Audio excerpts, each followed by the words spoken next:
Welcome to the Nomad Network, your first stop for complete and comprehensive Chicago Bears football coverage. Dive deep into analyses, updates, and all things Bears. Subscribe to our YouTube channel today and never miss a beat. Thank you in advance for your support. We promise to bring you the best because together we're unstoppable. Go Bears!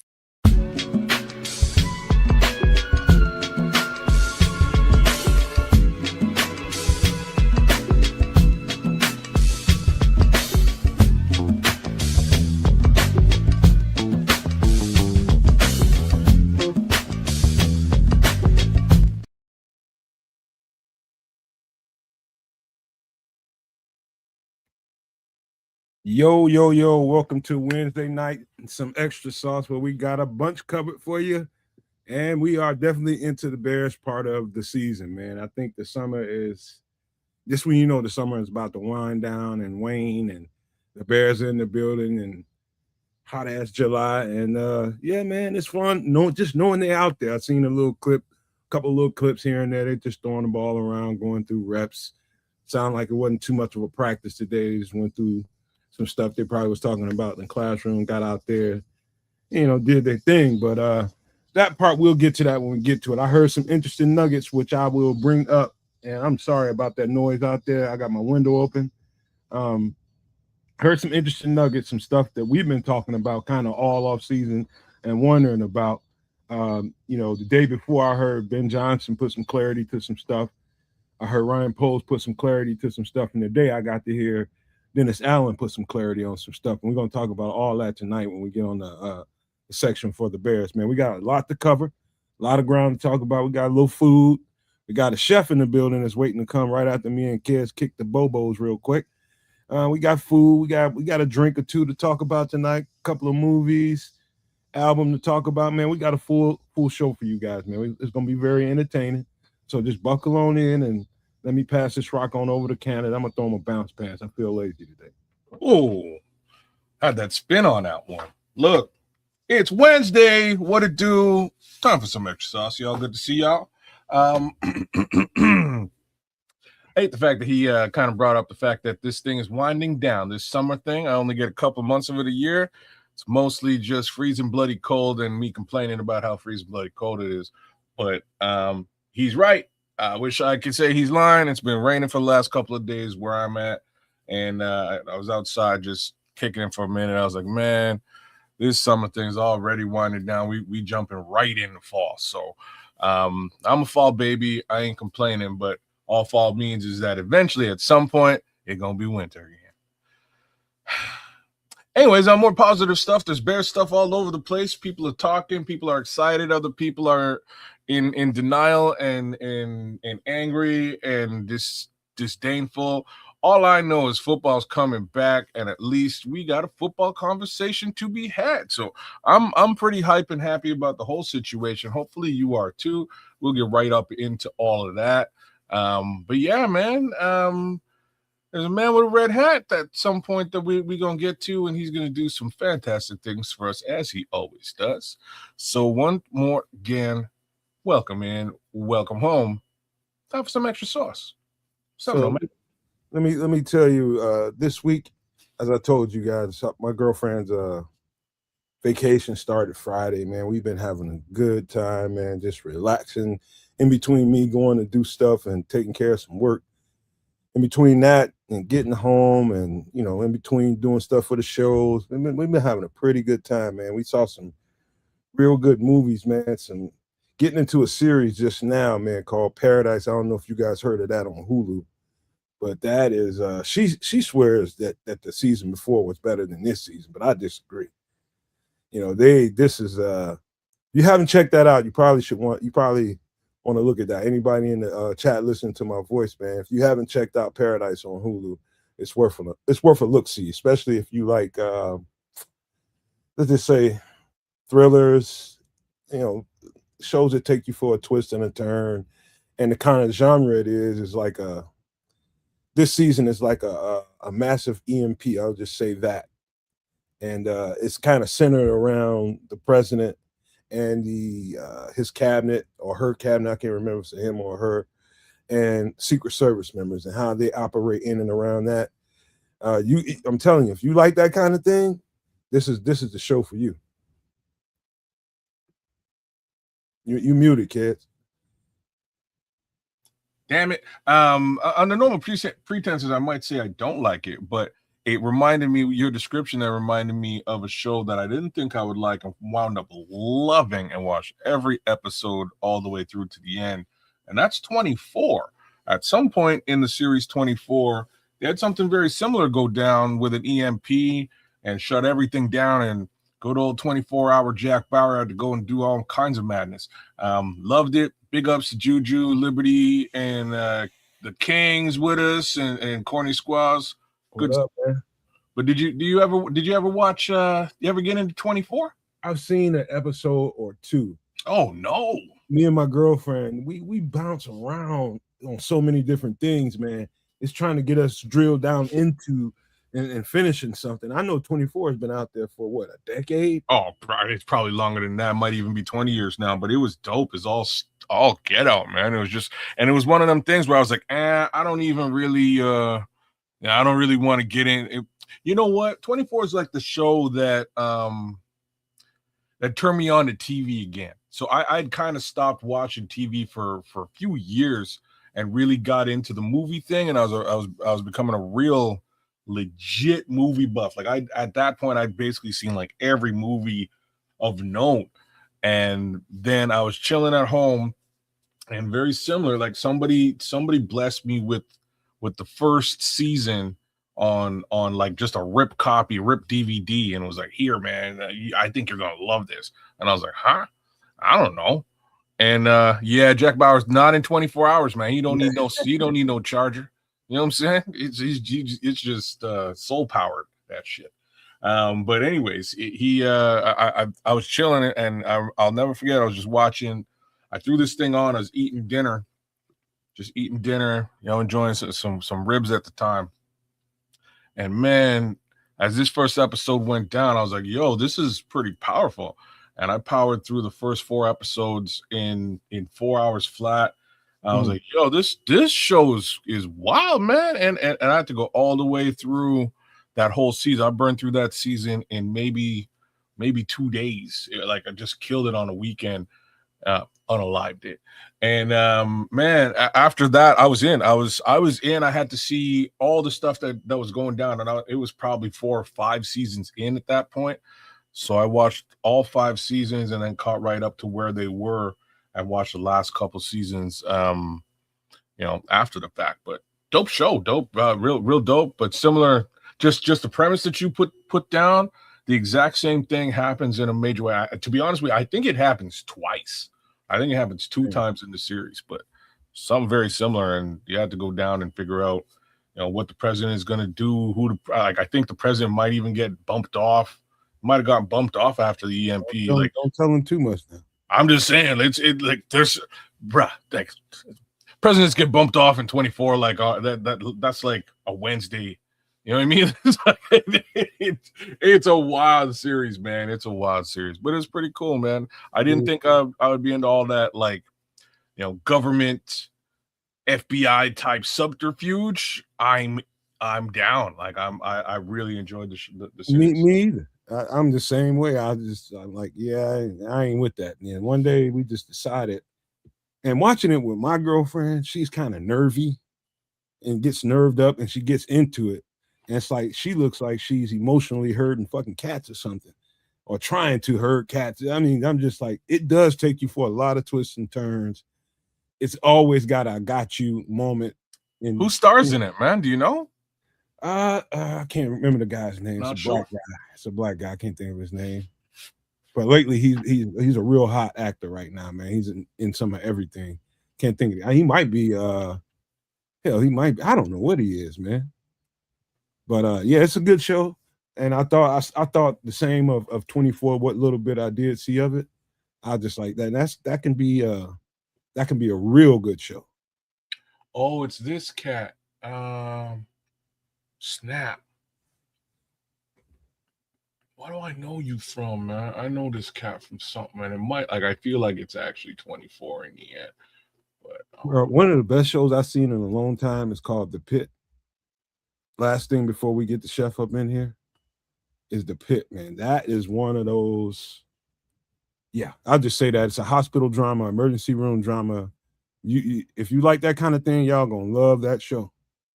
But yeah, man, let me quit running my mouth, man, because we do have a chef on deck, on duty, ready to fire up a griddle for us and show what he's got going on.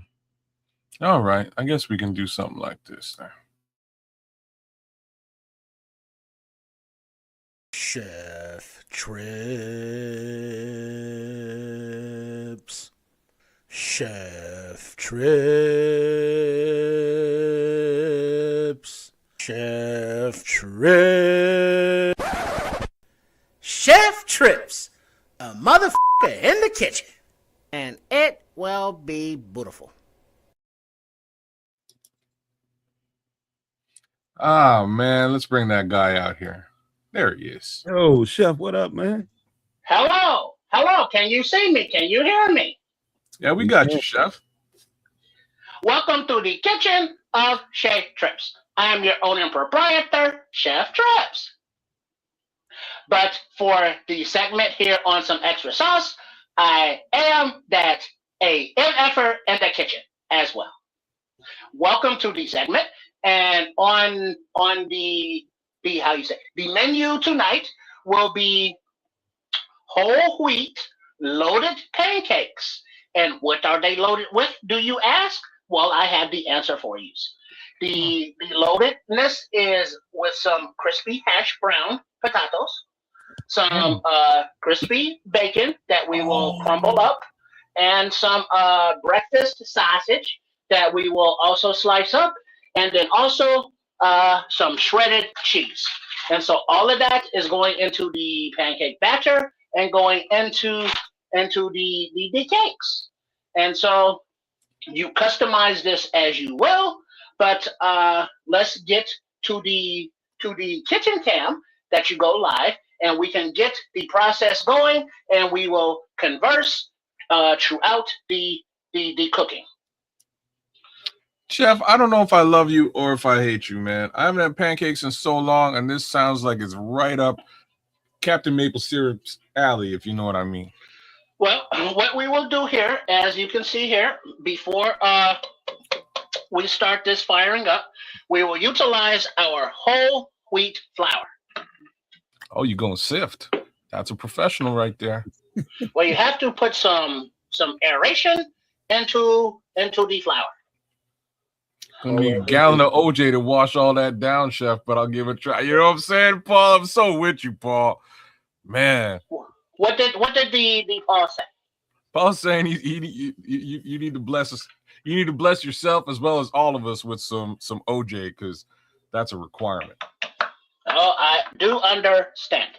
And now that we have our whole wheat flour in, instead of the blanched and the white devil, because we don't do those here, now we will, instead of the regular salt, we will utilize the stevia sugar. Excuse me, I said salt, but I meant the sugar, and we will utilize some of that here. So, quick one, chef. So you use sugar in your pancakes? You do? Yes, the stevia. Okay. The sugar substitute. Okay. Do you not? No, I tend not to, because I get enough sweet from the, that Canadian gold. You know what I mean? So, I ixnay on the sugar nay.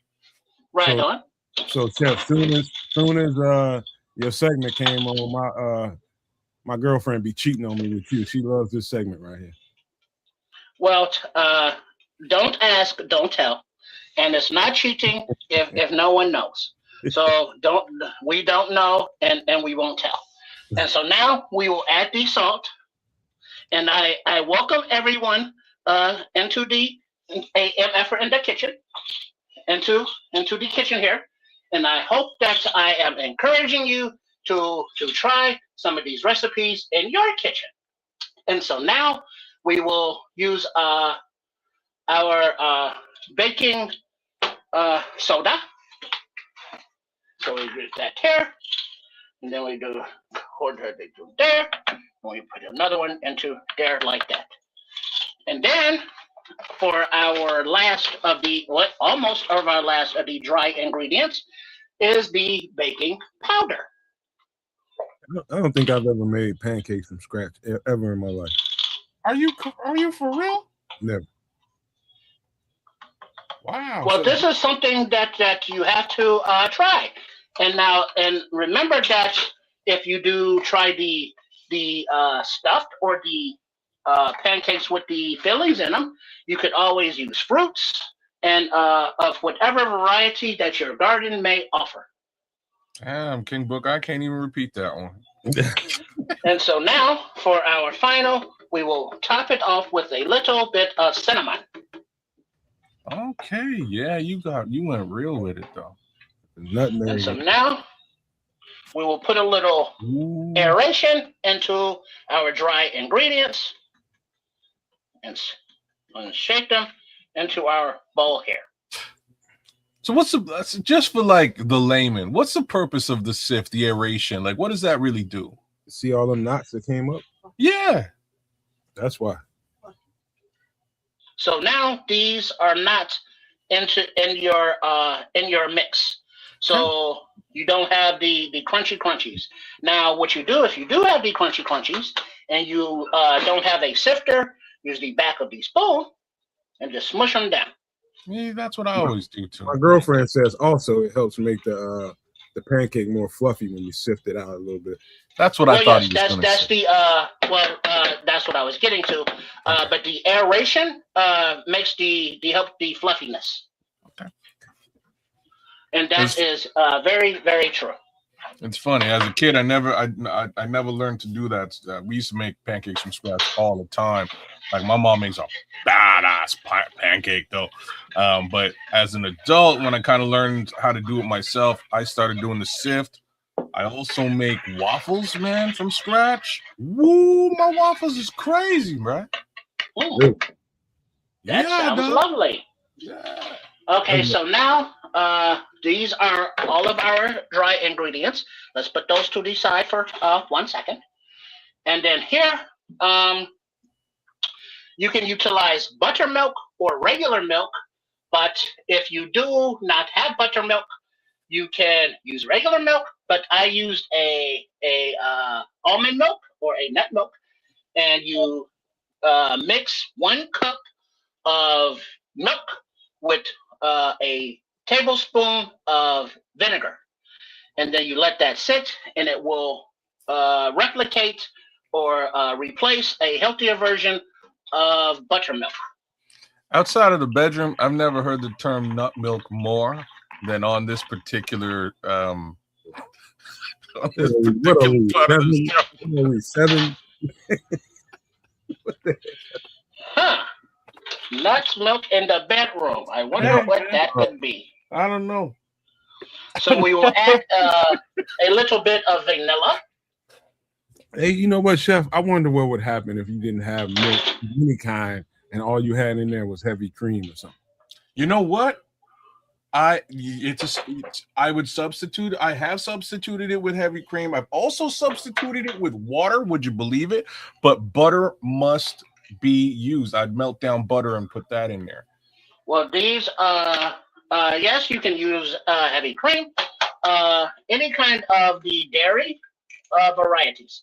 Yeah. Oh damn! I got a shell into there. Chef gone fishing. But there's no problem because it's right there. So we get the rest of those in there.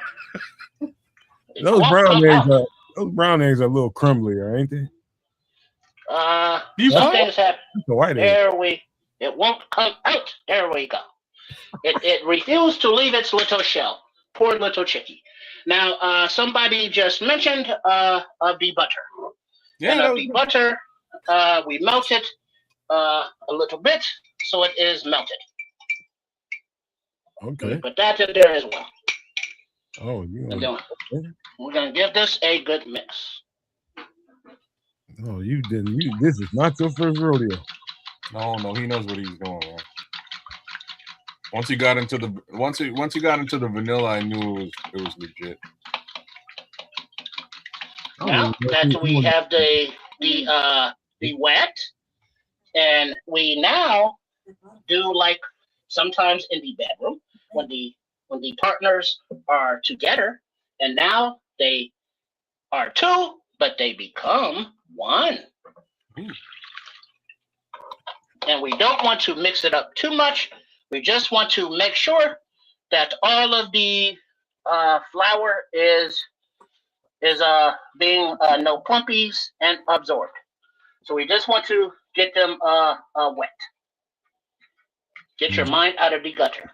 My mind. Yeah, we seven over here tonight, Chef. I'm telling you right now. Jeez. And so now we're not mixing. We are just basically pushing down the flour into the wetness. And we're not going to give it a mix because the mix will take away some of the airiness that we put in. Okay. So now that we have this absorbing, we will start to add our infusions ingredients. Oh, you going okay, bro? You're going full on Amsterdam style with it, bro. The Dutch. When he said infusion, my mind went somewhere. I do not have a budget for the THC cooking, but if we did do that, we could do that as well. Make some beautiful can of butter, and then beautiful ingredients utilizing that butter as well. But this is not that kind of party. Okay. All right, so now that we have that there, we will bring over. That would have been dope, though, Chef. That would have been dope. You had a little, green butter, green oil. That would have been a very special episode of IMF in the kitchen. It would have been indeed. And so now,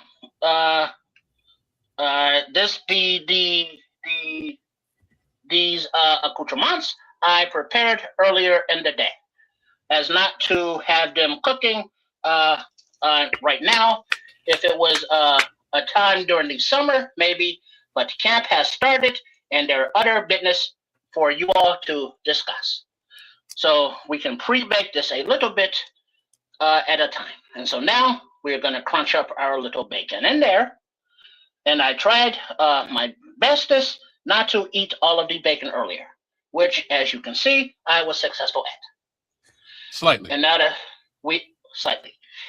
we have the crispy hash browns, you can make yours a little less crispy, or you can omit them. And the beautiful thing about the infusion is you can put whatever ingredients you want in. Fruity, meaty, or whatever's. Yeah, man. Look like we're heading towards a pancake casserole. Nah. You'll see how this will turn out. This is gonna turn out it's gonna turn out dope, but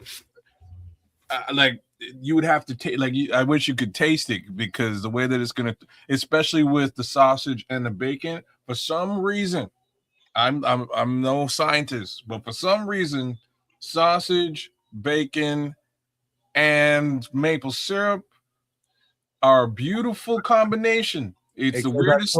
I told you how I found out about it. Playing Madden with my homeboy all hours of the night and morning. And his girlfriend came in there going crazy. He was just like, man, chill out. Just stick around, man. She gonna make us something to eat. And she sure did. And that's the first time I had that combination. I just It is a beautiful menage a trois. And that is more love and nut making, but in a threesome capacities. Interesting. Oh Lord. I'm sorry. I opened this can of worms, man. We gonna be here. I'm so glad she don't know this show exists, man, because she the type that'll go slap ass off too. And so now that we have our bacon, we can put some more in there because it's all going in, but you want to add it in slowly so it does not clump up or is in one big areas. So you spread it out gingerly and evenly, but still being careful not to beat up the batter. Like sometimes when you have to beat it up because she did something right and you're rewarding her. Hey, am I the only one that, you know, you go over Granny's crib and she make breakfast for all the kids and grandkids, and it's a few sausages and bacon left over that's been sitting on the stove all day? You still go in there and eat it. Those are the most delicious of the meats. So damn true, bro. Just eat it. And so, as you can see, excuse my fingers, they are clean. But you could cut them up, but I just prefer we just rip the pieces apart. And they could be different sizes, so when you eat them, they are chunky, but different size chunkiness. And because of the variety, as the cats were saying, that all mixed up in there is just a beautiful, good combination.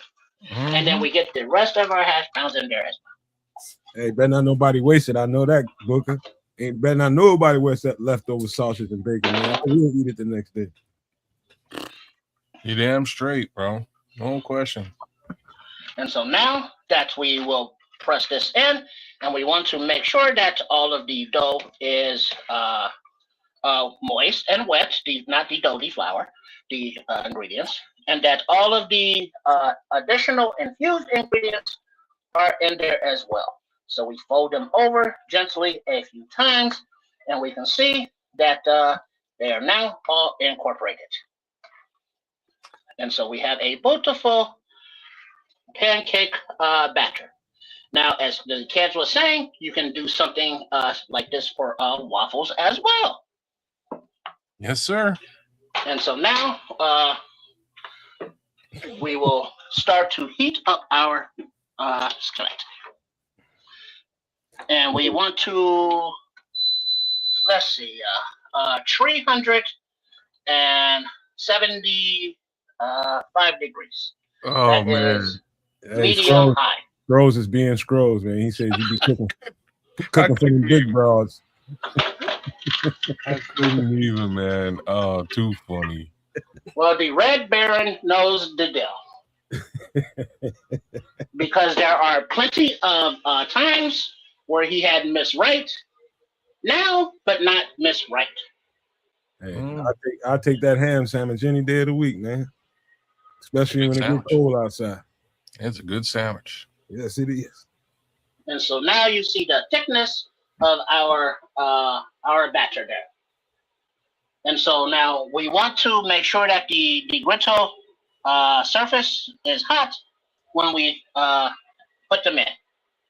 So it is heating up now. King Booker, the first time I ever saw it, I was dating this girl, man, and she had 2 kids, and they loved it. They loved water on their cereal. It wasn't even a thing. They didn't even know any different. And it's just like how you present it. If you never put milk on it, them kids won't even know until they catch like a commercial. Mama, they put milk on their cereal. It was pretty wild. I'd never seen that before, and I was like, you broke when, but all right. Now we put a little bit of oil, and then a little bit of butter. Now, if you do not want to use butter, you can substitute with a little bit of coconut oil. Ooh, Luana. Okay. That's gonna be a different taste. It does give it a different taste, and if you like if you lean toward that coconut taste, it's a bit sweeter. I'm not the grandest fan of the coconut flavor, so I prefer butter over oil. Period. But that's just me. Hey, Chef, show me that brand name of that coconut oil again. Luana. One moment. Luana. Okay, that's what I thought. All right, so now we got that there, and then we kind of smooth it out so that it is pretty, even, level, and not humped in the middle. And the brand name is Luana. Okay. I've seen that before. I just never owned it. No, I gotta William. I don't know if we picked a mod in a while, man. Maybe we need to do that coming up soon. Willie Walmart, man. You just wanna bounce folks or what? Now, something that we did not add was the cheese. Oh well. Oh, it will go into the subsequents. No, you know what, Trip or Chef, just sprinkle it at the top when you're done. Will do. There you go. Or right before you flip it. Or bread sandwiches with no bread, but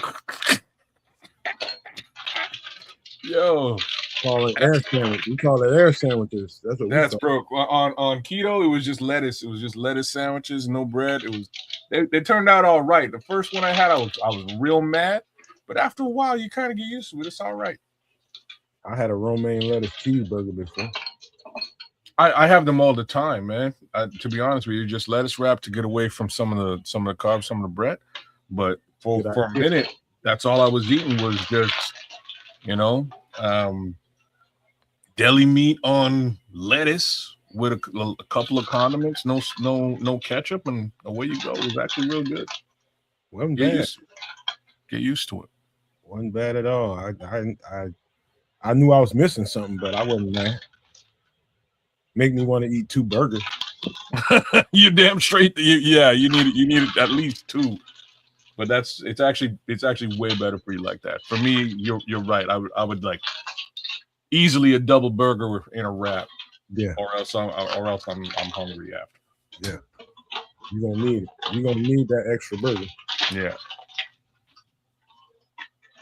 That is very true, because now you can actually have the meat and the protein in your body to process, as opposed to all of the carbs. Yes. That's gonna be so now we put the late additional cheese there, and then we'll put some here, and then while that is cooking, we'll just incorporate it more. Hey Chef, when you bend down and smell that bowl, what's the overwhelming scent you getting? Probably cinnamon. Probably cinnamon. Cinnamon and bacon. Vanilla.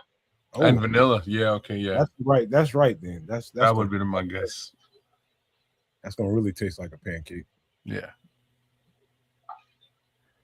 See, Chef, I'm all about the consistency, man. I want it to be a little bit watery, because I kind of like mine a little bit thin and crispy, man. But that's just me. My mama used to make it a lot like this, and they turn out super good. But as an older gentleman, man, I like a little bit thinner and crisp. This one. Well, now that you mention it, because of the thickness, when we normally do the pancakes on 375 degrees of a medium high, that is for the thinner of the varieties. Now that we're using thicker, we're going to drop the temperature to about 360 degrees. So that the bottom does not burn as the thickness continues to cook. It looks like a big cheesy chocolate chip cookie. Kind of, yeah. And one of the little tricks my mama taught me is like, it's kind of ready to flip when it's bubbly, when you see the air bubbles. Yes. But as you can see there, because of all of the added ingredients and the thickness of it, it is tougher to see. And because of the whole wheat flour, it is darker and also tougher to see. Okay. But they are not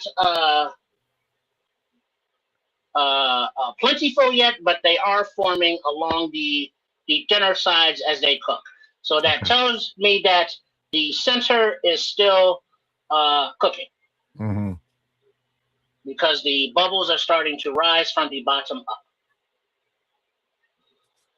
And so the time is not in a hurry. It is not a rush. So you do not have to have the temperature high. So if you want to drop it down a few degrees, you can, because eventually it will cook. It is not going anywhere. So it does not have to be a high heat for it to cook. Scrolls is asking, what is the chef making? I was just like, he's heading towards flapjacks right now. Some big flapjacks. And speaking of, we want to give a little slide underneath to make sure there's no sticking, and then Oh, Bang. that's a perfect flip, bro. Yeah, that's a perfect color. Mm-hmm. That's a Thank you very much. perfect color. And now and that is because we with the digital, you can adjust the temperature very easily. But if not, you have to do it with the dial by the flame. Mm-hmm. And now we can see it puffing up nicely because of the baking powder, the baking sodas, and with nice and crispy on the top, even color all the way around. Chef, that looked like a mix between a salmon croquette, Okay. pancake, and a cookie. Okay. Like the when you said salmon croquette, I know exactly what you're talking Oh, about. you know what that is? Huh? Who, me? Yeah. Anything with a ETTE, I'm Oh, familiar with. Voulez-vous abuser babetsois? C'est I c'est definitely français, consider monsieur. that an American thing, but I never would have guessed that's in Canada. Croquet, man. It's French, bro. Mm, Yeah, man. that's And lineage.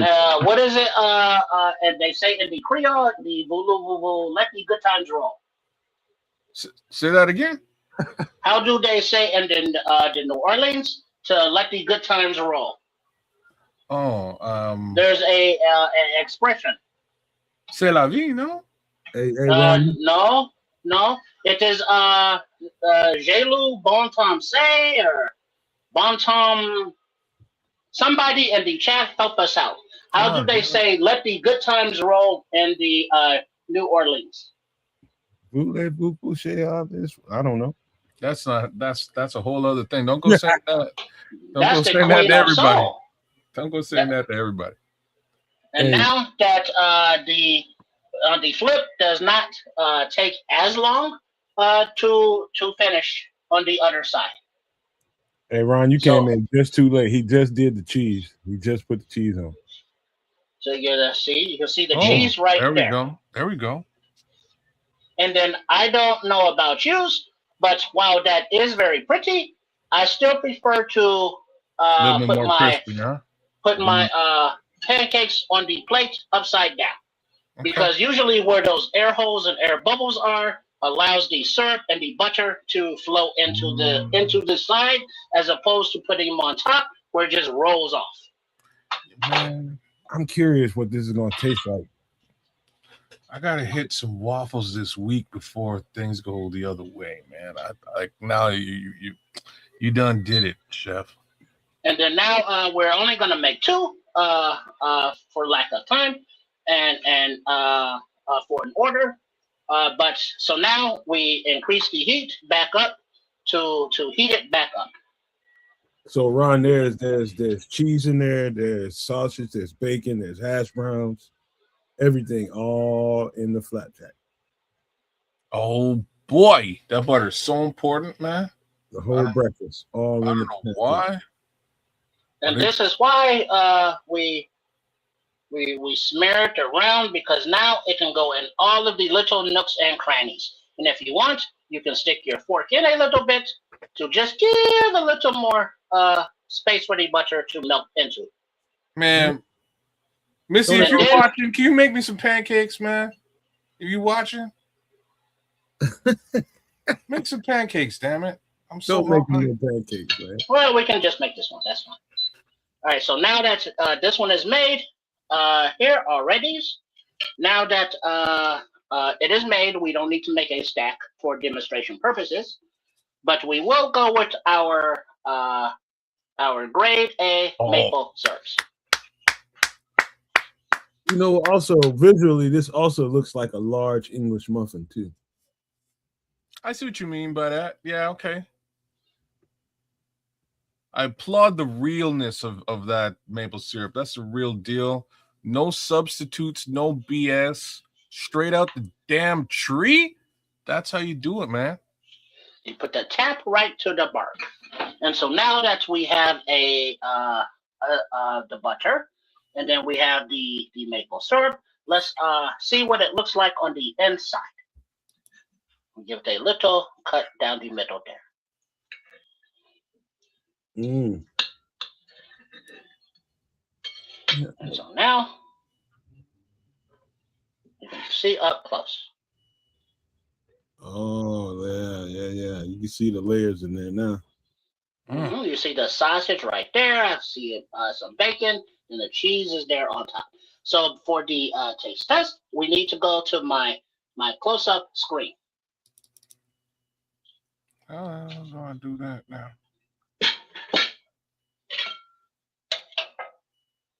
No. Hold on. Okay, look. Hang in there. There you go. And there he is. All right, so now that, it fell off the fork, but that's okay.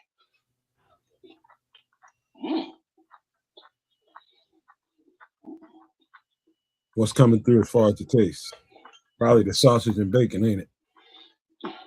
And the syrup.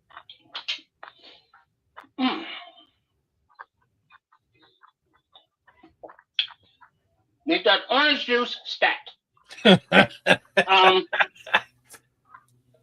The first thing is the fluffiness of the cakes, and the flavors with the butter and all of the ingredients. You know, all of the flour is cooked out. It is nice and fluffy like a cake.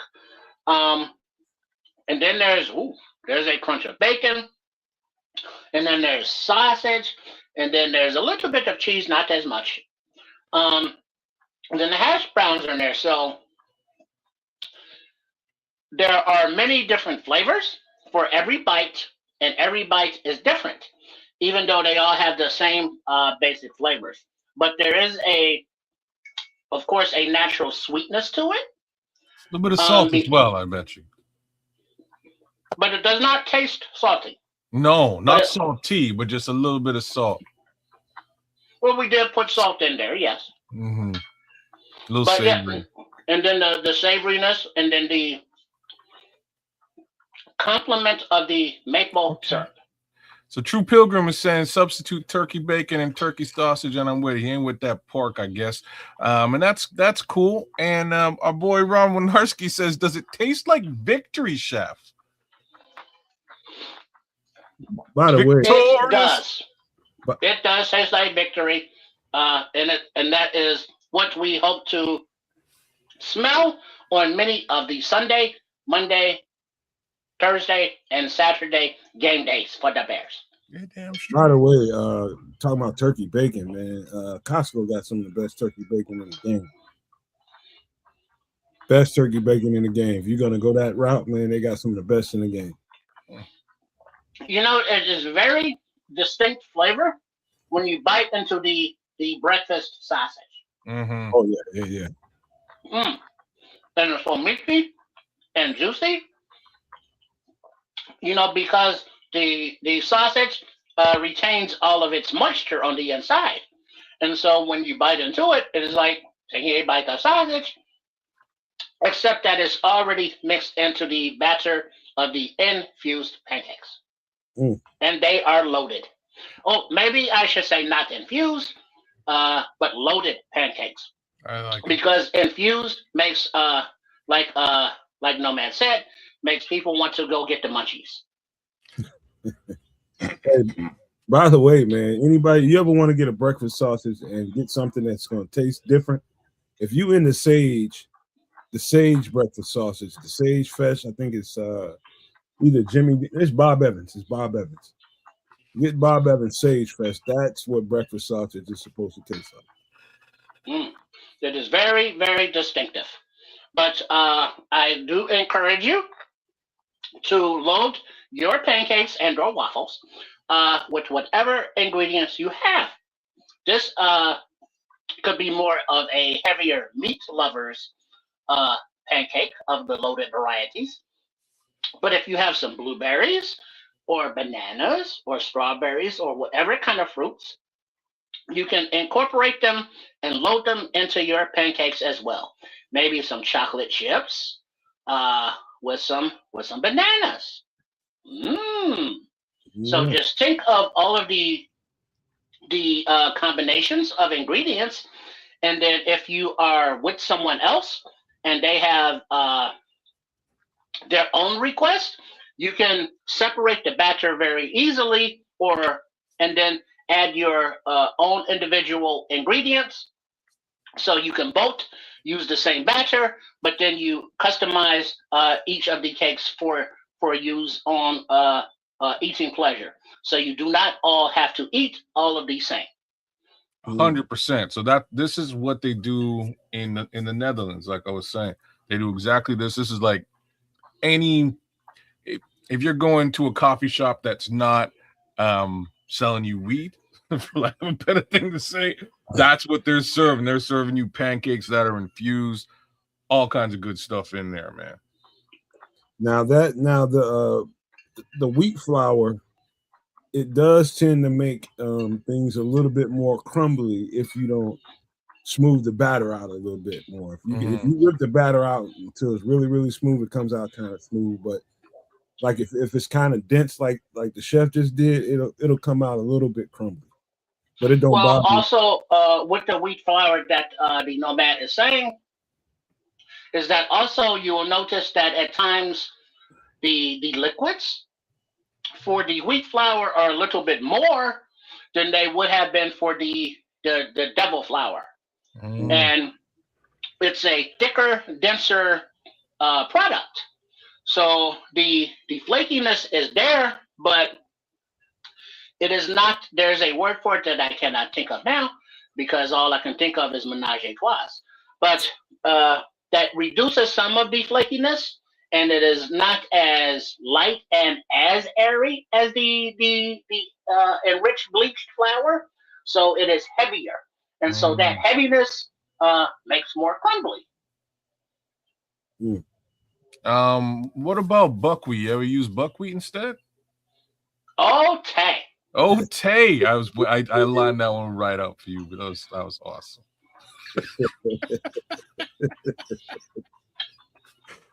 Oh snap! Don Berg got his smart mouth ass in here. So, are there any other questions or comments about the loaded pancakes or anything else? So my girlfriend came back here and she just like, and she's a big I gotta keep my food separated kind of girl. Like you, like she's totally kind of clockwise to the chef. The chef will throw a 7-course meal into one bowl. And she's I gotta have this over here, I gotta have that over there, I gotta keep it total. You ever met that person? My daughter's exactly the same way. And I was like, I agree with you, but once maple syrup is involved, all bets are off. I wish I was lying about this, but it's just one of them situations where you're having egg, sausage, and a pancake, and some maple syrup just happened to make its way onto the other items on your plate. Ain't nothing wrong with those other items when it's touching maple syrup. I don't know. But there are some people that are like that. Some call them neurotic, but they don't like their food to touch. Yeah. So it all has to be separated and segregated, and no intermingling of whatsoever of the varieties. No. But as Nomad said, I grew up in a household that on the holidays like Thanksgiving and Christmas, and the cookouts and the barbecues, and all the time that there was food involved, that instead of making 3 or 4 or 5 trips to the kitchen or to the buffet, you just put all of that on one plate. You load it up. And so it all ends up being piled up because it's all going to end up in the same place anyways. And Good so choice. as you eat through it, it just makes a flavorful taste explosion in your mouth. Kind of like nut milk, but different. Oh Lord. Oh no. Oh. I'm sorry. I'm gonna give you a cute little add-on to that. That's how I kind of discovered a dish that I did for my family on Thanksgiving one year. And everybody's supposed to bring a little something. You might have to bring the soda. Somebody might have to bring some beer. Somebody might have to bring some ice. You might have to cook something. One year I had to cook something. So I did the mac and cheese with the holiday ham, with the glazed holiday ham, infused like he just did right there.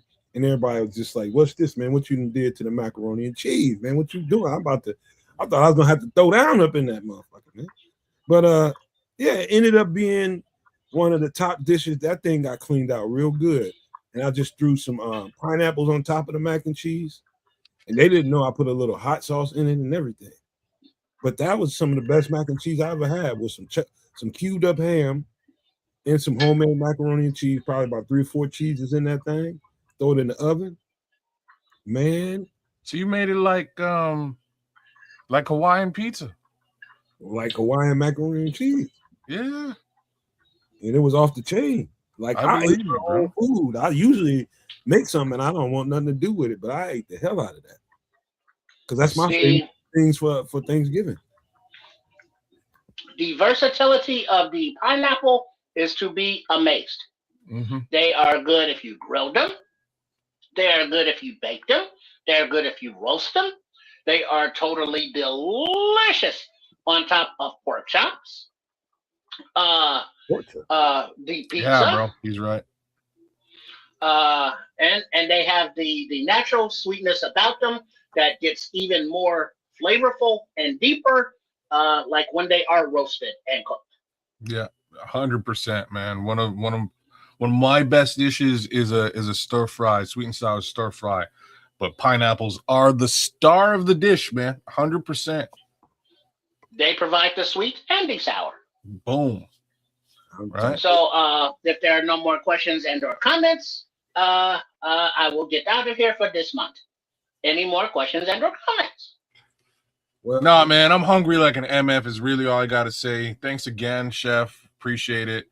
And really, Missy, I really hope I hope you're listening, because I'm hungry and pancakes would be awesome right now. Appreciate the ingenuity so much, Chef. That was kind of genius, man. I never would have thought of that. Well, you look at the ingredients that you have, and it's like, how can we whip something up that is tasty and filling and expense-wise, the 2 cups of flour out of a bag of 5 pounds, however much that is. 4 strips of bacon. You know, a pack of bacon is $6 or something. The breakfast sausages were like $5. The cheese like $3 or so, and then the butter. And so the ingredients are economical for your pocketbooks, and they are customizable for your different dietary restrictions and or requirements, your taste, your allergies, and different taste buds, and the finicky, picky eaters. So we can make it a little bit healthier by substituting out the white devils and utilizing the more natural ingredients or substitutes. And it will not change the profile of the flavor all that much. So I encourage you to try these in your kitchen, and then make sure also to visit my page there that was just redesigned to something whole brand new and different, and I think it looks pretty cool, on sportschicagostyle.com/shaytrips, and you'll see all of the previous video recipes with all of their ingredients and instructions on a different, now easier to print out for yourself layout. So that's at sportschicagostyle.com/shaytrips. And any comments, please send them to Triple R or to the email there at my channel, of which please subscribe at Chef Trips. You can see it there under my name at CHEFTRIPS there on the YouTubes. So thank you very much again for watching, and I look forward to seeing you the last Wednesday of the month on the next month, which is that much closer, and I think is already now into football season, because it's August and the end of August. So I will see you at the end of August for another episode of A MFer in the Kitchen. Bye. Peace out, Chef. Peace. Man, you gotta love that guy, man. Except every time he comes in, I'm hungry like you wouldn't believe, and I gotta go get something to eat somehow. You gotta fight that. And all I know is I hope Triple R don't call him for an order and eat that other pancake, and because Triple R got a show to do. He gonna fall asleep if he gets into that. If he gets into that, trust me. That's the only reason really why I'm like I really can't do pancakes right now. But like if the missus comes down and knocks on the door and blesses me with some pancakes, I'm not turning her away. It's not happening. No, she's not gonna make you no pancakes. You damn straight she ain't making me shit. I'm just trying to put it out there into the ether so that maybe pancakes might materialize. Misty, do not make that man no pancakes. Make me some pancakes, babe. Nah. That's not no. I love the chef's background too, by the way. Courtesy of Kids of Canuck here. This is nice, man. This is my dream kitchen. The dope ass kitchen back there though. Even with the shine and all that, it's nice. Got all the stuff. The big picture window with Chicago in the background, nice island, perfect size for me with the sink in the middle of it. Everything is beautiful. You can even see the towel waving over there on the stove. Man, I guess somebody got the window open. Yeah. I just noticed that myself too. Very nice, man. Very, very nice work. Darnell Wright loves pancakes. That's right. We need to get him some paper as well.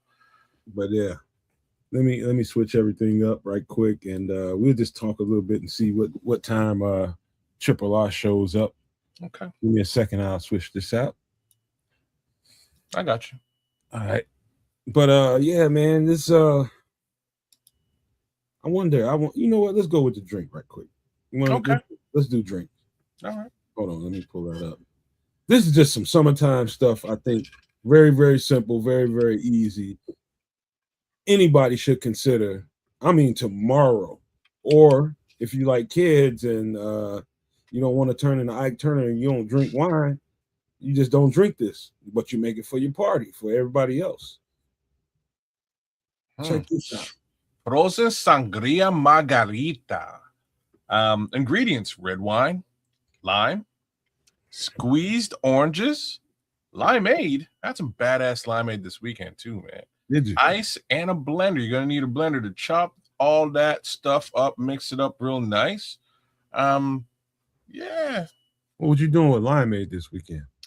I don't know. I was by my sister. She made some. She had some just kicking. Just kicking it in the fridge. I was like, what do you got to drink? And she blessed me with some limeade. And I was like, oh, shoot. I didn't really expect this. This is great. It's pretty good. I didn't even know that shit existed till about 10, 15 years ago. Really? She made it from scratch is what she told me. Because like back in the day, you just get it concentrate. You know what I mean? Like limeade and lemonade concentrate was ubiquitous. You get that for like, $1, 50 cents, what have you, right at the grocery store. But she was like, you know what? Like, when was the last time you bought lemonade or limeade from the grocery store? And I was like, you know what? Real talk. Concentrate? It's probably been a decade. And she's like, I can't even find it anymore. So she's like, I was jonesing for some limeade. I had to buy some limes and make it my damn self. I was like, this is some badass limeade. Well done. But you know what? That's interesting, man. I'm gonna go looking for that now, because I didn't know it really existed until I said 15 years ago. But I still never bought any. No, never.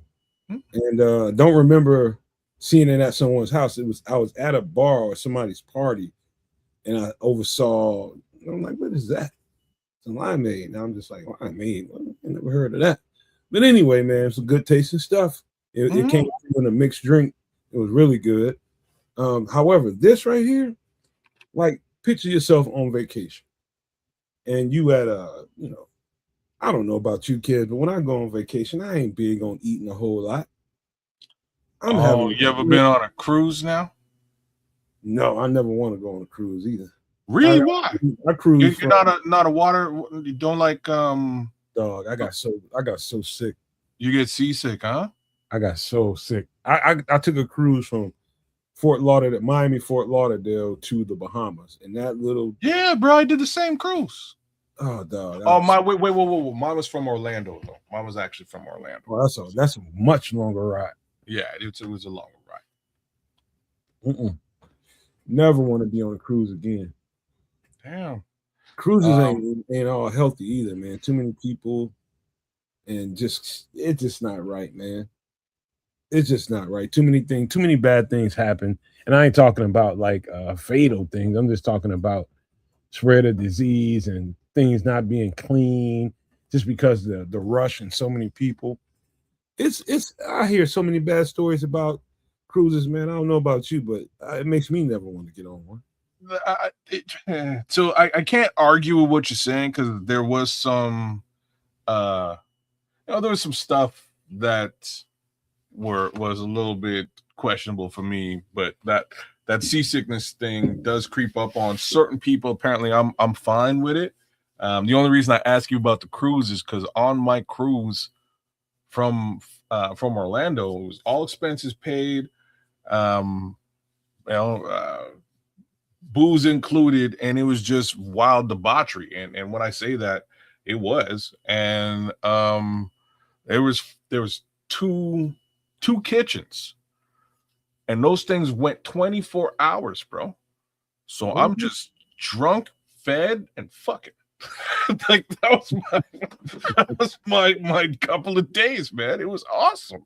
I was on a cruise ship in that little trip, and to me, it felt like it took 12 hours.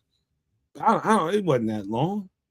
It wasn't that long, but as blue as I felt on the inside, I was fine when we first took off for about a good hour or so. Yeah. And then we must have hit some deeper water and more dips, more, ups and downs. Was it raining? No, it was beautiful. Okay. They had food, drinks, man. I got into all of it, man. Partying on the upper deck, everything, man. Next thing you know, they're just like, "What's wrong with you?" I was just like, "You're green." I'm going to the room, Jack. That's all I knew was fine bras up there too. You tapped out, man. I know what you mean, man. Because everything was straight until we were on our way back, and man, so because we're in international waters going to another country, coming through the U.S., if you're coming through the U.S. and then heading to Canada, you have to do all of your incidentals and like customs declaration on the boat. So drunk. So I'm going to do this, but as I'm doing this, they sent a message saying that the boat isn't like we're hitting stormy waters. It's going to be stormy for the rest of the night. So I'm like, all right, well, whatever. So I start walking from my cabin, and like, the boat's going like this. So it's like this is what they call sea legs. You got to get your sea legs. So now I'm like struggling trying to walk with the waves. And it's a hustle just to get to this little area I got to get to. So eventually I get to this area, and now I'm in a lineup, and I'm standing between some folks, and I look over my shoulder, and this guy goes, "Oh," and I'm like, "Oh no!" I look over, and so he starts to blow chunks all over the place.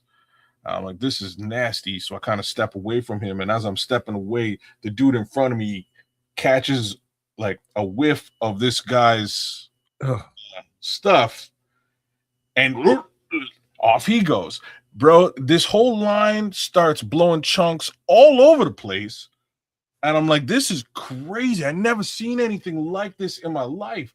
But I was about 4 people back, and what I realized real quick was like, I can just go to the front of the line and pay while everybody else is dealing with this bullshit. So I just skirted up to the front of the line, and the girl, because she's been working on the boat, she's fine with it.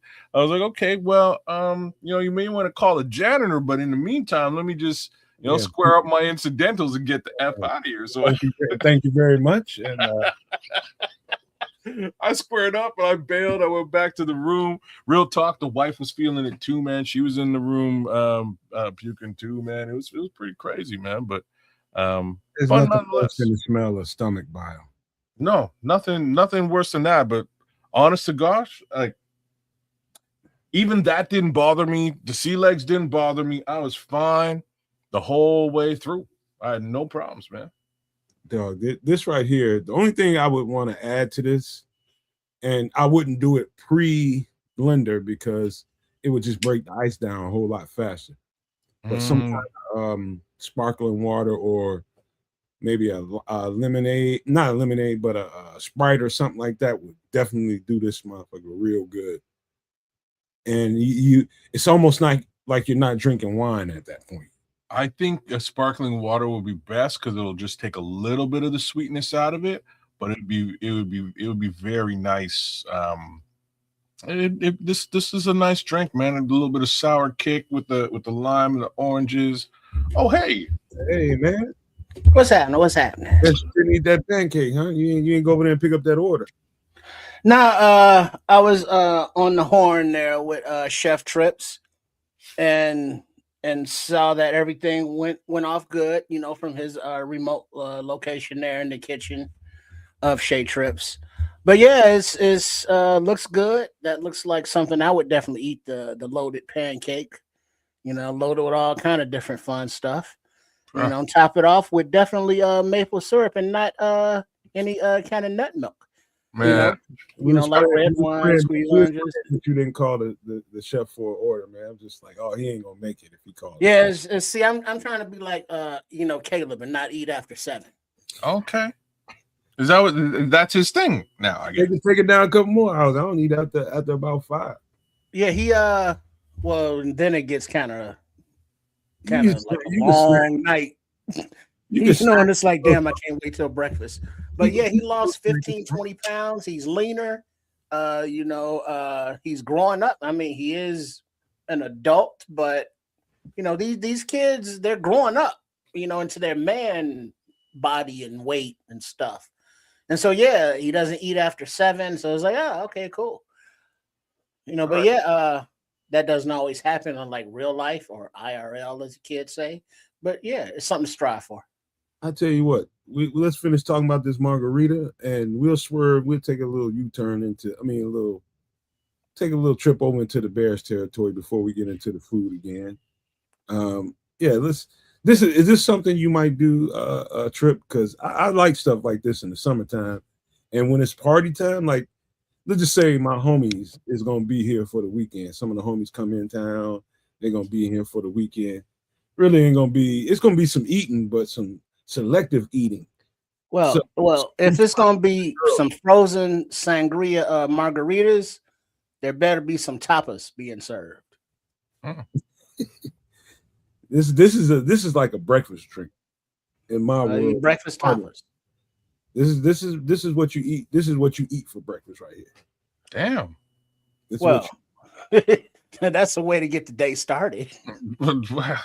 The funniest part that he's saying that is like me and you are all about like little booze in that coffee type thing, you know what I mean? Like we've been talking about little Baileys or whatever. He's like, "What are you doing?" Yeah. My boy this is straight up mixed drink. I'm talking about you got a prepared party weekend. Your boys are in town. Y'all already know how things is gonna go, and you want to get that shit flying off. Right? Well, if it's planned out like that, you know, you gotta have tapas. You know, because you get, if it's a party, you gotta absorb some of that alcohol. You know, it's morning. You want to get the day started off right. You want to get a little something in that belly for these to wash over, absorb and digest with. It's just wine, man. Karen drinks. Well, but that's something that I think the people sleep on the tapas and drinking sangrias, is that it's the little portions. You know, like little miniature tacos or whatever the dish is, but you can eat 2 or 3 of them and not get stuffed or overly full, but it's very sociable. You got to eat something, you're going to be out, for the weekend. So it's like, yeah, we got sangria margaritas and what they going to eat. You got to eat something with it. That's the whole thing. See, I think I might have this coming mid to late August. This weekend might be coming up, and yeah, I'm gonna be the one. I'm gonna be the one. Well, here's what you do. Real simple. Since we not getting, in the weeds on it, we can go with just a taco bar. Some grill you up some chicken or some steak or some ground beef, and have them in individual dishes. Get you some sour cream, some salsa, some guac, some chips, some soft things, and just have it kind of like a spread.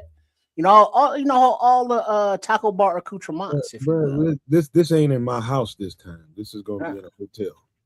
Well, that's even better because Tupperware, throw it away or not, because it's very transportable. Because you got to feed them. All you got is a microwave, a goddamn coffee machine, and a blender. If you bring it, that's all you should. You saw Chef Trips. You got that induction cooktop thing. Those are transportable. Take it with you. Take you a skillet. It's like, hey, you want beef, you want taco, ground turkey, whatever kind of meat you got. Boom, boom. Put them in little individual things, and you got the cooler. I know you got a cooler. Everybody got a cooler. Fill that some bitch up with ice. And, put all your sour cream and your I don't know if you want to mess with lettuce right now. That's kind of sus unless you grow your own or know its lineage where it came from. Your tomatoes and all that stuff. And then so that's cost effective. It's individual geared because people can have whatever they want on their tacos. Or you get you some burrito wraps, so you can have tacos, you can have burritos, you get some hard shell, soft shell, and it's just now it's a whole spread, for less than $75. And so now you can enjoy the rest of the day and the weekend, and ain't nobody like, man, let's order some food, or I got to stop, or I got a headache because we had those breakfast sangria margaritas and no food. So you got to lay it out, you got to spread it out. So where they usually stay at is if it ain't here, it's at a hotel or as a IHOP, like about 50-yard walk. Breakfast spot.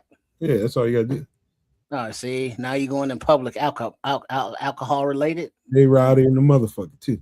Yeah, that's you might as well just say a Waffle House. No, ain't no Waffle Houses up here. When last time you seen a Waffle House up north? I don't know. I don't know. I don't really pay attention. Nah, ain't none up here. But I remember, it's very, you can't miss them. Just typed out like Scrabble letters, boards. Waffle House. Yeah, you probably find the crystals up here before you find a Waffle. So where's Waffle House in the U.S.? Mostly southern. Beyond the Mason-Dixon line in the United States. Really? Okay. The dirty South. That's their favorite place to go, man. I tell you right now, don't go to no damn Waffle House in the South. So will you find it in Florida? Yeah, you can find them down there. Yeah, okay. Don't go there, especially after like 9, anywhere between 9 p.m. and beyond. Just don't go. Yeah, because that's bar hours. Because everybody that's been drinking frozen sangria margaritas is rolling up in there hungry. You get your ass whipped for sure. There's a Cameron lyric all about this. I'm well prepared, but anyways. Anyway, this is frozen sangria margarita. I let my girlfriend check this out. She's just like, I would definitely do this. This is something. Matter of fact, my birthday's tomorrow. Oh damn! I might hop up. Like breakfast is on, man. Breakfast in bed. I don't think we. I think I got everything in the house outside of the limeade. I think we might have a red wine bottle. We might, but I got to double check. But I can whip this shit up first thing in the morning, man, and serve her. Wake up. And you got to go Red Baron on her first. So, Oh, boy. Nah, yeah.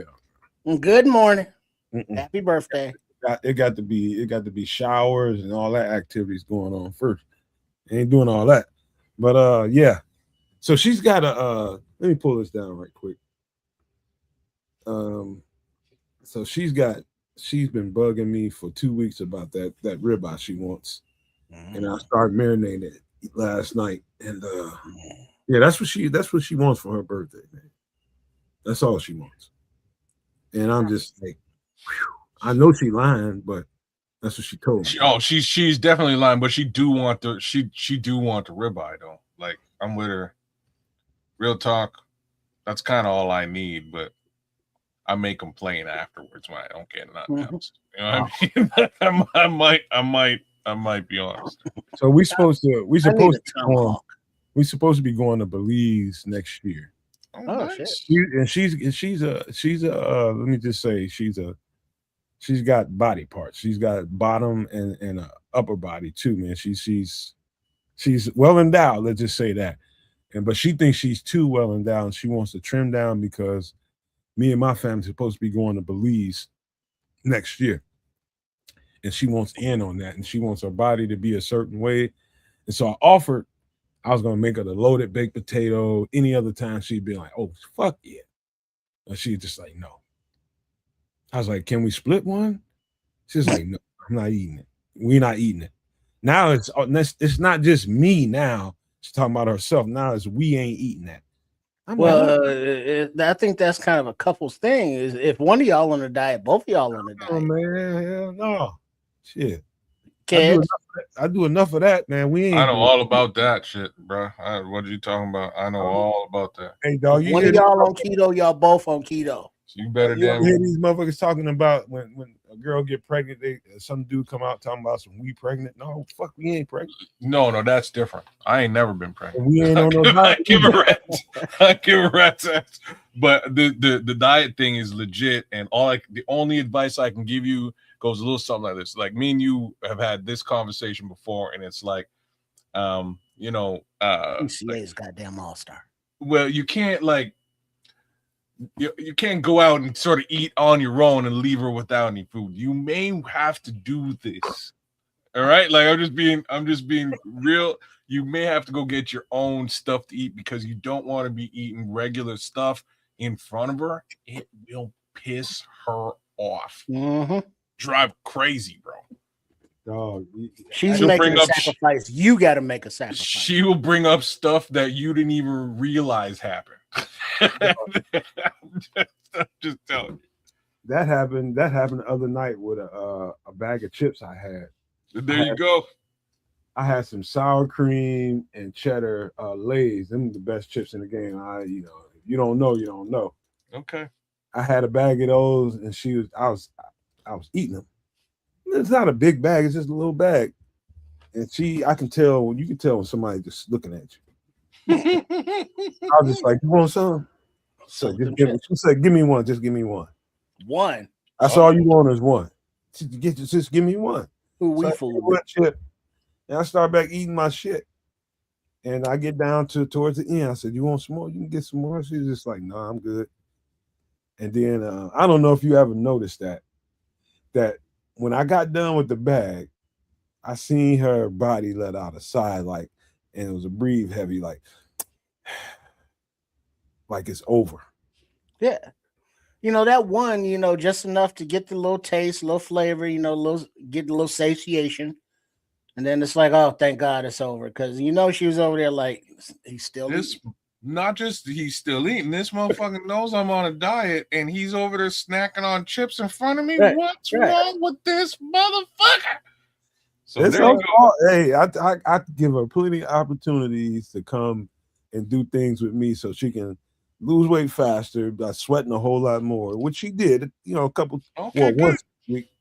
But if you want to do that, that's what you want to do. You got to really burn that shit off. You want to slow roll this shit like it's just you don't just leak a couple of ounces off here, a couple of ounces off there. I'm getting pounds off every time I do something. So yeah, but that's mostly water weight, ain't it? And then you put it back on so you drink. It's not just water weight for him because he's active, right? He's gonna wash through it. He's gonna burn through it.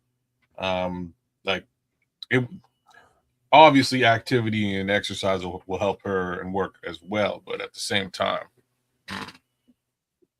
dude, it's like I hate to see people on a diet. Like diet is, keto diet. I think is a real. That's probably the strongest thing I've ever seen as far as somebody trying to maintain some kind of healthy weight, and just it's a good diet. For you spiritually, it's just a lot of stuff it takes away from you that you don't really need. However, some of these other diets, just dieting just because, okay, I want to lose a couple of pounds, I want to drop a couple of calories. Man, you just don't know what to do with the food you eat. You too lazy to burn it.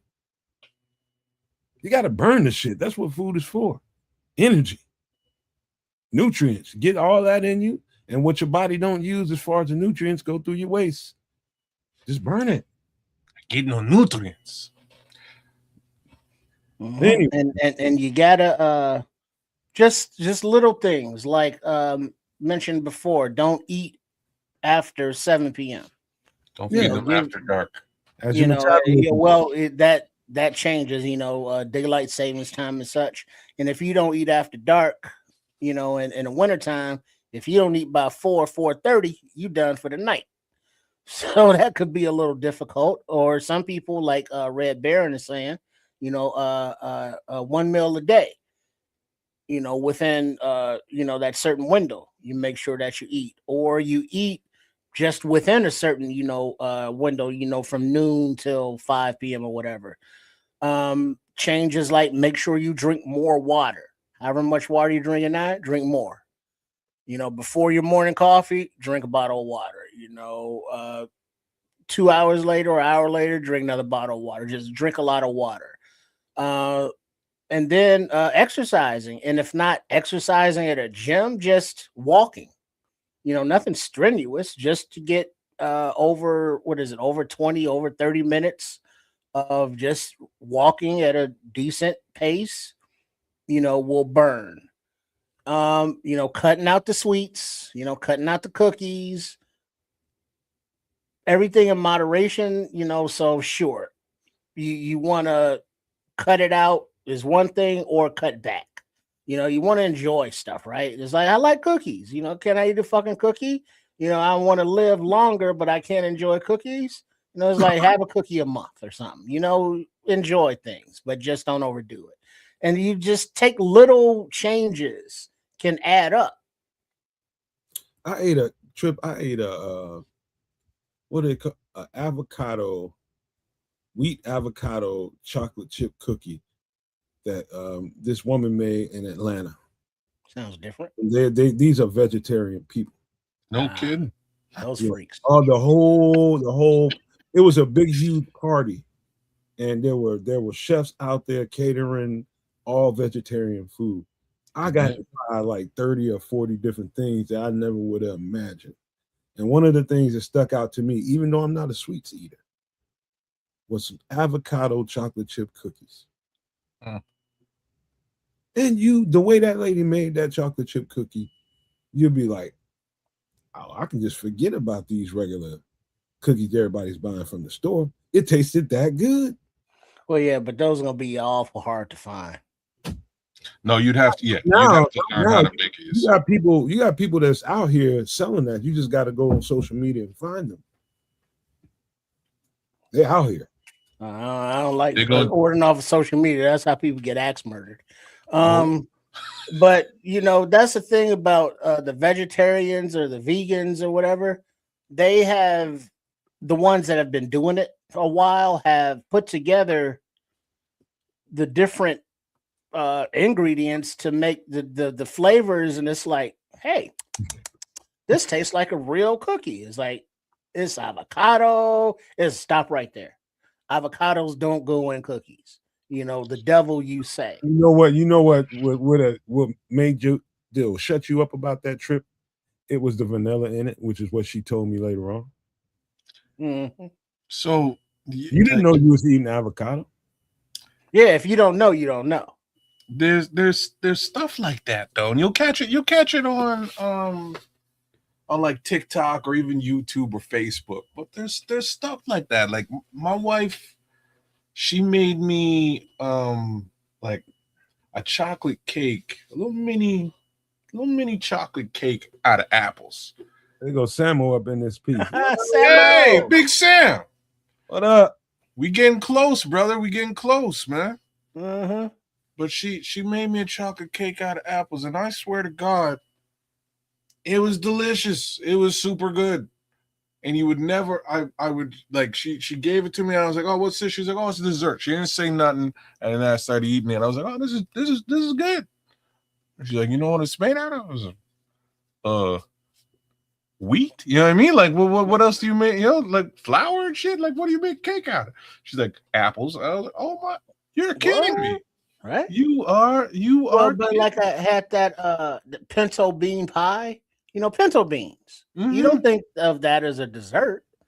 No. But if you were to with the nutmeg and the cinnamon and the vanilla and all that in there, if you were to take it to a potluck, you know, during a holiday and just put it on the dessert table, people would eat it and think it was delicious. I'm saying that's a Have you ever had a gazpacho episode? Have you ever had anybody that denies that you can make a good chocolate chip cookie or a cookie in general that doesn't have, you know, all the stuff in there that's hurting you? You ain't never ate a real serious veggie burger.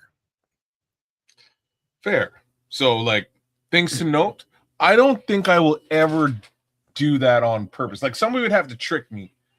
You know what I mean? Someone have to trick me to get me to eat a veggie burger and then be like, "Ha, we got you. It's a veggie burger. What did you think?" Like, that's how that would have to pop off.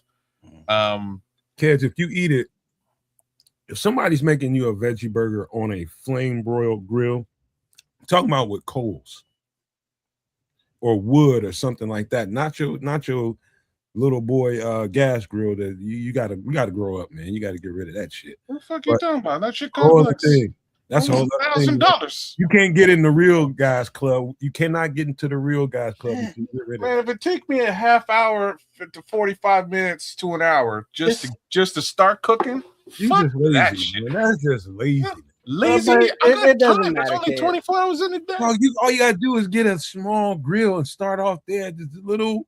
I've graduated from the small grill situation. I ain't trying to like mess with coals. Sam know what time it is. That Impossible Burger.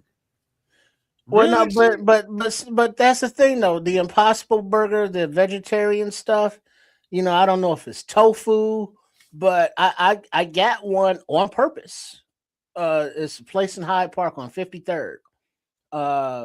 Aretha Franklin Boulevard or Shaka Khan, right on Shaka Khan Avenue or whatever her street is, right there in the corner. It's a vegetarian spot. And it's like, all right, let me try that burger. And it was like, this ain't meat.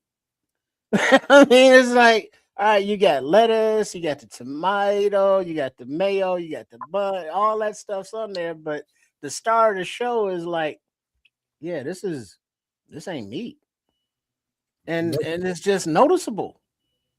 Veggie burger is a veggie burger until you get a really, really good one. I'm just saying, you would have to trick me first, and then if I liked it, maybe I would do it again. And like, let me say this, I can almost guarantee my son will trick me with a veggie burger real soon. Like, I can. What Sam was telling you, that smoke, number one. Yeah, that flame broiling that burger is going. I need to hear all this shit.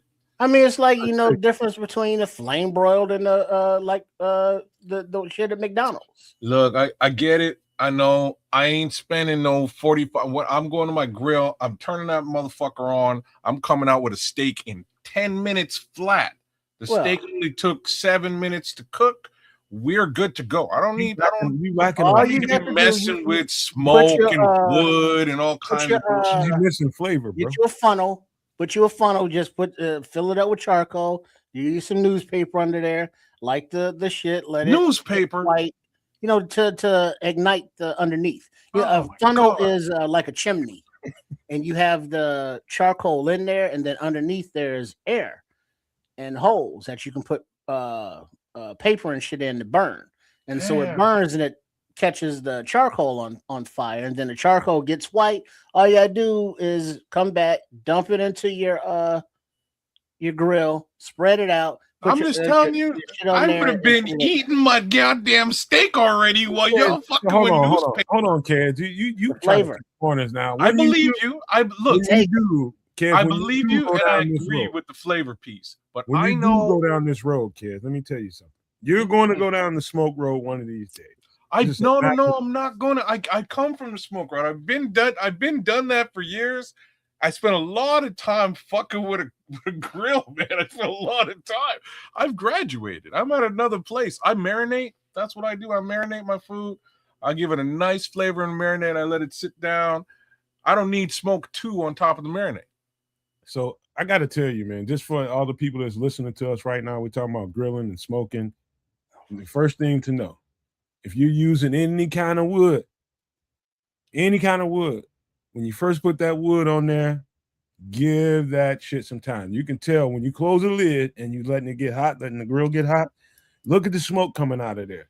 If you see kind of a charcoal colored, brownish, grayish smoke coming out of there, it's not time to put your meat on there. That's dirty smoke. Wait until that smoke gets a little white. That's when it's time to put meat on there. See, I've been a lot of people make that mistake. My steak already ready by the time you waiting for that smoke to come out while I'm cutting into my butter. You know what I mean? Right. Hey, you enjoy that steak, bro. I'm telling you, I'm gonna enjoy a much tastier steak than you. It might be. Dude gave up 3 runs in the bottom of the 10th. Oh, for fuck's sake. All right, let's cut into some Bears right now. We at 1:30, hour and 30 minutes, man. So it's time to get into some Bears. Let me lead the conversation off like this. Samuel, if we get to talking about something that you want a piece of, all you got to do is say the word, invite, comment. Let me start off here. This is the main story everybody wants to talk about. Oops, excuse me. This is the main story everybody seems to be interested in, and everybody wanted to hear the coach's take, the GM's take, and hey, what's up with Kyler Gordon? Why is this all? So number one, let me just go out and put this out on the record in the first place. We all thought it was a hamstring or quad. This time it was a calf injury.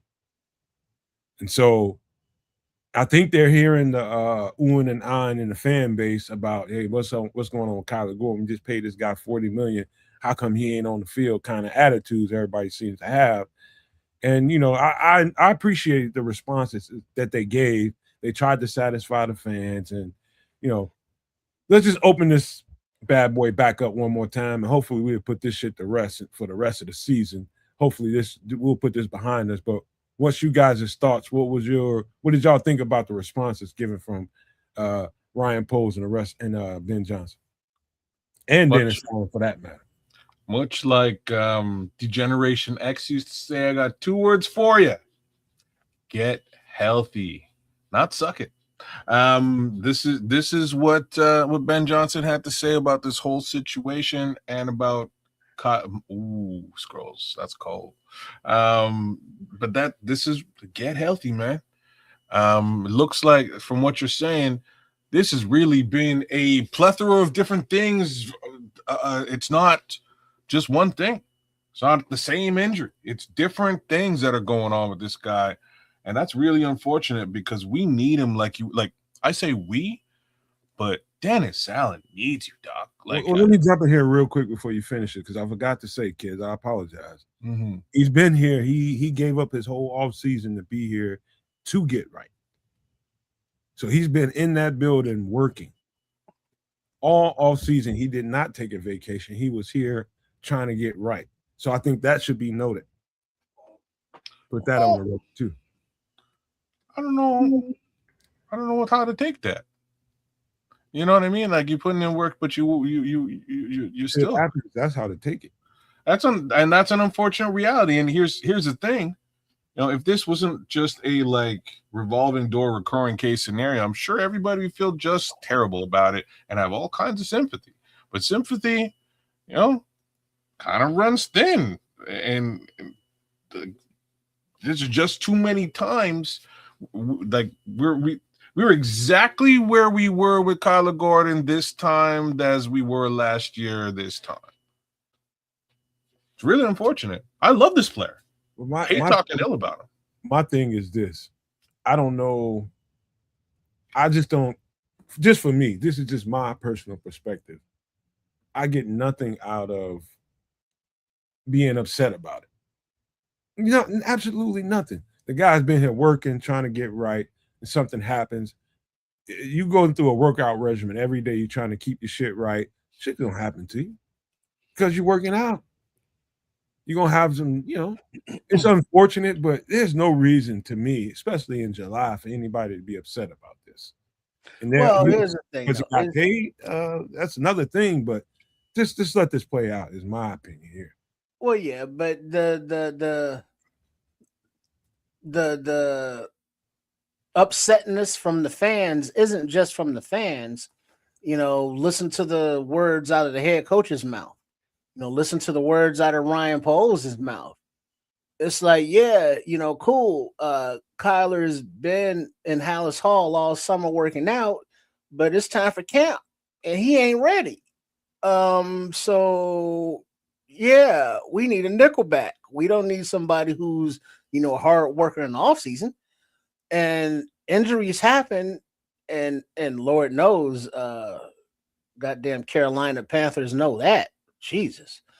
But just this moving muscle thing, and it's like, well, are you going to be able to play? Granted, it's still July, so he has time, but it's just not a good look when it's like constantly unavailable because of injury.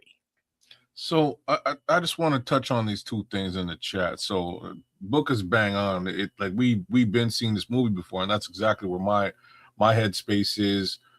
Again, this is where we were last year. So from a sympathetic perspective, it's a little bit harder for me to be sympathetic. I hate to say this. Ran out of tissues.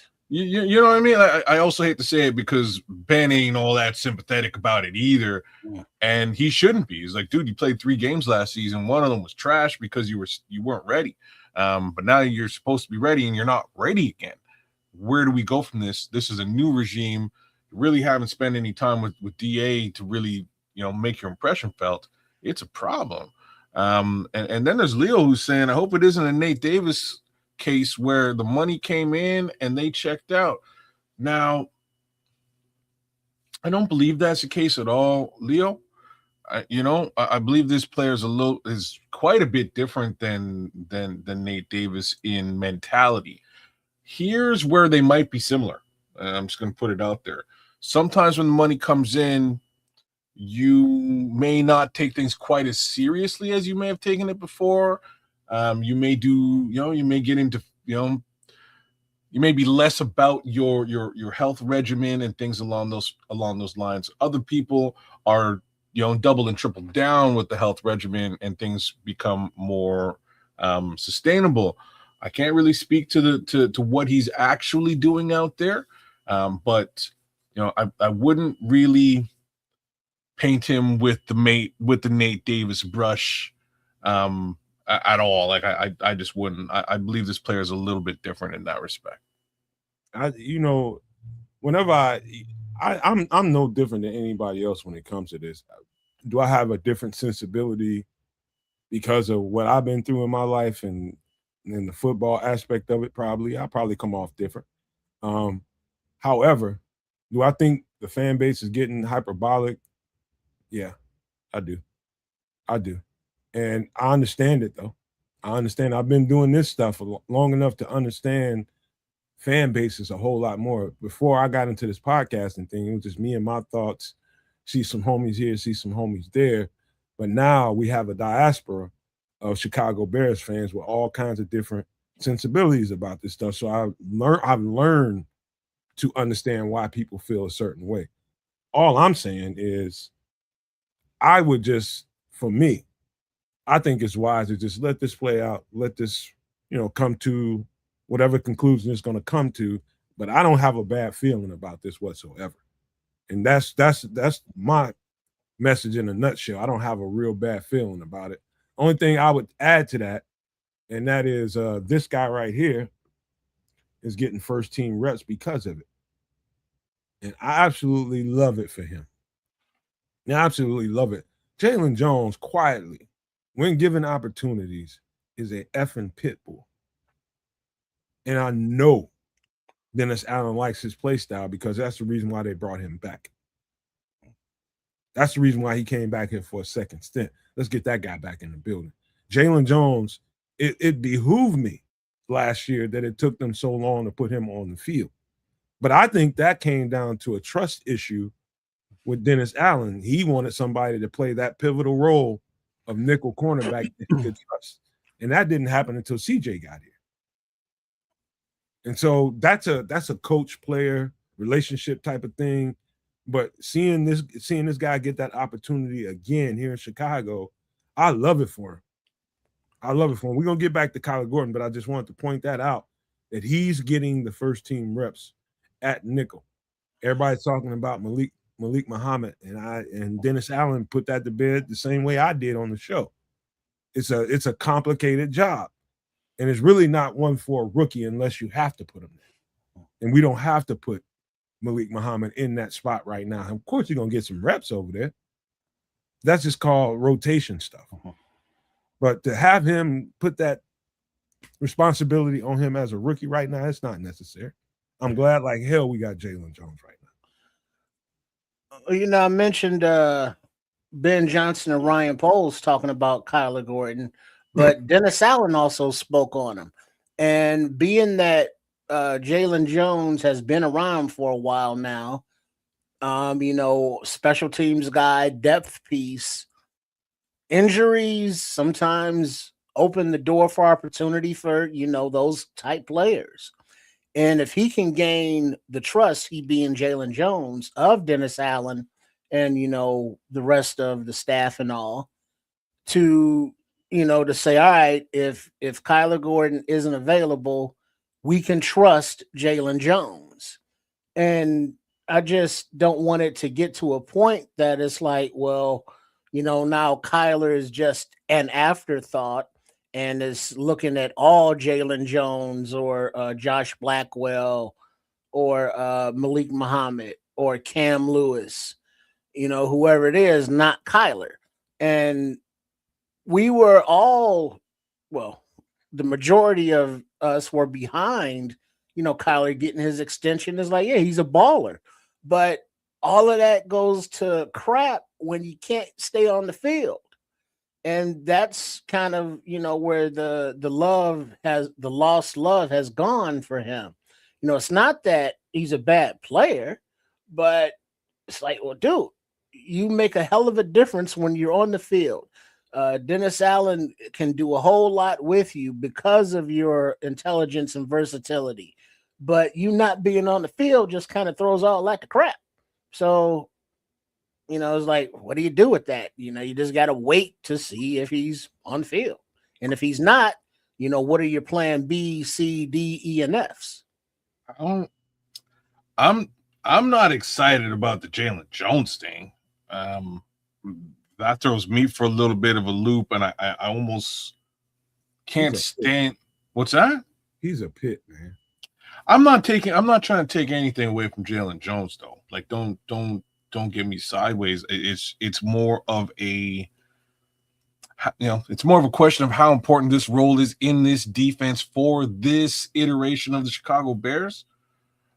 And we're sort of looking at a backup and or maybe a rookie steps up to the plate to grab the brass ring, which means, in my opinion, this is a gap. This is a hole that we're trying to fill, and we're not even really trying to fill it. So, like, it's a couple of things. Like, the first one is, like King Book is saying in the chat, like, the chat's loaded with awesome commentary on this topic. King Book is saying, like, as long as he's available week 1, we're good. Well, remember how he came back when he was injured last year? It was a little shaky because he hadn't been on the field in some time. So even if that's the case, I don't expect him on the field in week 1. I think it's probably going to take a couple of weeks until he's back up to snuff, and hopefully he is for the remainder of the season. And then you get Scrolls over there who's saying if he's there week 1, he's out week 3. And that's the problem. That's the problem I got is you know how I am, kids and trips. It's about manifesting and using the right words. You say that shit, you speaking it into existence. But, like, that's fair, but it's also fair to say, right? The homie he got paid, he was fine. He got hurt. He was out the whole season, played 3 games, one of which he absolutely stunk. Played the 2 games and came back to form, and I was like excited to see how he does in a full season. And here we are again having the exact same conversation we were having the year before. It's not it's like the question of availability really is a question, y'all, because these soft tissue things just keep popping up for Kyler, and it's terrible. It's a real concern. The thing is, okay. My thing is, you can't do anything about it. It's football. It's a guy working out, running into some bumps and bruises and soft tissue injuries in particular. And I'm sure he's sat down with the trainers and coaching staff and even doctors, I'm sure, trying to get to the bottom of it. And I've said this for the longest, and I believe this to be true. And my actual trainers told me this as well, because we had a few guys that were dealing with the same type of shit Kyler's going through. A few guys. And he kept telling them, you mother has got to stop drinking and eating bullshit. That's what he told them. Coach, man, what you going to do late at night? Man, and everybody, I got to get some Taco Bell. You can't eat that shit. Especially not in the middle of the night, because it's just bad fat and it just sits there. And you're going to go out there and you're going to be feeling all sluggish, and the coach is going to be pushing you, and you're going to be pushing yourself a little too far than what you're able to do because you ate that shit last night. And you're going to end up pulling something. That's the literal words I heard in the training room. It's the same thing that's I believe what Scottish Bear was saying last week, right? He has to change his diet and start eating bone broth or drinking bone broth if that's what you do. You had a couple of suggestions, but if that's what it takes, man, let's get that in place. And one would have hoped that would have started last season when he started to experience some of this. Here we are now, more or less looking at it again. So, it's not the end of the world, y'all. It is an unfortunate eyesore to deal with right now. I'm sure he'll be on the field at some point and will make his impression felt in 2026. The question, unfortunately, is just, when and for how long. Well, but that's why, all the arrows are being, shot toward him and the quivers are being emptied, because of the length of his unavailability ness. And, you meet with the trainers, and I hope the dietitians are a part of that. And, I've given comments as like, well, shit, Kyler Gordon has his like man versus food kind of YouTube channel thing, where he goes around and, he samples different things. And, that's a cool thing to do. But yeah, no, not now. You can't be eating, you don't know what you eating. You need to eat, whatever the dietitian says eat, your proteins, your veggies, all that stuff. And, sampling different dishes, you don't know what's in that stuff. And it could be something, high in sodium, that's really drying him out. And if he's not hydrating enough, soft tissue injuries. I heard it. So you're right. You right. gotta be aware of all of the influences that could cause these things, and it's just been so many of them. It's kind of like, well, shit, why are we worried about what this dude is eating? It's like, because he can't get on the goddamn field, because he can't. Who's tissues Who's policing these guys when they get home? Nobody. After I heard that conversation, because I myself struggle late in practice. I struggle late in practice towards the end when you get done with practice and they having you run gassers to finish practice off. Gasser is a 100-yard sprint. And I'm struggling bad. I'm not the only one, because we was all at the same place in the middle of the night getting bullshit. After that, I heard in the training room, I'm tired of going through that. I'm tired of hurting like that at the end of practice. Like, I'm hurting. I'm like feeling like I'm about to keel over bad. I'm feeling horrible. And when I heard that, when I realized that on our floor, we had a vending machine that had a whole bunch of, everybody walked right past the damn thing. Had a whole bunch of vegetables, fresh vegetables in there, oranges, apples, pears, all kind of shit. And I'm an apple guy. I would get me at the end of the night, I would get me 2 hard, crispy red apples. And I never felt like that no more. So I know it's true. In some way or another, it's probably diet related.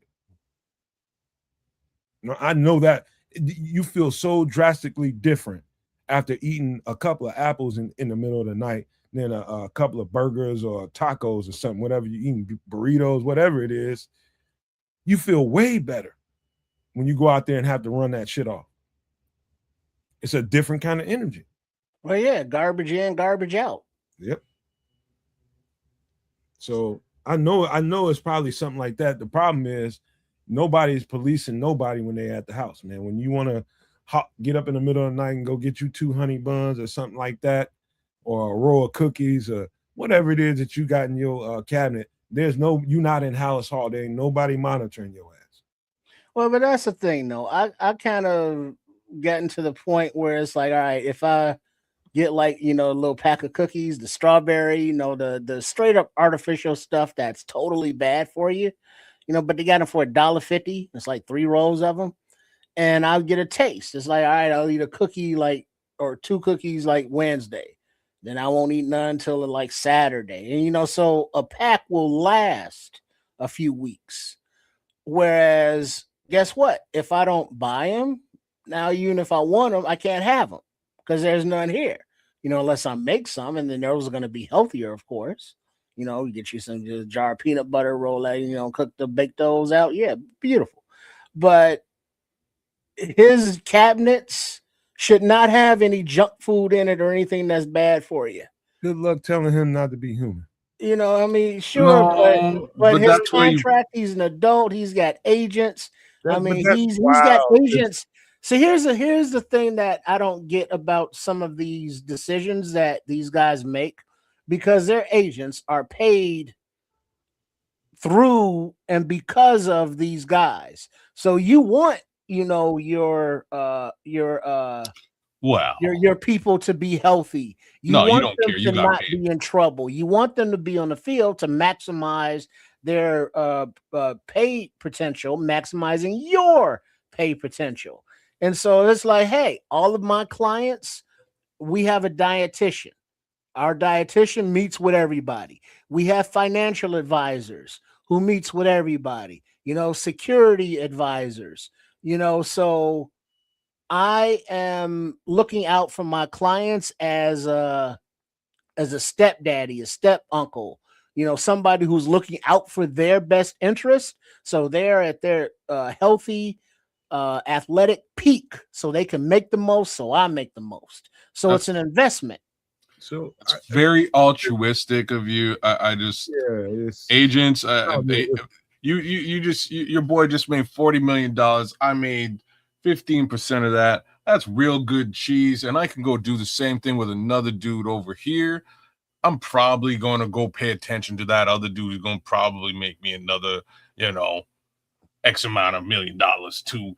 And, maybe you will do it again, but that's not really my concern, because, these are just commodities to me, and I can just make that money player on player on player on player. And I don't really have to get in at players, to ensure that I'm getting more money from this guy because there's 50 of them and I'm just making guap. I own a yacht. You know what I mean? Like that's just kind of the reality here. But numbers instead of individuals. What it is. Jerry Maguire at least hugged, my man. Oh, he liked that guy. That was his big first contract. You know what I mean? But after a while, Jerry Maguire don't really care about the Cuba Goodings. Yeah, because did you see the reaction to other agents? Like, well, why don't you do that? And he was like, well, come here, give me a hug. He was like, no, get off me because that's fake.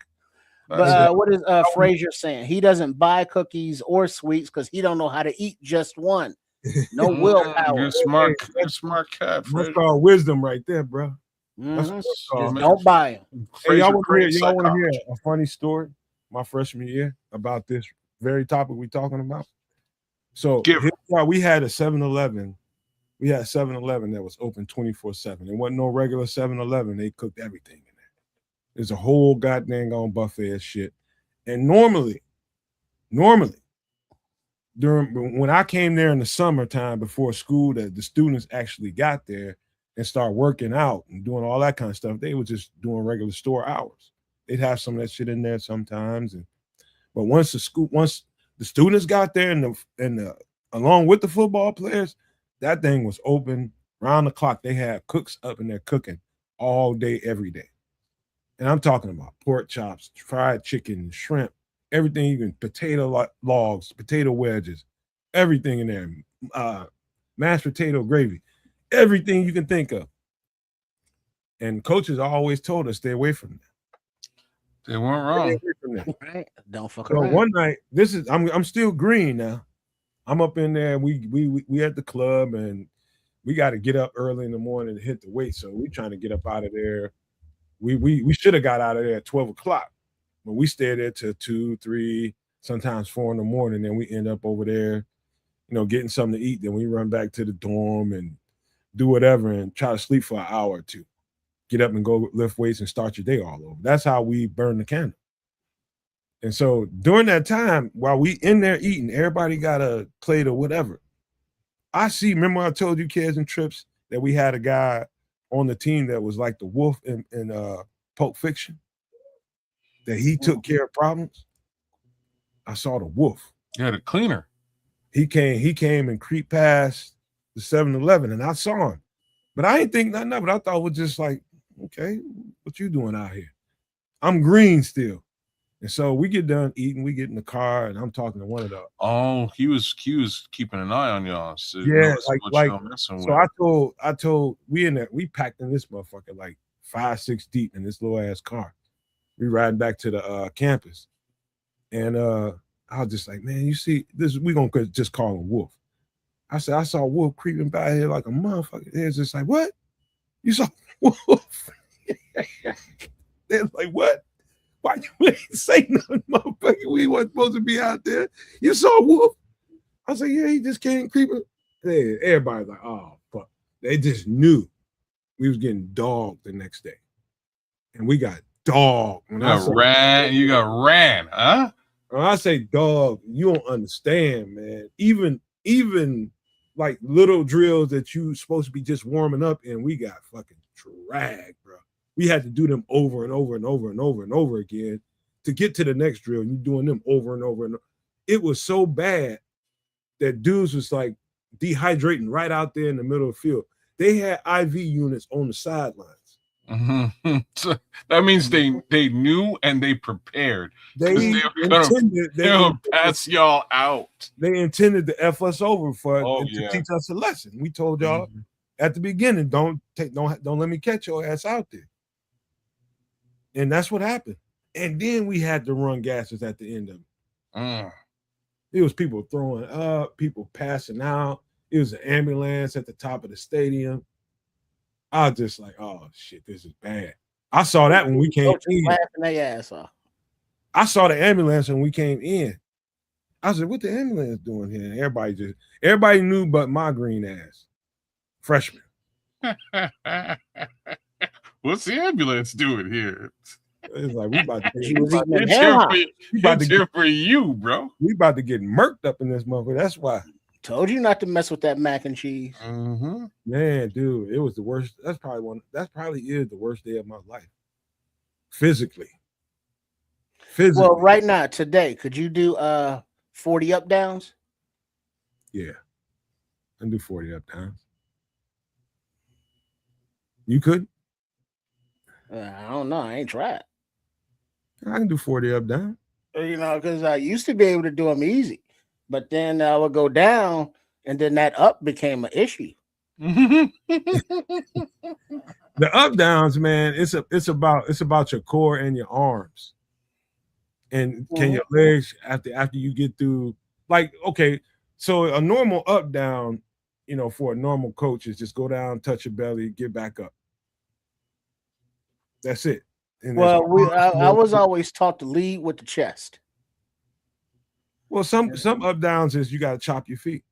Well, you chop your feet, and then when you drop, you lead with your chest, and then you scramble back to your chopping position, and then lead with your chest down, and then up back to the chopping position.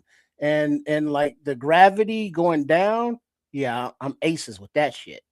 It's the coming up part that ain't so fun. And then that whole chopping of the feet thing, because once you get a certain age, like your joints, like your ankles and your knees and your hips, they don't like chopping. They don't. These are facts. If you're not chopping, it's them up downs is easy. Well, if you chopping, them up downs get a little rough towards the end. Yeah. Okay. Because Dennis Allen said, hey, you have 40 up downs. You know what I'm saying? You don't do them, you're on the pup. And as far as I heard, everybody was able to accomplish that. Yeah, you drop into a push-up position. Yeah, that's lead with your chest, and then boom. Samuel, all he knows is a chop up down. I did meet a coach that made us just do standing up downs and get back up. But most of the coaches I've been doing that shit since Pee-wees. Whenever I got in trouble, up downs. I mean, it was just one because we used to practice around multi sport place, man. When I was a little Pee-wee kid, and they had baseball diamond out there, softball diamond out there. We used to have to do bear crawls around the goddamn diamond. Mm-hmm. Bear crawls is like you on all fours. You crawling you get in trouble. You crawling all the way around that damn baseball diamond. And boy, I'm telling you, you feel so brute strong in your shoulders by the time you get up. It's a coach trailing you the whole time. No, you better not let nothing touch the ground. Just your legs and your feet. Go. Mm-hmm. Keep going. I know you tired. I'm crying. Yeah, I don't want to hear that. But the funny thing about those, once you get going, your momentum kind of keeps you going. No. Whereas up downs, now you're fighting gravity. No momentum my ass, dog. Your fucking arms gonna go dead, bro. Well, and you got to keep going. Well, yeah. Well, there is that. There is that. Best thing to do is don't get in trouble while you're practicing. Don't be jackballing around as a peewee, throwing gum at people and shit like that when you're supposed to be paying attention. He's talking about you heard Sam talking about your arms going dead, bro. Shit. However, man, let me get past my personal story because I can go on and on. I'm happy for this guy right here getting an opportunity because I think that's all he ever really needed was opportunity. I think Jalen Jones for a long time, I always thought he was a diamond in the rough. I think he's just got that. He's got for lack of a better word, a killer instinct as a football player. I'm not going to tell you that he's A1 when it comes to cover as a cornerback.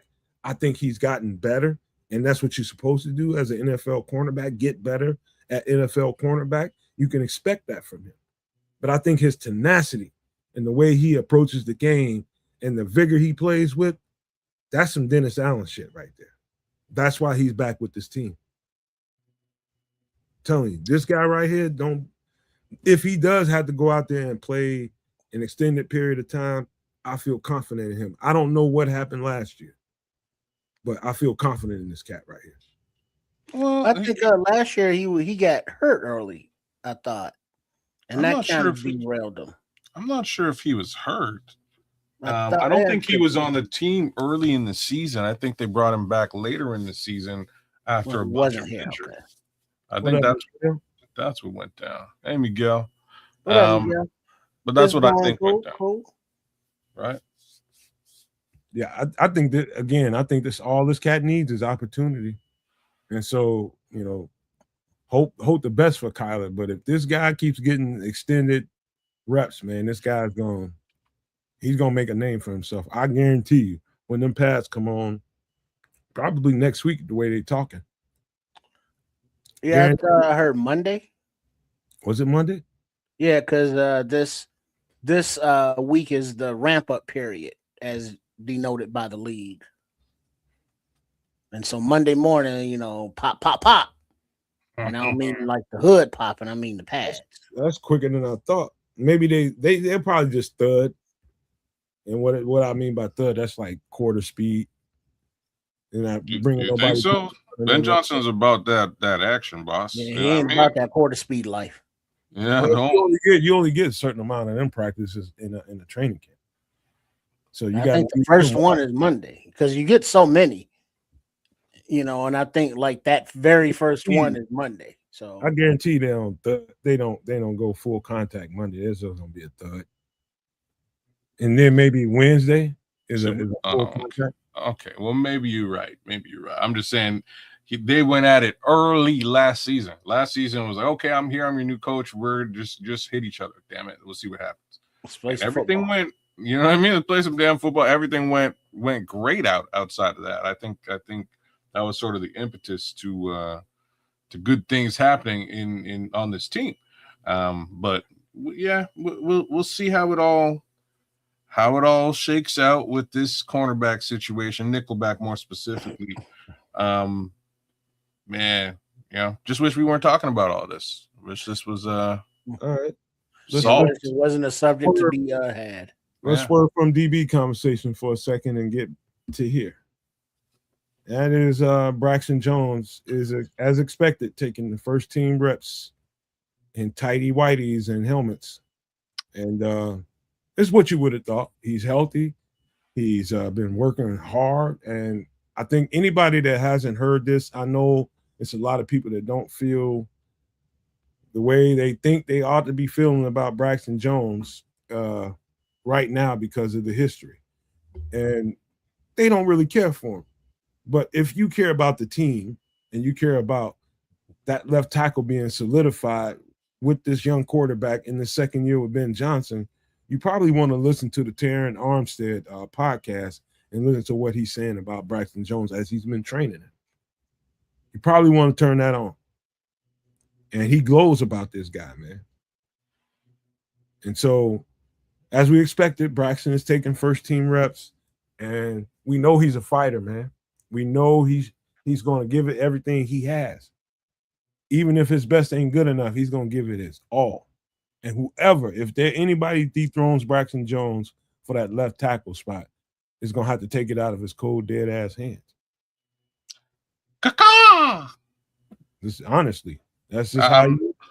I'm giving my eagle, my Canadian eagle, because it happened last year. I'll be real surprised if it don't happen again. I do want to harken back to our conversation along these lines this weekend on Sunday, Nomad at Night.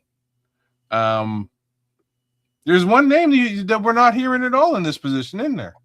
Isn't there like a missing person? Hold on, before we finish that, Samuel asked a question. He says, I like James Jones too, but I think he's been good outside. Do you think that the Bears can afford former nickelback Kenny Moore as insurance? We just talked about that last week. Yeah, we had this one up on Sunday. Speaking of Sunday, so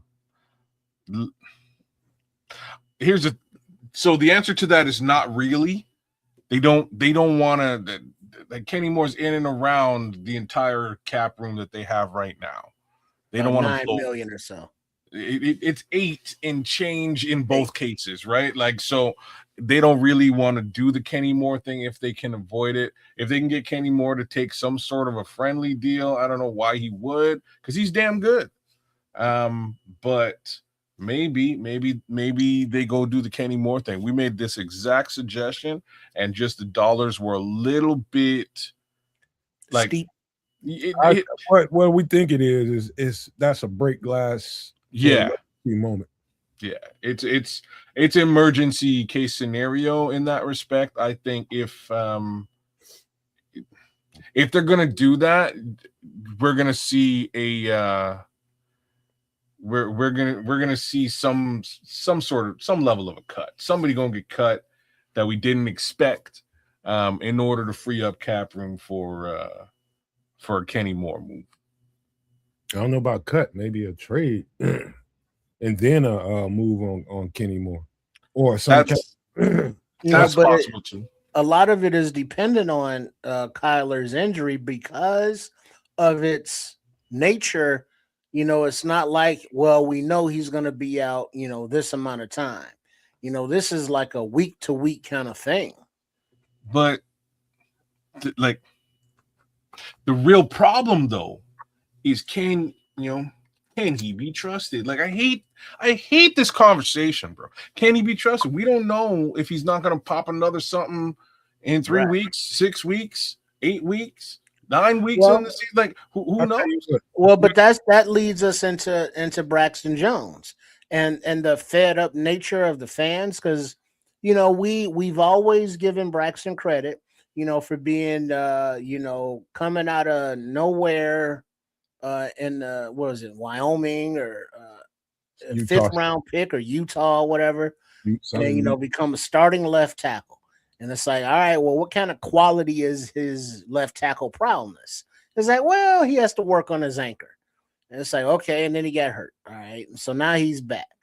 And so you get the competition, of the Canadian Eagle, Jedrick Wills, and then the afterthought of Karan Amagaji. He's not even, nobody even, they didn't even, so they talked about this today. That's why he's an afterthought. Remember, y'all, we gotta get some takes here for Braxton Jones. One of us. But Braxton has the upper hand because he's the incumbent, basically. He's still ahead of Theo, as far as incumbency. Mm-hmm. This was, the first day, let's see how it plays out once they get pads on, because as we all know, defensive lineman is nothing without pads to see how his anchor is. How's he moving? How's he moving compared to the other competition at left tackle that I just mentioned? Impossible. And so it's the first day. He has the advantage. Let's see if he can hold serve. Impossible to evaluate at this point. It's just basically showroom floor shit for the first couple of days of training camp. That's what it is. You got your shiny new cars and you got them all polished up.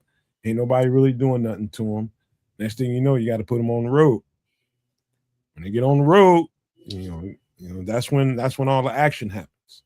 And I've said this the whole time since Braxton has been here. I made some little funny jokes about him not having the ass, and I mean that. You don't just can't buy that at Walmart. You gotta have something to sit on. And I do believe they sell it in Brazil though. Hey man, hey, montez is now he's break too, and they leak and you stink, and all that kind of shit happens. And what I'm saying is, Braxton Jones is gonna always have some kind of struggle at that. How he can mitigate it is through his technique a lot. And that's what it sounds like he's getting a whole lot better at. Is owning the fact that that's my weakness. How can I mitigate this now? Well, positive thoughts. I'm not the positive guy with this whole Braxton Jones thing. I'm exactly the guy that Nomad described earlier on. I think this team has had intentions on moving well past this particular player, draft after draft after draft, and here we are with the player. Like the major reason why I'm a little bit less of a believer in this case scenario has to do with the injury. If we're talking about stabilization and maintaining that anchor and you blow a tire, it doesn't bode particularly well for maintaining the anchor. So he has had a fair amount of time to get back to snuff. Fingers crossed that he's gotten back to snuff. But now we also have the expectation that was on him before of not just getting back to snuff, but being better than that, right? Not like the anchor case scenario needs to be improved. So we'll see. We'll see what that looks like. He's up against at least one guy who's not injured. He's up against another guy who is in a very similar boat, but was projected much higher than he is. So that's the conversation. We're really going to see what happens with Braxton Jones. I'll point something out to you as a question first. I just want to see, well, you two, Trips, if you want to answer this. Before last year, had you ever noticed that Braxton Jones was jumpy at all? At the line? He'd have his snafus once in a while. Sometimes, not like that's not. It's not something. I would say he was more jumpy early into his career and settled down in year two. Yeah, man, he started to settle down. He did, right? So That's, that's not something I would point at as a major area of concern. no. I'm going somewhere because I've been watching all this shit since he got here, and that's just something that really jumped out to me last year. And why it jumped out to me when I start thinking about it and putting the injury that he was just messed up and trying to compensate. And I think personally, that led to it got extremely jumpy.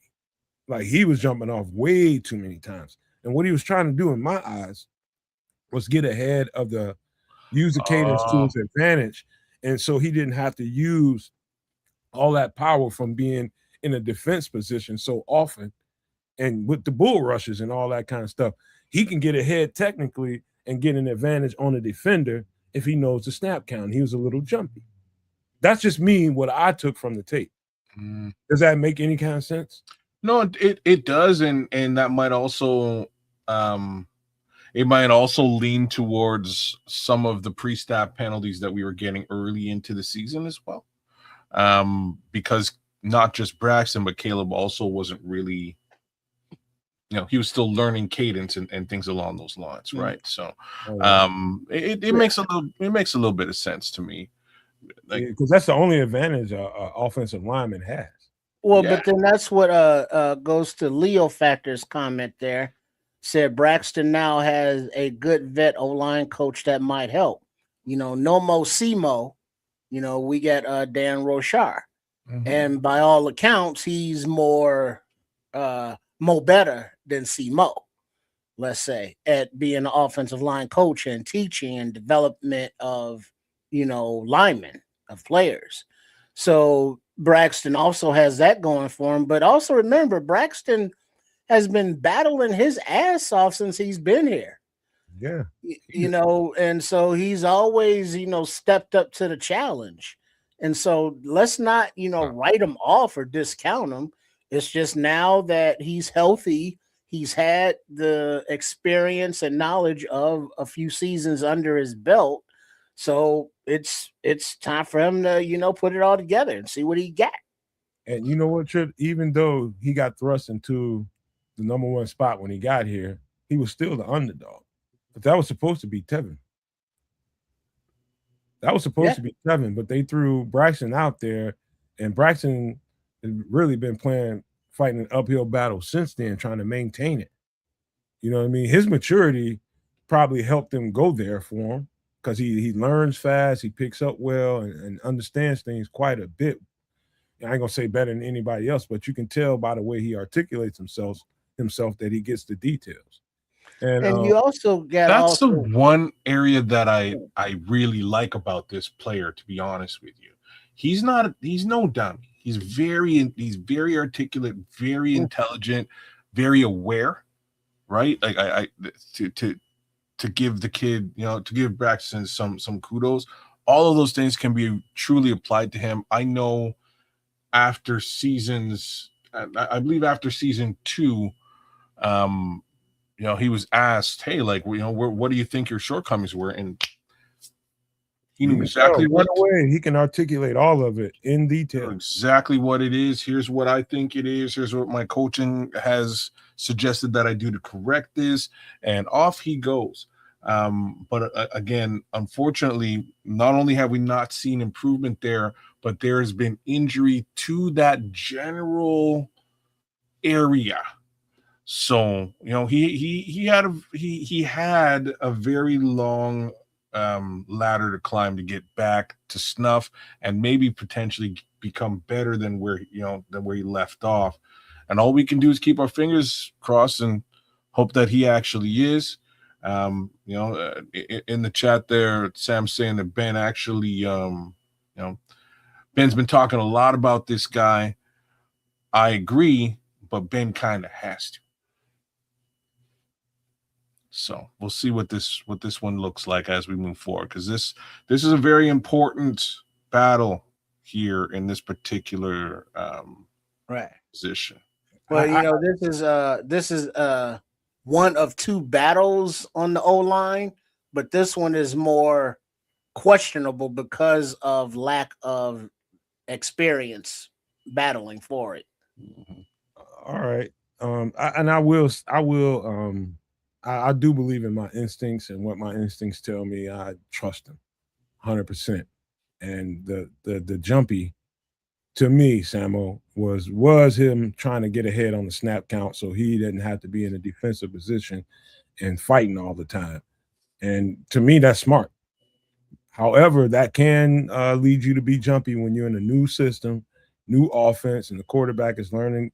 Everybody's learning the cadence of the quarterback and the rhythm of everything. And you just anticipate something a little too early, and boom, there you go. Now you the heel.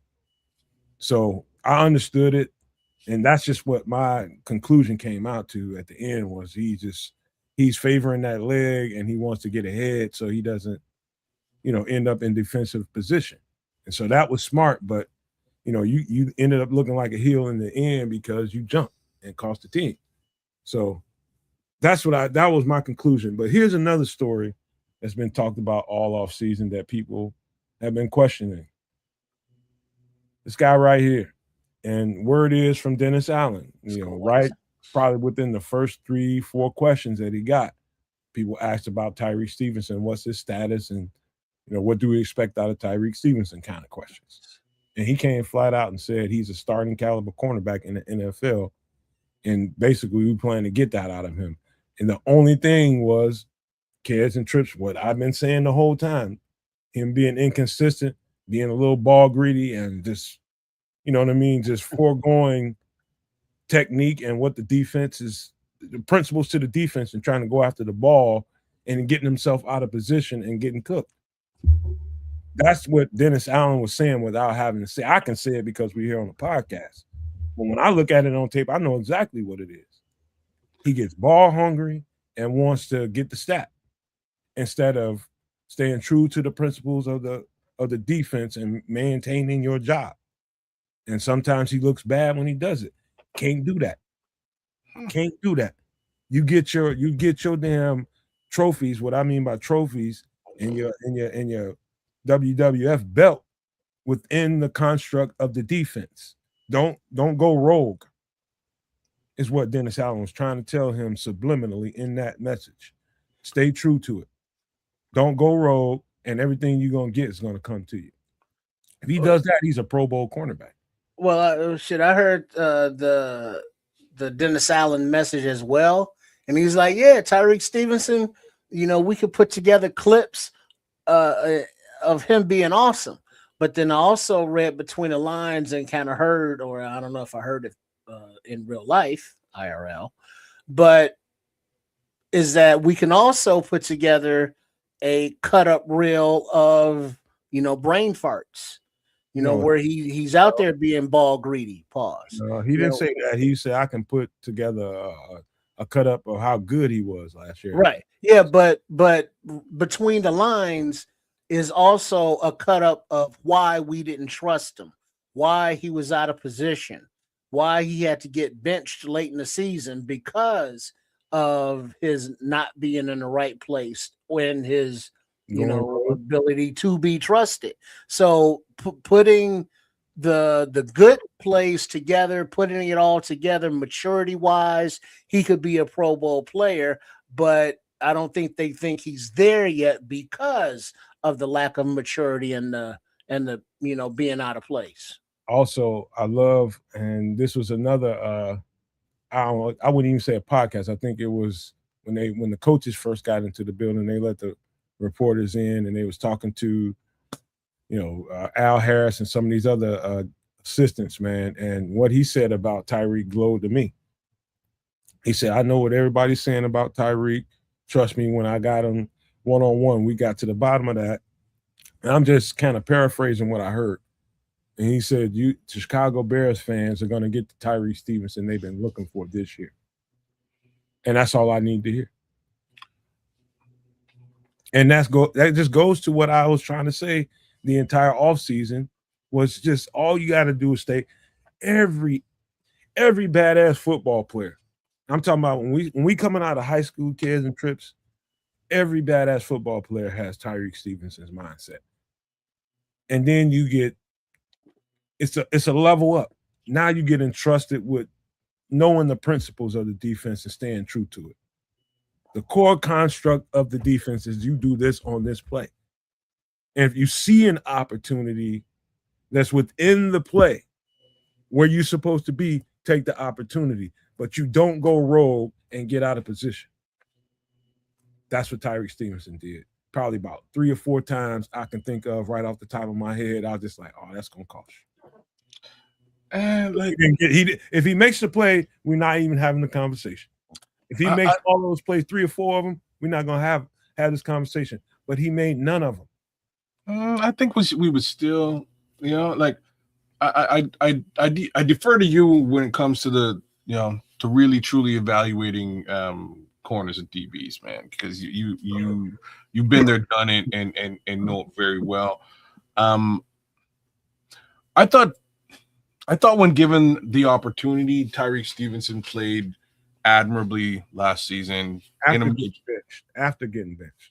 Well, you see, after getting benched, and you're probably I guess you're right, because Nashawn came on and took his spot on the other side. But I believe that wasn't a bench, and I believe he was injured at that point, and that's why Nashawn got it. If I might be wrong, the benching was later in the season when Jalen got back. Once Jalen got back, we did not see Tyreek Stevenson back on the field. It was Jalen and Nashawn on the other side. That's when he was benched, and at the same time, in between all of that, there was a couple of brain farts, and this is what Tripp was saying. Like there was a couple of brain farts with him, just not necessarily being football smart. Sometimes on the field, sometimes off the field. But for the most part, on the field, I'm confident in this player. I really like this player. I think he plays the cornerback position very specifically, brings a lot of physicality when physicality is required. But at the same time, he's not as attitudinal as a Chauncey Gardner-Johnson, and won't, he's not going to get in there and be handsy for no good reason. Like he's semi-disciplined in that respect too. So I expect that Tyreek Stevenson will likely be the other corner on this team, and I'm hoping he gets all the opportunity to really make his impression felt this season. That's how I feel about this guy. I think by the time this is all said and done, I think he will emerge as the best corner on this team. I wish you were wrong, but I don't think you are. I don't think you are. I think just given a couple of things, one would normally think that it's Jalen Johnson, but we may be at that crux where Jalen is starting to go, a little bit south, given age and injury history and things along those lines. I don't really mean south, but maybe Jalen's leveling off a little bit, plateauing with respect to his growth as a player. I still think this player has a little bit to pause scrolls. I still think that this player has a fair amount of growth left in him, and I hope we see that this season live and direct on the field. Hey kids, here's the thing. This is my last take on Tyreek. This is what I know. It's one thing you can't coach, and that's dog. He's a dog, bro. You can't coach dog. The only thing you have to do with dog is trying to trim around the edges and polish the dog. No, you got to tame it sometimes. You know what I mean? You can't be a wild dog out there doing dumb shit all the time. That's the problem right there. He's his confidence is through the roof. He's got the ultimate confidence. You can't tell him that you can't do this. You can't. No, he can do it. He can do it. He knows it. The thing is at this point, you just hoping that real emotional maturity kicks in, and when games get tough and when he's really, really into the game and the emotions are bubbling to the surface and it's kind of spilling over, can that polish keep that where it needs to be? That's the only thing with Tyreek. That's the only thing in a nutshell. Can't Well, teach what he's got, but you got to learn how to harness it. well, that's I think part of the responsibility of whoever the new leaders are back there in the secondary. And we've heard Kobe Bryant say he wants to be, one of those guys. And then He also probably you look is. at well, Jalen Johnson, maybe, but That's not other than bad. that, it was Kevin Byard who kept Tyreek Stevenson in line. Had to check him out on the field. But now, out on the field, who's that going to be? So, I don't. That's an unfortunate reality you just brought up, Trip. There is nobody like He's at the that. point where I think being benched, being humbled, being put in a position where he's in a year where he can earn a whole lot of money for himself. He's the police to Tyreek Stevenson now. He not only is he the police to Tyreek Stevenson, he's also quite technically the police to some of these other younger rookies, younger players who are going to be making their impression felt on the field here and there throughout this season, or potentially in starting capacity when we're looking at a potential vacancy at nickel, right? So I think that guy, like, hopefully we have a mature Tyreek Stevenson this season, and I think that's really just the best word to use. There is some inherent immaturity with this player, and we've seen that. We've seen it rear its ugly head more than once, and we won't get into all the games and all the awesomeness of those situations. But as stated, I thought he played his ass off last year when given that little window to do it. There were some hiccups. There was some brain farts or dumbassery. What it do, FFG, man? See, he hung around, man. That's my boy. You here? That's my but guy. I mean, considering all of that, I think Tyreek will play admirably this season. I think he has all the talent, skills to do it. And but now you got to be your own police, man. You really do. There's two particular plays I get to thinking about when I start thinking about Tyreek Stevenson. When I talk about dog, when I just talk about just elite talent, there's only two things wouldn't happen. Remember, he made that diving interception, just picked that motherfucker right out of thin air, just dove on it might have been a dig route or something in the middle, and he just dove and just took it away. He just read the shit, dove, took it away. And that one, and there was one play last year when somebody was running, streaking scot-free down the sideline. He just ran and dug the ball out and took it away. Just took it away, just took it right out of. And shits don't happen without Tyreek Stevenson on the field. There's certain players that you got on your team that will do special things when the time is right. And Tyreek just one of them dudes. It's big hits, all that kind of shit. There's really no, football skilled case scenario. There's not a lot of weakness to his game. Sometimes he does get overzealous, right? Like bite off a little bit more than he can chew. A little bit too confident sometimes, but it's mostly just dumbassery that makes you question this player. It's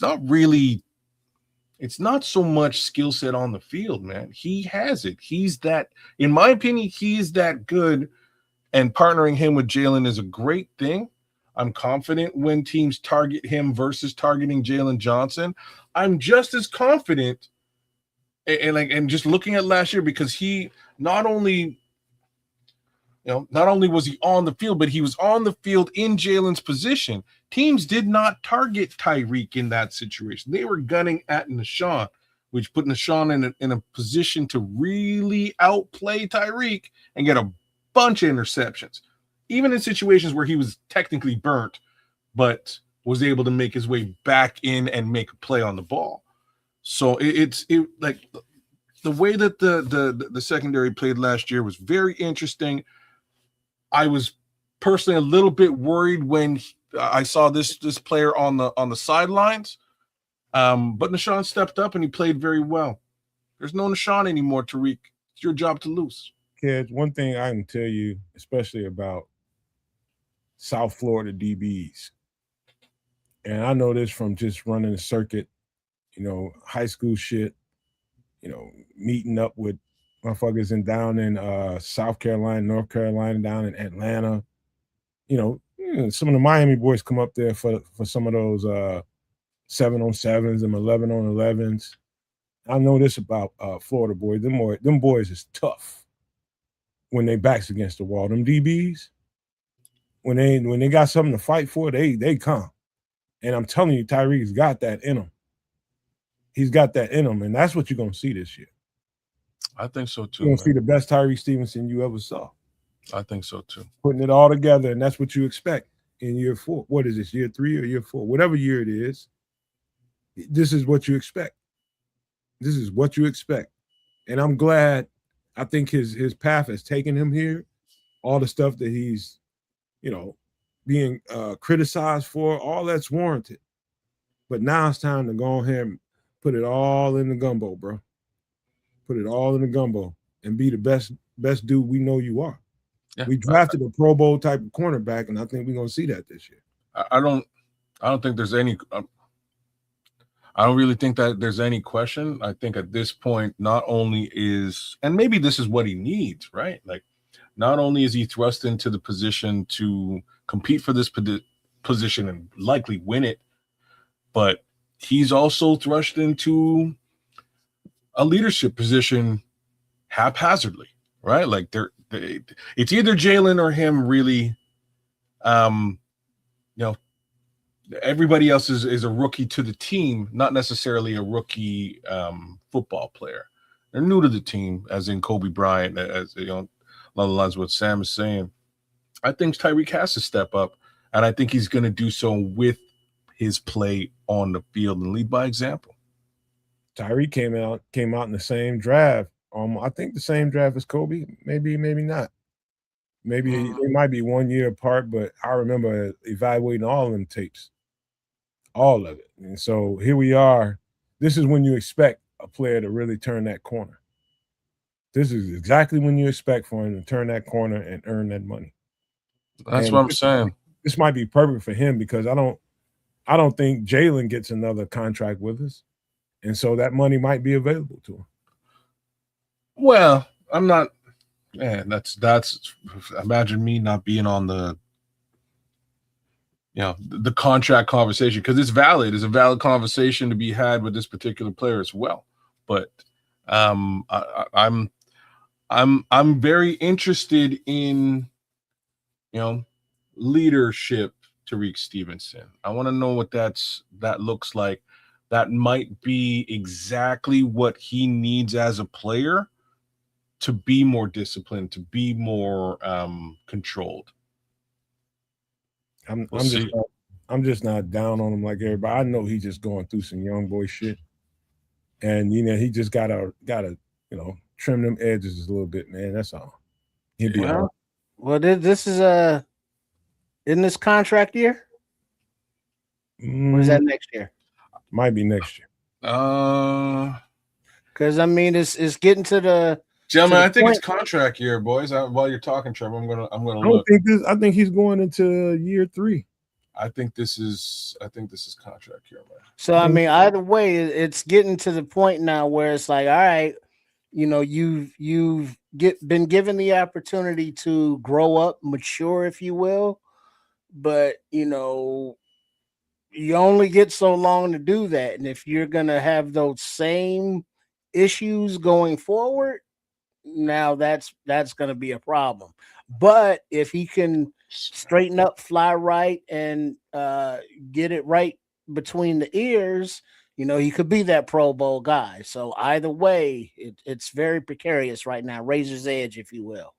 So it's contract year for sure, right? So he's drafted. This is contract year? Yeah, bro. I'm confirming right now.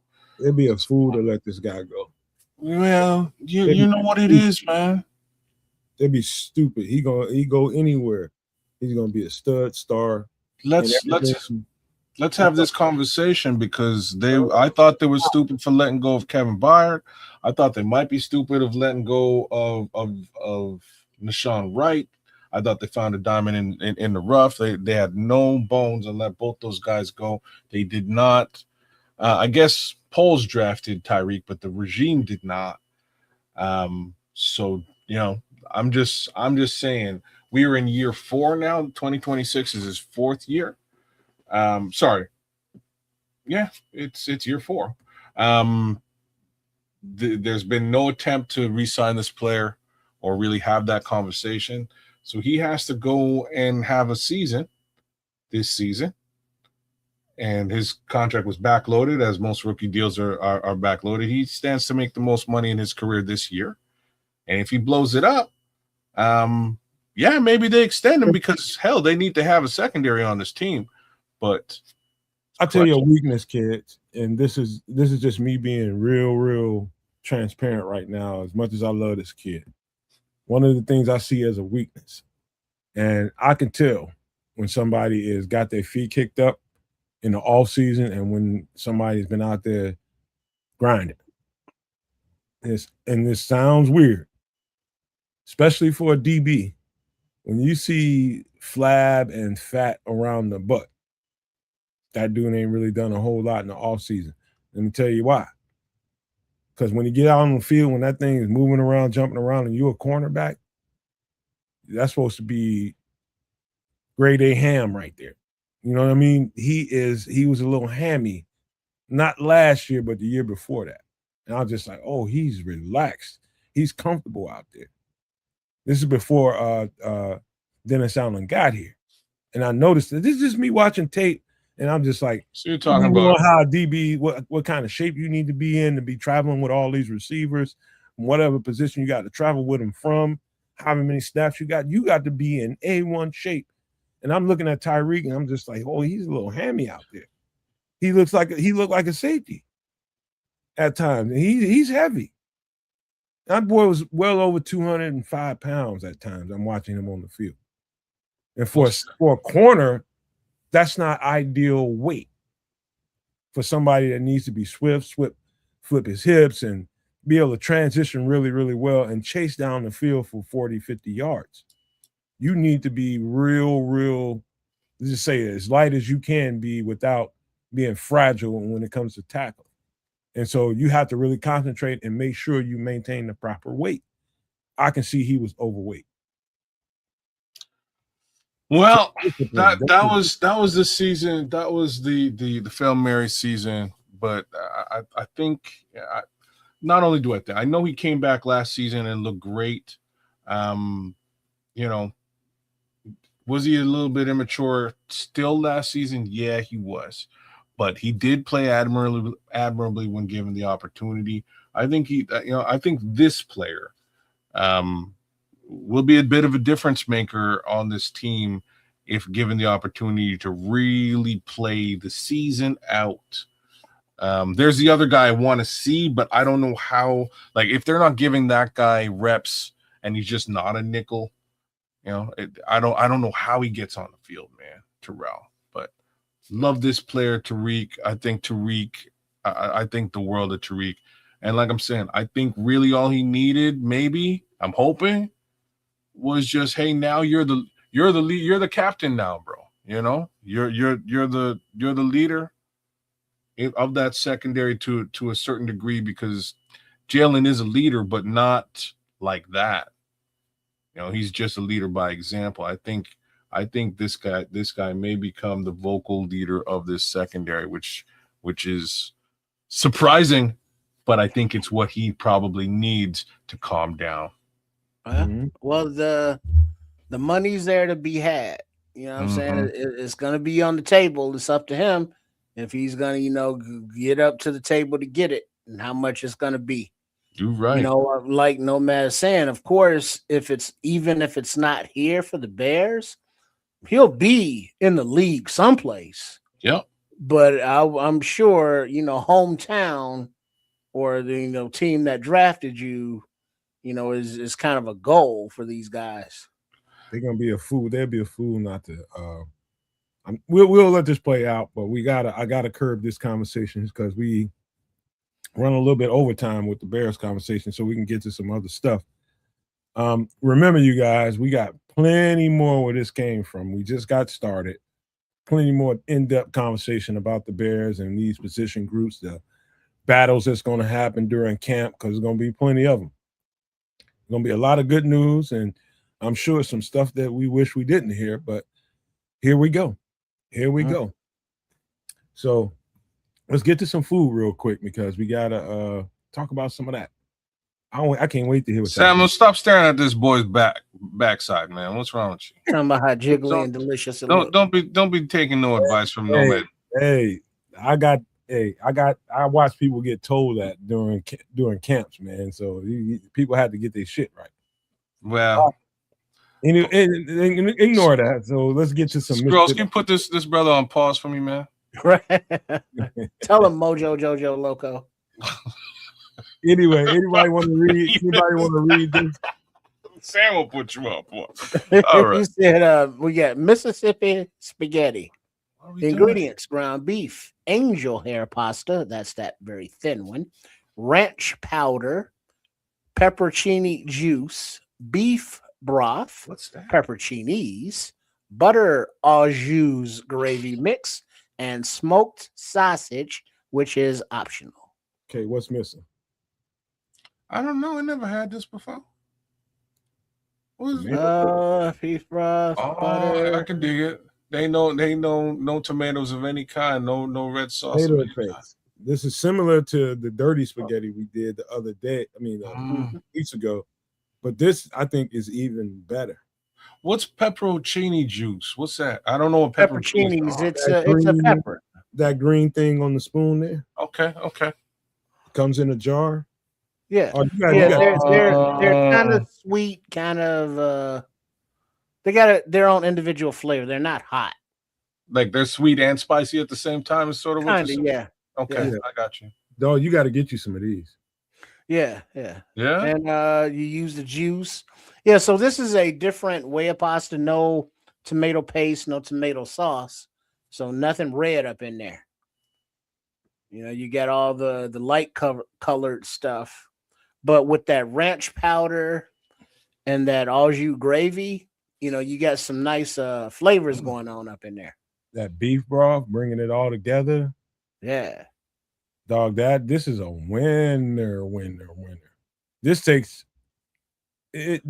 my traditional spaghetti thinking has tomato paste every time. Number one, I'm always game for another way to think about this. And this is another way to think about spaghetti. This is truly another way to think about it. Mm-hmm. And here's the fact that you haven't had a pepperoni. That's kind of you like alien. You've had it because they're in a lot of different dishes. I bet you I have and just didn't know what it was called, but I'll go looking for it. I'll try something like this because I've had something along these lines and it's delicious. I truly have to say it's very good. Hey Trips, looking at these ingredients. He got up and walked away, but looking at these ingredients, you can easily say this when it comes together has a little twang to it. Oh yeah. It's got a little kick, and then the au jus and the beef broth. You know, it's got that beefy, bold flavor to it, and so it's just a different profile than you're used to from your typical, you know, spaghetti or pasta dish. And then being that it's angel hair pasta, it cooks, you know, in half the time of regular spaghetti, you know, because it's that much thinner and that much finer. So when I heard about this, the first one that I saw is the one I want. And it says down at the bottom, smoked sausage is optional. No, put that smoked sausage in there. Put that smoked sausage in there. It just adds. I personally, I don't know how you guys are, but I love a meaty pasta mix. I don't want a pot. I can eat a pasta that didn't have any meat, but I won't enjoy it quite as much as I would with all the meat. I don't even want it without some kind of, you know what I mean? Without something with chicken, beef, something. I'll pass right by it. if it's just noodles. You know what I mean? You go Man, T shit, Will in the it's building. noodles with some garlic and some butter. You all right? Man, and the butter. See, the butter in this smooths the entire dish out. Really? You got the au jus powder, you got the ranch powder, you got the peppercini juice, you got the beef broth, all that stuff coming together. It's kind of loose a little bit. You put enough butter in that thing, it's gonna smooth it right on out and make that thing silky to your fork. And that's what I want. I want that thing to roll off my fork like silk and grab those noodles. That's the thing when people, what up, Terrence? I see you up there, T Will. T Will. When people make pasta, some of the pasta, and I've made spaghetti like this at times, where I like a runny, saucy pasta. But sometimes that don't work well when it ain't grabbing onto the noodles. That butter is gonna put that sauce on that noodle. So whatever that mix of au jus and ranch dressing, and it's gonna bring it all there. Don't forget that butter. Smooth that shit right on out. Butter. Mm-hmm. But yeah, is this something you think you might try? Any of you two guys? Most definitely me for sure. This is right up my alley across the board. But I'm gonna try carbonara with it. Okay. Okay. Oh, yeah, because there's pasta is kind of like burgers. There's a lot of different ways to prepare your burgers and enjoy them. Same with pasta. This is just a variation on a spaghetti dinner. I know. And Samo brought up he's been seeing a lot of these Mississippi, recipes.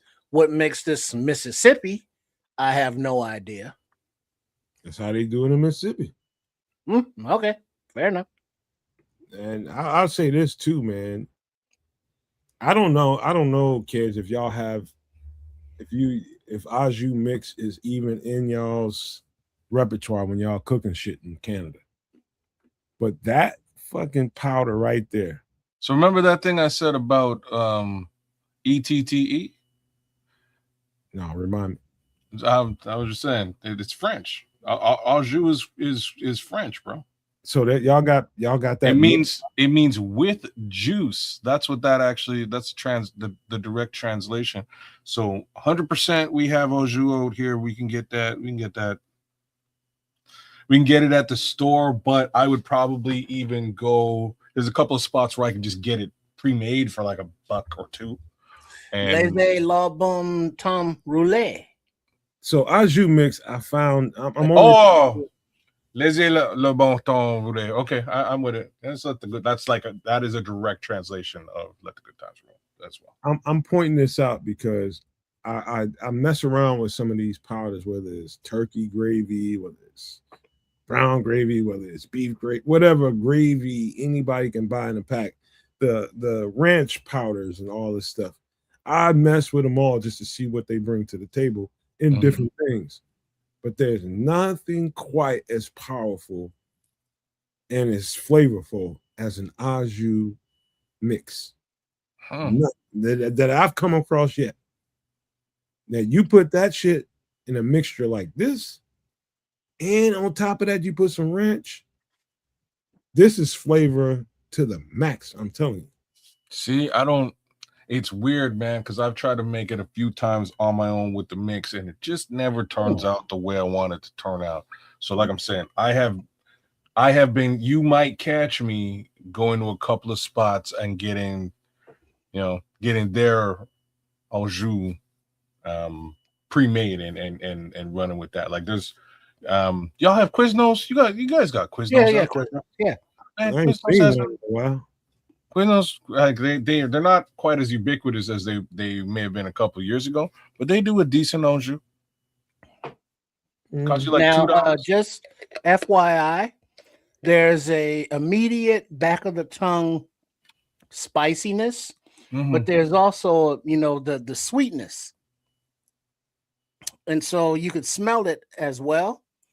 But the what are these? The pepperoncinis?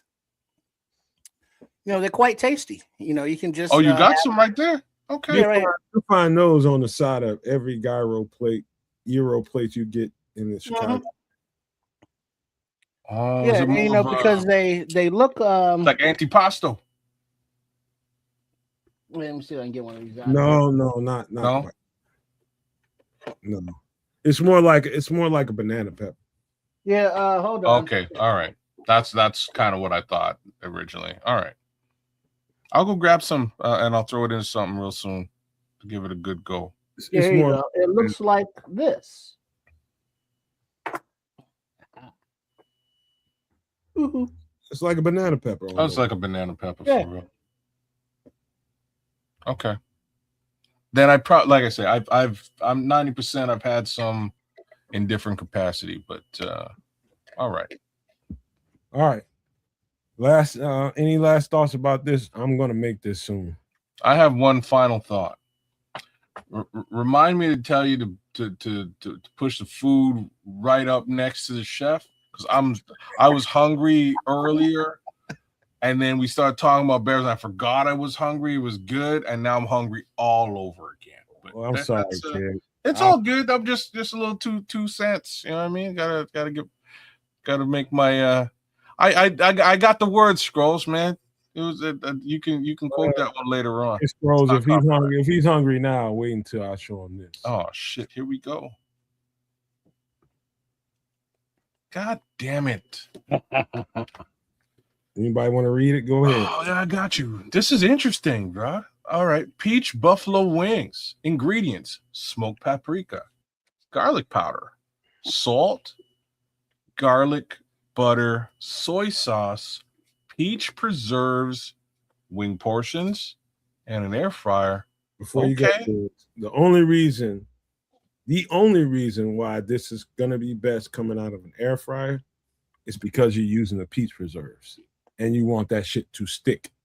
You stick this in hot oil or oil, it's just gonna burn right off. Yeah, you're right. It's gonna flush off, and you won't get the maximum flavor of the peach preserve. So air fry this immediately. I'm with you. Like that, yeah. Air fried wings are like surprisingly good, y'all. Like I don't know what else to tell you. You know how many people haven't had those? Really? A lot of people. I get the peach is like its own natural sweetness, but there's no hot sauce. So what makes these buffalo? I forgot that. That's when my brain fart happened last night. Oh, okay. So there's supposed to be hot sauce. Okay. So on that Tyreek Stevenson last night. I got brain fart big time. Yeah, you're right, Trish. I'm reading it now. I'm just like, I know where he's going. I forgot the damn sauce. So your sauce here is optional. Me, I'm gonna start with a Louisiana and go from there with the garlic and butter. That's gonna be my mix. Okay. You can get some nice Franks or something. Yeah. If that's your flavor, you go there. You can go here with Frank's got a Louisiana too, by the way. It's obviously not hot, but it ain't terrible. Little guy, hey, what's the hot sauce with the little guy on the horse and he's doing like a rodeo? What's the name of that shit? And that's big in Missouri everywhere you go. Not Tampico. No, it's regular Texas Pete. Texas Pete. That's what you're gonna find everywhere in Missouri. Every fucking where you go, you're gonna find Texas Pete. And the Texas Pete isn't hot. Texas Pete is extremely flavorful. So if you're not in the hot, but you want that taste that makes you think it's a hot wing, Texas Pete is a hot sauce for you. Yep, there you go. My y'all got it right on out the gate. So this right here. So I had this at where was I? In freaking Flossmoor somewhere. In freaking Flossmoor. But it was a battered wing in grease. Oh. And it was good because it was, instead of using the preserves, they they use a wet batter with the rub powder in it. So imagine battering up your wings like in a wet batter and putting peach rub in it. So you taste the peach. Oh, okay. I'm with you. You So it's taste not like a sauce in that case. It's like it's baked right into baked into the cake. Okay. It's baked into the cake. And so you definitely tasted it. But it cannot be as strong as this would be coming out of the air fryer when you did nothing there to remove the preserves off of there. So if you like sweet and a little heat, this is probably one of the better wings you're gonna probably eat. So Scrolls is saying that Church's Chicken gives you the Texas Pete. So that's interesting. So I don't think they sell it here. I'm gonna look in the store, but I've definitely had it at Church's a couple of times over the years. It's not a bad sauce, not bad at all. This situation here though, you know me, man. Throw some chicken in the air fryer. I don't give a shit what you do with it. I'm probably gonna eat it. This meal, like this style peach, it's weird for me. Most of the time, I don't like peach has a weird aftertaste for me that either I'm going to love it or yeah, just for me personally, it's like a love-hate thing. It's either amazing or I'm completely out. But that probably would not stop me from devouring this entire plate of wings. What you think about this, Trip? Yeah, it looks good. I definitely mess with them. You know, maybe some not only wings but thigh. Ooh. Yeah, I do that too. Mm-hmm. I see here is where somebody might tell you, okay, is blue cheese the best dip for this? And I had blue cheese on my wings there. I only had 2 of them. It was somebody else's wing, a girl I was messing with, and I tasted them. And it was blue cheese there, but I can definitely imagine ranch here too. Mm-hmm. Oh, there ain't nothing wrong with no ranch though. So ranch, people eat too much ranch. People eat ranch on every damn thing. I guess you're right. Ranch ain't necessary. Like you got to grow up as far as your taste buds go. So if you got people eating hot wings with ranch, they ain't grown. You got. It's a very serious judgment. You know what I mean? Grow up, man. You ain't grown, man. I did that shit when I was a little ass boy. Get you some goddamn blue cheese, man. It's funny because I had ranch for so long, and my wife whipped up some ranch dressing. I don't know, about a month, maybe 2 months ago, and I was like, "Damn, this is good." It just been so long since I had me just some ranch dip for stuff, and ever since I've kind of had a bit of a ranch dip hankering, you know. So I'm with it either way, blue cheese, ranch. But most of the time, I'm trying not to dip my wings at all, man. I'm just gonna crush them as they are. What about you, Trips? You don't talk too much about wings, man. I don't think. I got a feeling Trips sees wings as not enough meat for me. Well, it's not that. It's I don't have an air fryer, and I don't like. I like fried chicken, but it's just too labor intensive, and you know, you got the oil you got to do something with and shit, and you know, it's just not easy. Let's say, you know, you could put them in the oven, or you know, but that's different. But frying is just something that I like for chicken, and I would eat this, but just not something I prepare a lot because you just a pain in the tuchus, you know, preparing them. Not really, man. Not really. I don't like I get my wings. I just did some of these yesterday. Not these particular ones, but I just did some wings yesterday because my girl is off. I came home from working and she was just like, I was just like, "You want some wings?" And she just looked at me, just like, "You know what? That's good. That'll be good." And I hacked up some whole wings, the whole wing. and I cooked all of it, the little flapper and everything. And we just decided to eat some regular wings, and you put your own shit on it. She just put, ranch on hers, and she's still immature when it comes to that, but she will do it with buffalo wings. Damn. She will do it with buffalo wings. She will go, Samo, look at Samo. He new to the blue cheese gang. Right. Hey, you grown as fuck now. Yeah, because that blue cheese is bitter, Samo. When you're young, it's like, that's kind of bitter. It's sour.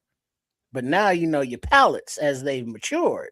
So yeah, don't give me some of that blue cheese. I like that contrast with the sweetness and the friedness. It's delicious. I didn't know what I was missing. I did not know what I was missing. And especially, actually, this blue cheese would be perfect for a sweet wing because it contrasts so well. It's got that twang to it, Trips is kind of talking about. And that's a perfect contrast. I'm always looking for contrast in my food. I prefer it with a hot wing, to be honest with you. I'm not much of a, as we've talked about ranch and now blue cheese. I'm not really a big sour cream guy. So I'd probably lean towards a blue cheese with hot wings as opposed. What does sour cream have to do with this? I'm just saying, like, some people like to dip their hot wings in sour cream. I don't do it. I can't. Where are they from? Mars? You never know, because sour cream, much like yogurt as well, will neutralize heat. Nobody's really dipping wings in yogurt. Well, sour cream is the, other than the ranch seasoning, is the ingredient in ranch dressing. Mm-hmm. It's just the ranch seasonings and sour cream. What kind of heathens you hanging around with? Just the regular kind. Yeah, the normals. And if you don't have sour cream, you can put the ranch flavor packets, those seasonings, in some plain Greek yogurt. Yeah. Man, what the hell? Next year, y'all gonna be dipping shits in French onion dip and bean dip. What the hell? Y'all just doing potato chip dip for wings and shit. What we doing, bro? Well, ranch dip, French onion dip, it's all dip. Whatever you dip in it, dip a chip, dip a wing. So what is your base? If you were to make a ranch dip, what's your base, Nomad? What do you base? What is like the base of the dip? I think dill is the key. Probably some kind of sour cream, I guess. Yeah. I don't know how it's made, to be honest with you. Okay. So the flavor profile. So sour cream and ranch. Yeah. Probably a little vinegar somewhere in there. There might be some of those things, but the base is either, the two things that Trip was saying. It's either sour cream or sometimes mayonnaise may also be a potential move. I'll be dipping that shit in avocado and spinach dip next. Man, hell yeah, you dip those in some nacho cheese. Mm-hmm. Nah, man, you don't do you tripping if you what can't you dip in nacho cheese? Shit. You dip some of the wings up in there, shit, get you I would say some hoisin sauce, but you already got the sweetness with the peach.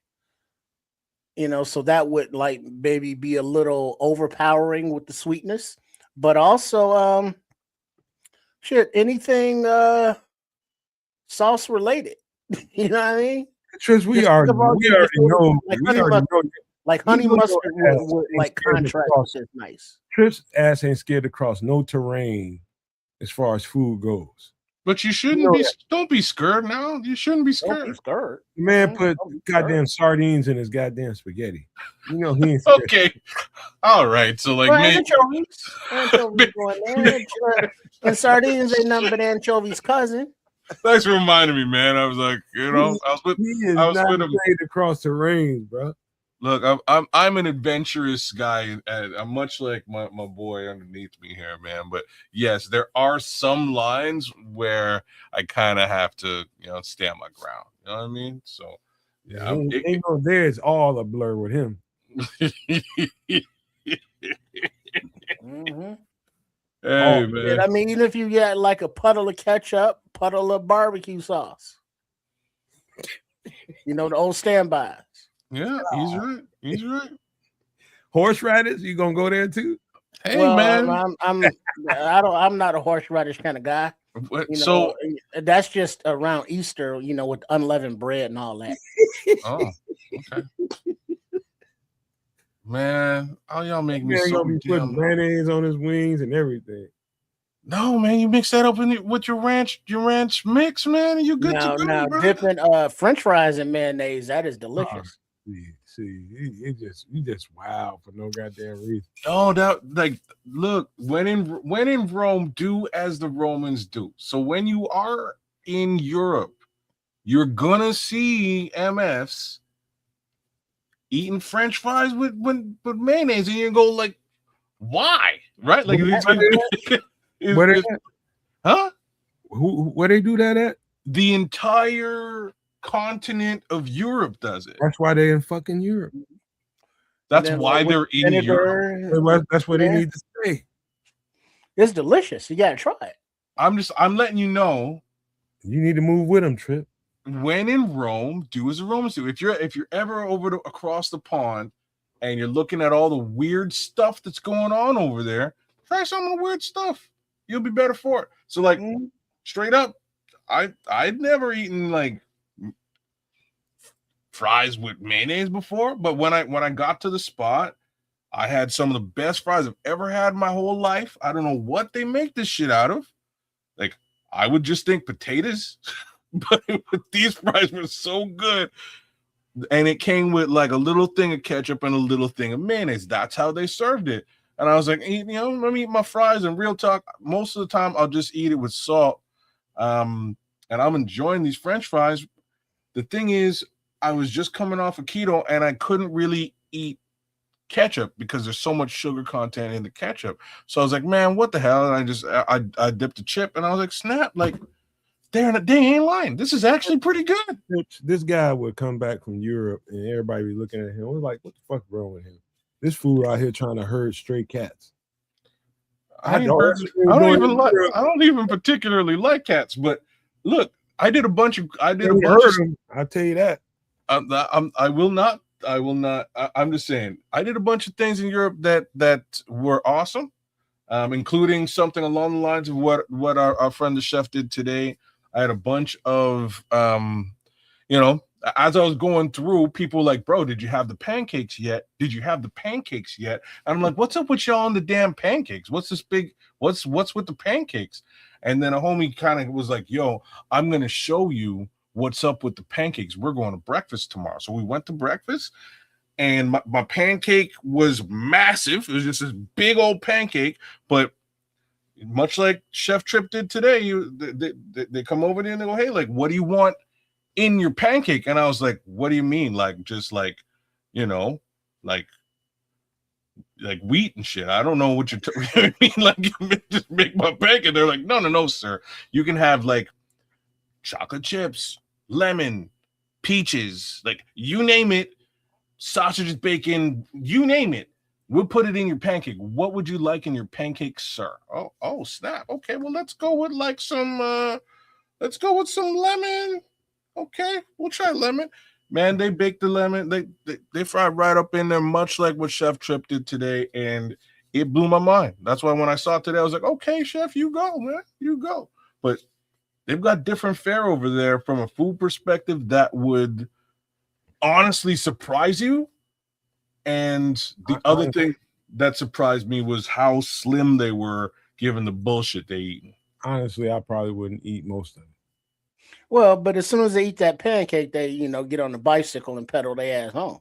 But this is it. You nailed it, right? The whole place it's kind of small, and everybody bikes. Ain't nobody really got to buy a car, so they're biking around doing their thing, getting that exercise, burning off whatever calories is there so they can eat French fries and pancakes.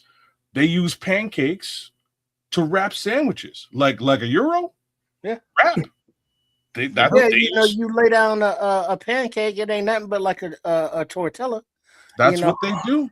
And so you put stuff in and then you wrap it up in there and there you go. Brother, I went to the deli, I got a sandwich and came out the deli and took a bite in this sandwich. I looked at because like it was me and my boss, we went down and I was like, bro, like what is this? Ain't bread, you know? Like what's the wrap? It's like, it's a pancake. Really? The best diet I've seen out there, as far as when you're traveling abroad, is the Mediterranean diet, especially if you're in that part of the world. You're talking about whether you fry the fish, grill the fish, bake the fish, pan fry, whatever you do with the fish. It's a lot of fish, and it's a lot of olives, a lot of olive oil. Very healthy. Yeah, nothing bad for you. Yes, right out of the water. That is, that's how a lot of people in the live over there in the boot. They eat like that. Well, that's the thing, but it's easier for them because all their stuff is fresh out of the water. As in, like trying to, consume a Mediterranean diet here or in Canada, you're gonna pay because the freshness for those ingredients, the fishes, the olive oils, the veggies, that's imported.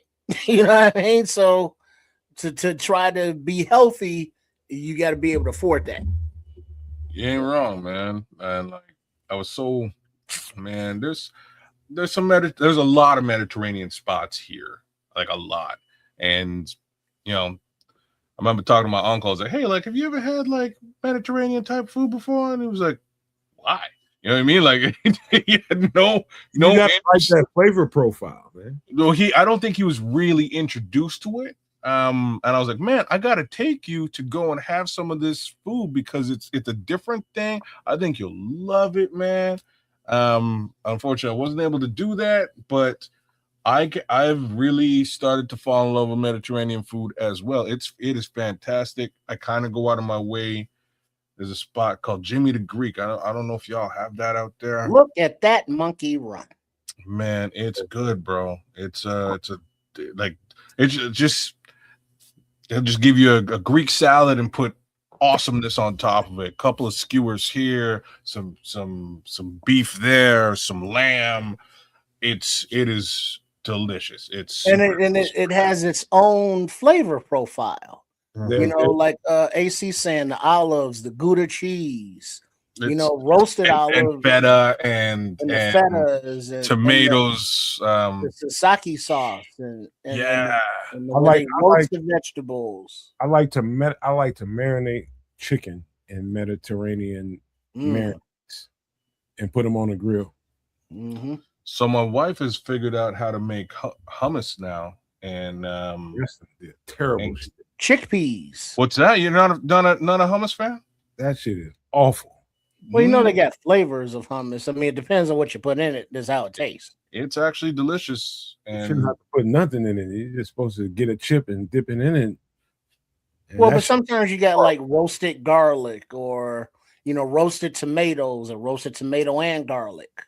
So I would suggest eating it with pita or pita chips.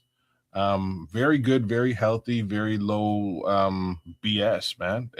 So especially given the amount of folks that come from that part of the world that are out here in Canada, it's ubiquitous. Again, with the U word, just for you scrolls.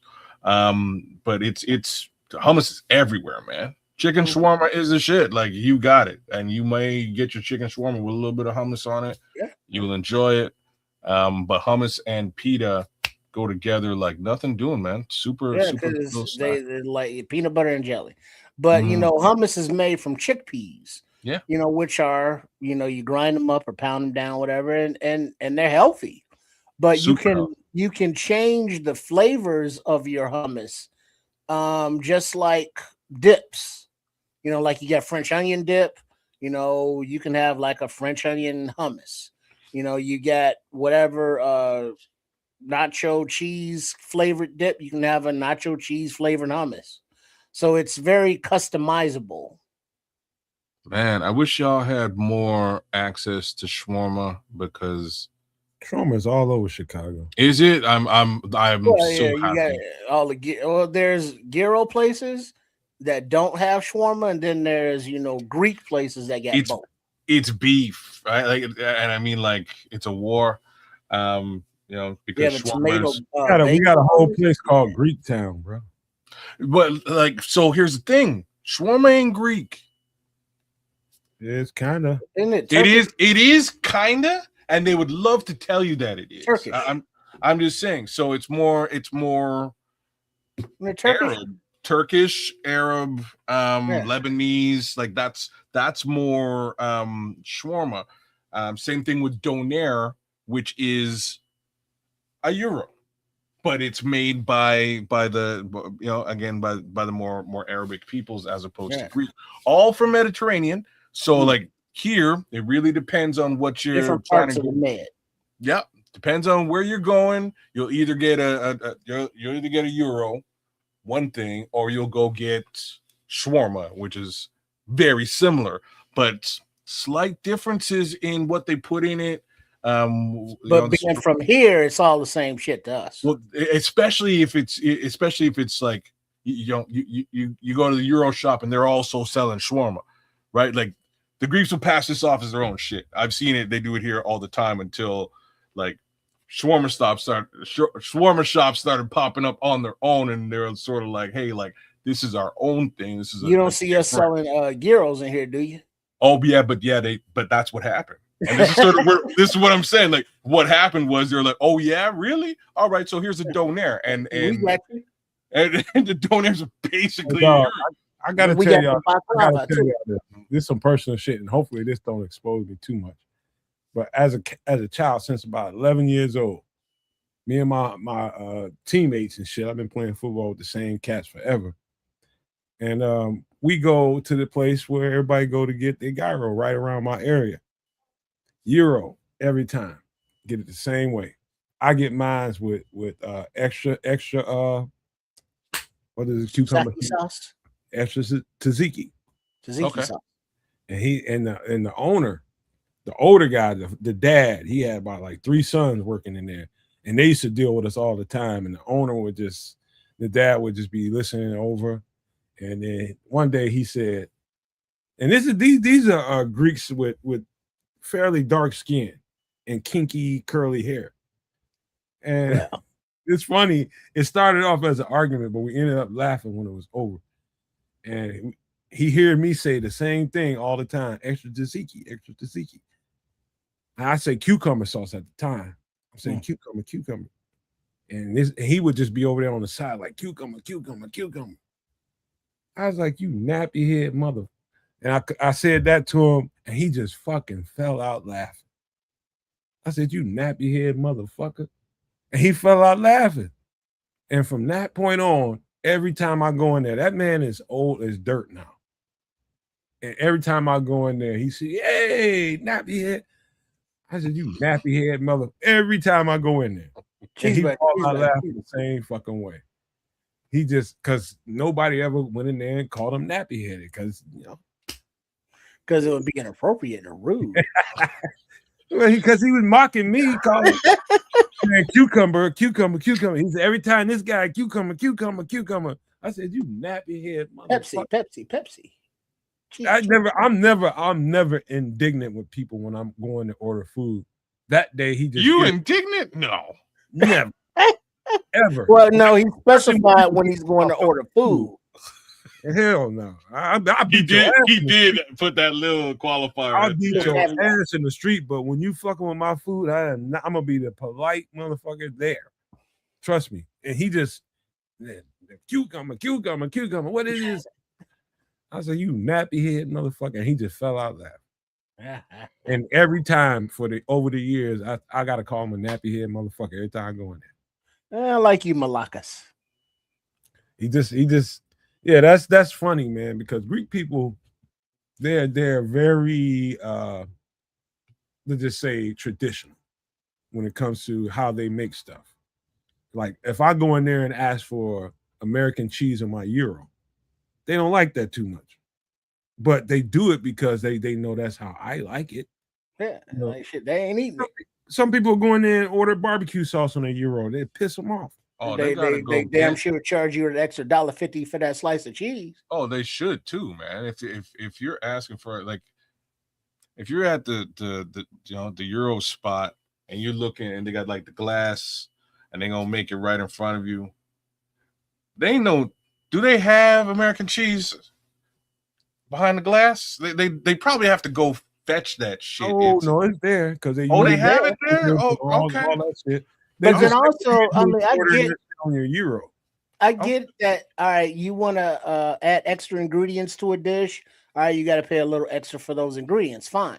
But if I order my euro, add cheese, no tomato, I want a deduction from the price because guess what? I'm saving you some tomatoes. Oh, see, you an asshole. What? Oh, you want a deduction now? Well, am I taking the tomatoes and just throwing them away? Tomatoes No. coming with it, and you can't do nothing with it. Trip, stop arguing about that shit. No, you can keep them. Keep your damn tomatoes. Yeah. Trip's an asshole, man. Don't give them to me. Trip's a straight asshole, man. That's so too if you funny, keeping them, He didn't I'm want not somebody paying to for it. deduct on his price. He an asshole, man. That's hilarious. you let's can call it keep a it, wash. he Add says. cheese, keep the tomatoes, and we'll just keep it the same price. Oh, snap. How you get like that, man? Well, Yeah. that's the Jewish in me. Oh man, I guess you can have it your way, man. Somebody said that. I think that was Burger King. I think it was BK. That was too funny, man. That was too funny. It was like, customers always right, but you might not be welcome back. No, and beware what they do to your sandwich before they hand it to you. Yeah, but that's the Thank thing. God there's that glass and you can see. You know what I mean? Like they're making it right. If you can't see them cooking or there's a kitchen, don't be tripping. Don't trust it. But like if like a Subway or something that's right there in front of you, talk all that shit. Don't trust them motherfuckers either. I'm just saying. All right. We got to take a hard turn, a little bit more serious. But we do this only in the way that the Nomad Network can handle this. Take a hard left turn and go into something that you need to know about. And it's more serious than everything we've been talking about on the show tonight because it's life. And it's just the way current events, it's the current of current events that have taken us here. And so you should be prepared for what we're about to talk about. And give me a second so I tee this up. But only the Nomad Network can do this like this, man. But get ready for what we're about to talk about.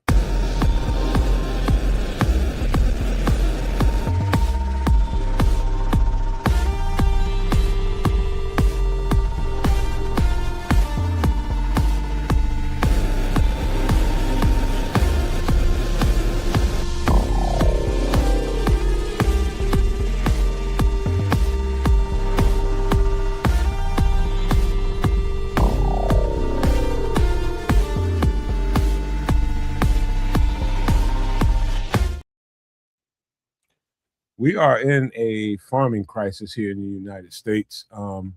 Fellas, if one of y'all can do the honors here to read this off, we can get into detail about this. We got 2 parts to it real quick, but anybody want to read this off, man, we can get into it. Sure, I'll read it.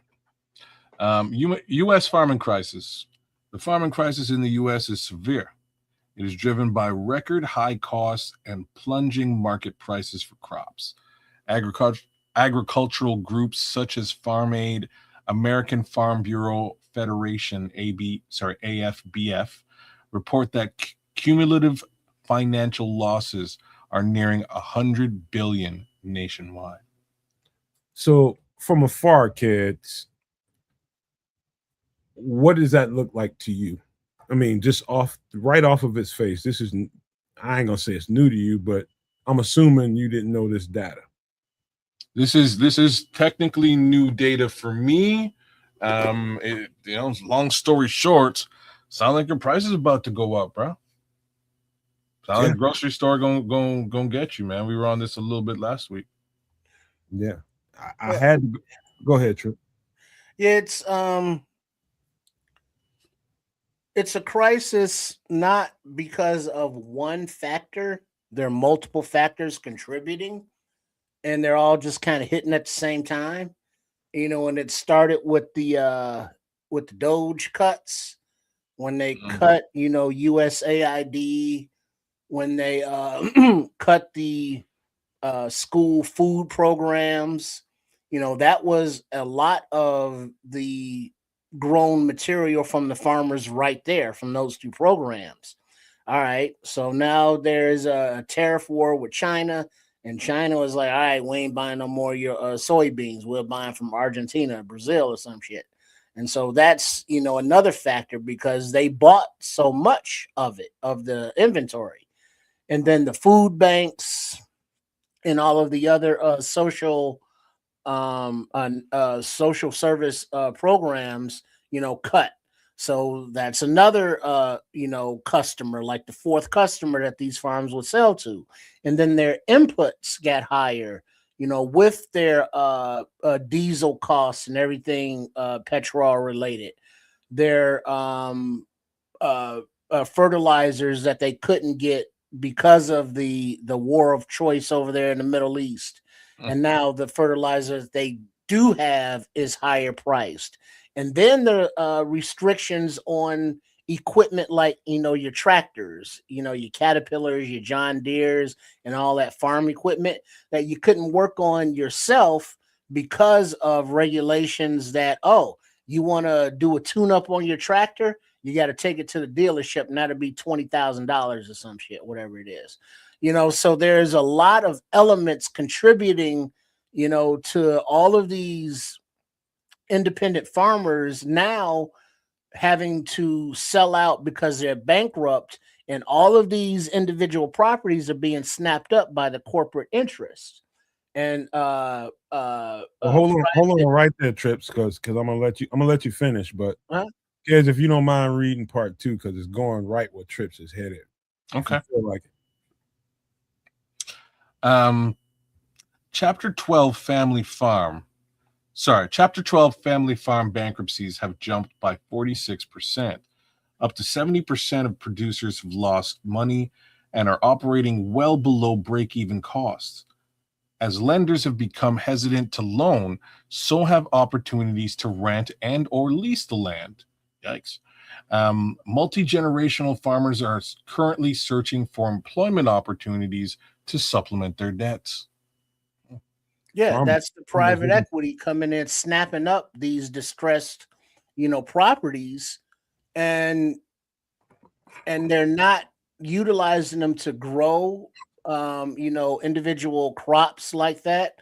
They're restricting the market. And so if a corporate interest buys up 100 properties, that's 100 farms that are not producing. And then they are pricing out the farms that are still independent, and they're getting a stranglehold on the whole market. And it's not fair. It's not right, but it's what's happening. And we are living through it in real time. And so these crises aren't historic, something that happened that we're looking at studying. It's not something that, we project to happening. It's happening right now in real time. And so there's a lot of pain being suffered. There's a lot of people in the darkness right now, and they don't know where the light is. And we just can't take that for granted as we, live our everyday lives if we don't happen to live on a farm.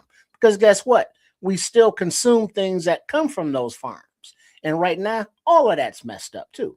So I gotta jump in here real quick. Trip eloquently broke this down into sections, and tied it all back together. But I'm gonna double them down a little bit, kind of bind it up a little bit tighter.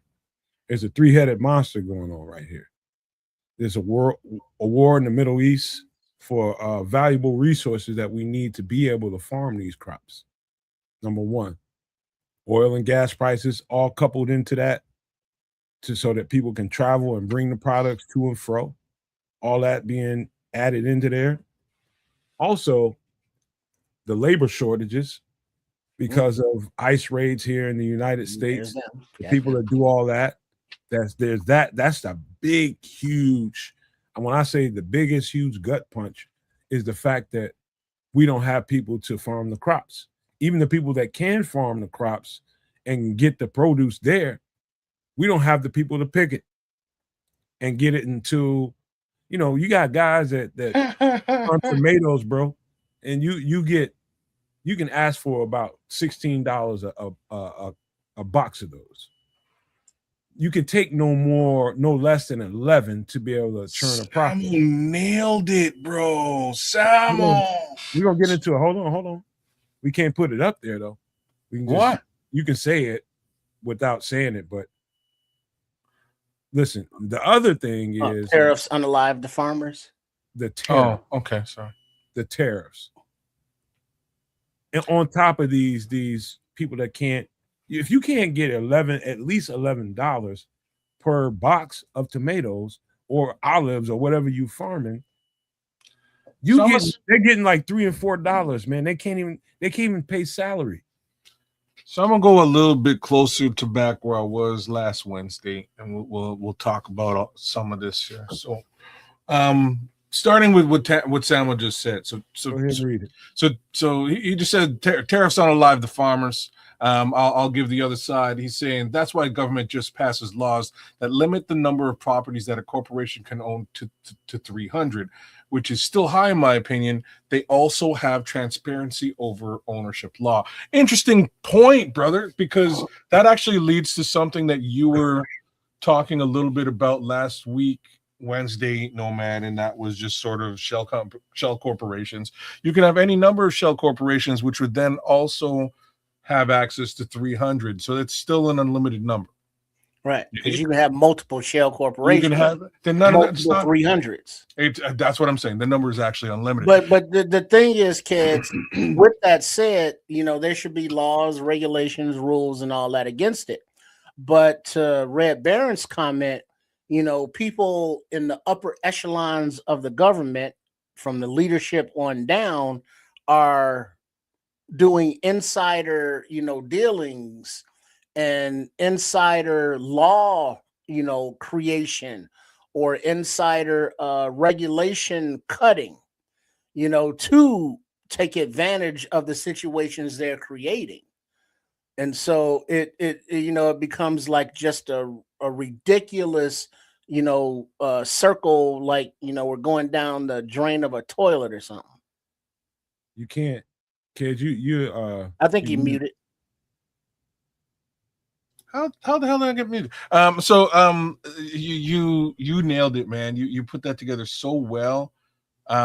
So let's just take a little bit of a step back. This is a perfect storm for America. I just perfect storm. So let's look at it for what it's worth. It feels intentional too. This is what I mean by perfect storm without saying it's intentional or a grand conspiracy. But let me map out the conspiracy and tell me if I'm crazy or not later on. So let's raise tariffs on Canada, who provides you with a bunch of the potash that you need to grow your crops. Let's do that. Let's go to war with the other area that could potentially service your potash requirement as well. So war, tariff war, cool. No potash. There goes a large chunk of your ability to grow. Like I'm saying, no potash. Like I'm sure maybe you can get some from us still, but the cost of it has been elevated by 50%. Because again, if you understand tariffs, the manufacturer is just going to pass that on. Like the Canadians aren't paying it.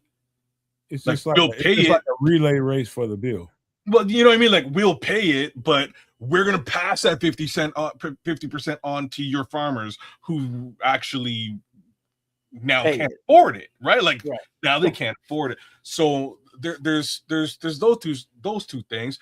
Then a certain Microsoft mogul has been purchasing farmland in major quantities. And again, we just discussed the fact that with regards to how much of the farmland, it could be an unlimited amount.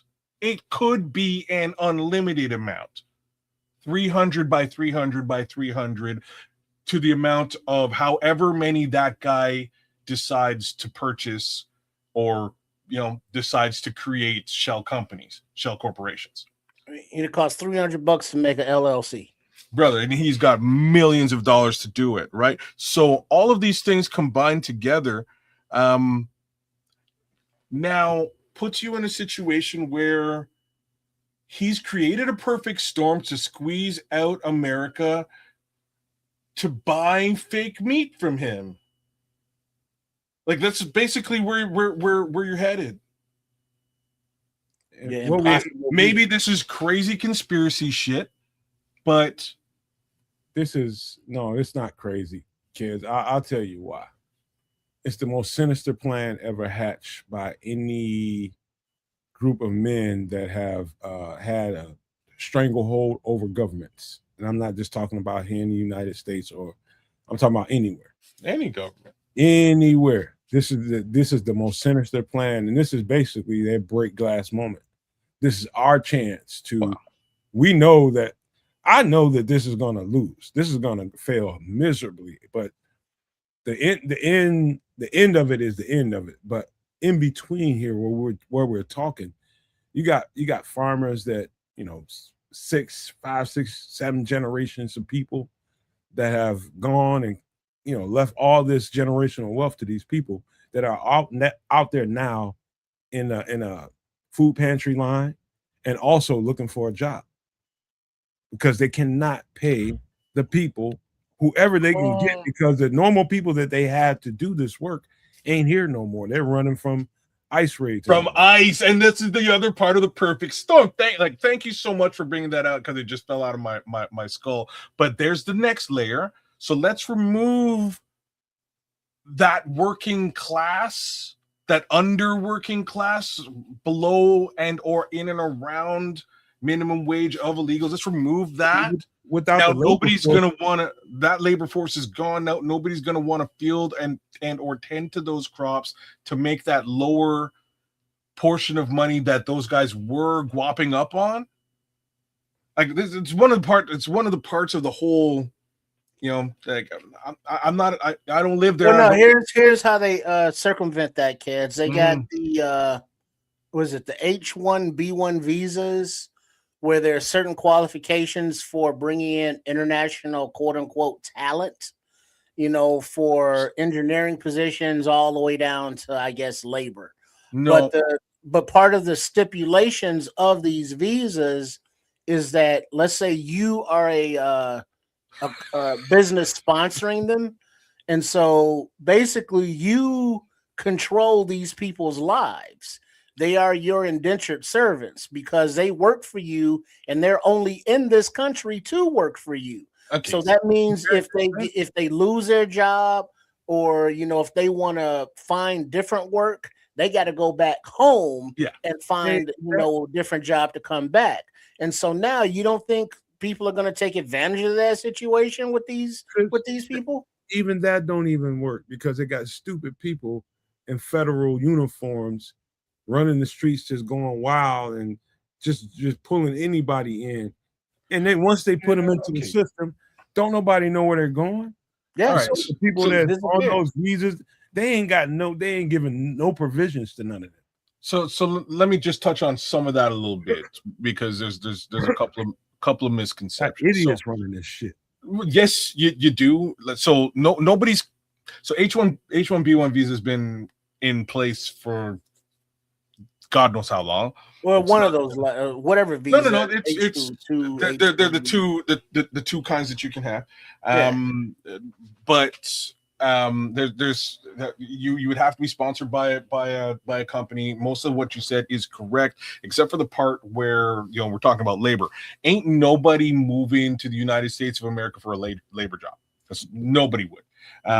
They're going to come here to guap up. It is the land of the capitalist, much like what FFT is saying there earlier on. So if you're an engineer, if you have some level of education, you can get a job. I can do this at any given time. Really, I can get a job in the U.S. and move, as sponsored by my employer. Your ass would be stupid for doing it. Part of the reason why I haven't done it thus far, to be frank with you guys, that was always my original plan until my father passed away in Florida. Right, my original plan was find myself a gig in the U.S., move up to Florida, kick it with my fam out there, and at some point become a U.S. citizen. And then, towers were destroyed, and an orange guy got into office, and you're happy in the land of maple syrup. You know what I'm saying? Maple syrup tastes really good. As your homeboy, I would not let you pull that off, man. I'd do anything I could to stop you from trying to pull that off, because you just think because you speak completely good English, and okay, I'm not a brown person. I don't look like a Latino person, so I'm safe. Nah, dog, you ain't a U.S. citizen. Oh no, that means you'll be targeted. In that respect, you're not. You're not wrong. I'm a little bit less worried about being quote unquote targeted, but you're not wrong. There are a fair amount of reports of weird ICE interactions with just regular visa holding Canadians at this point. Like, don't get me wrong. Just the black ones, man, and the brown ones. Oh no, you would be shocked how many white folks are having problems. They ain't no like, white. I mean, like, oh no, they sucking them all up. I'm talking Lily White, as you know, as so a quick 2-minute story on that. Basically, some lady is in New York City, of all places. She's in New York.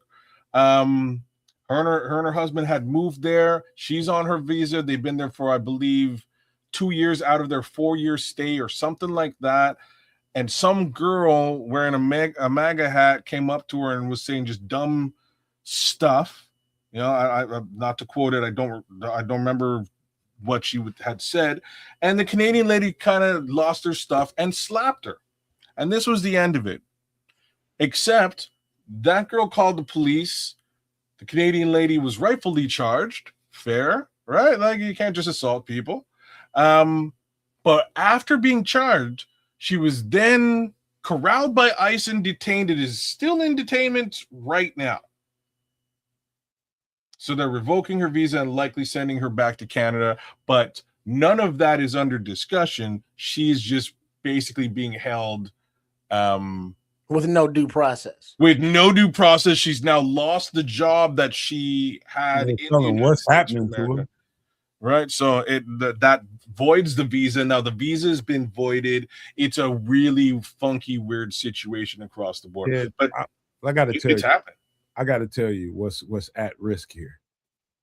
If you're not a United States citizen, what's at risk is, like, who, I don't know who that lady is, and hopefully gets back to where she belongs without harm.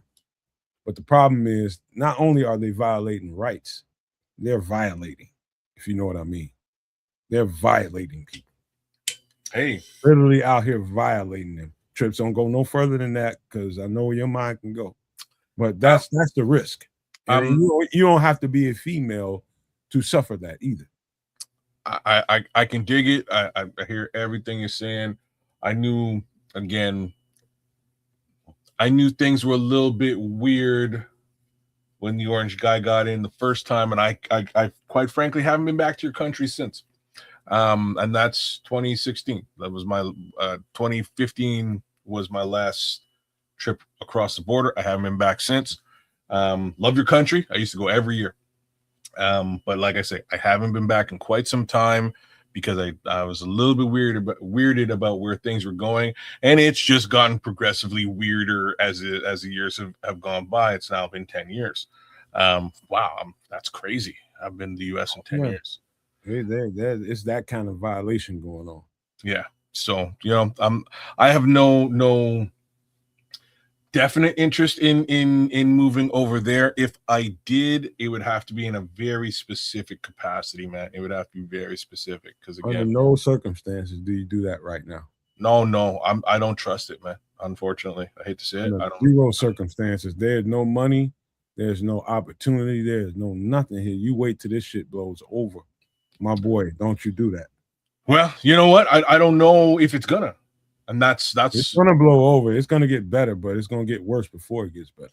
Well, the question is how long is it gonna get worse for, right? So, unfortunately, I don't necessarily, like, I see me likely, because I can already get it. I see there.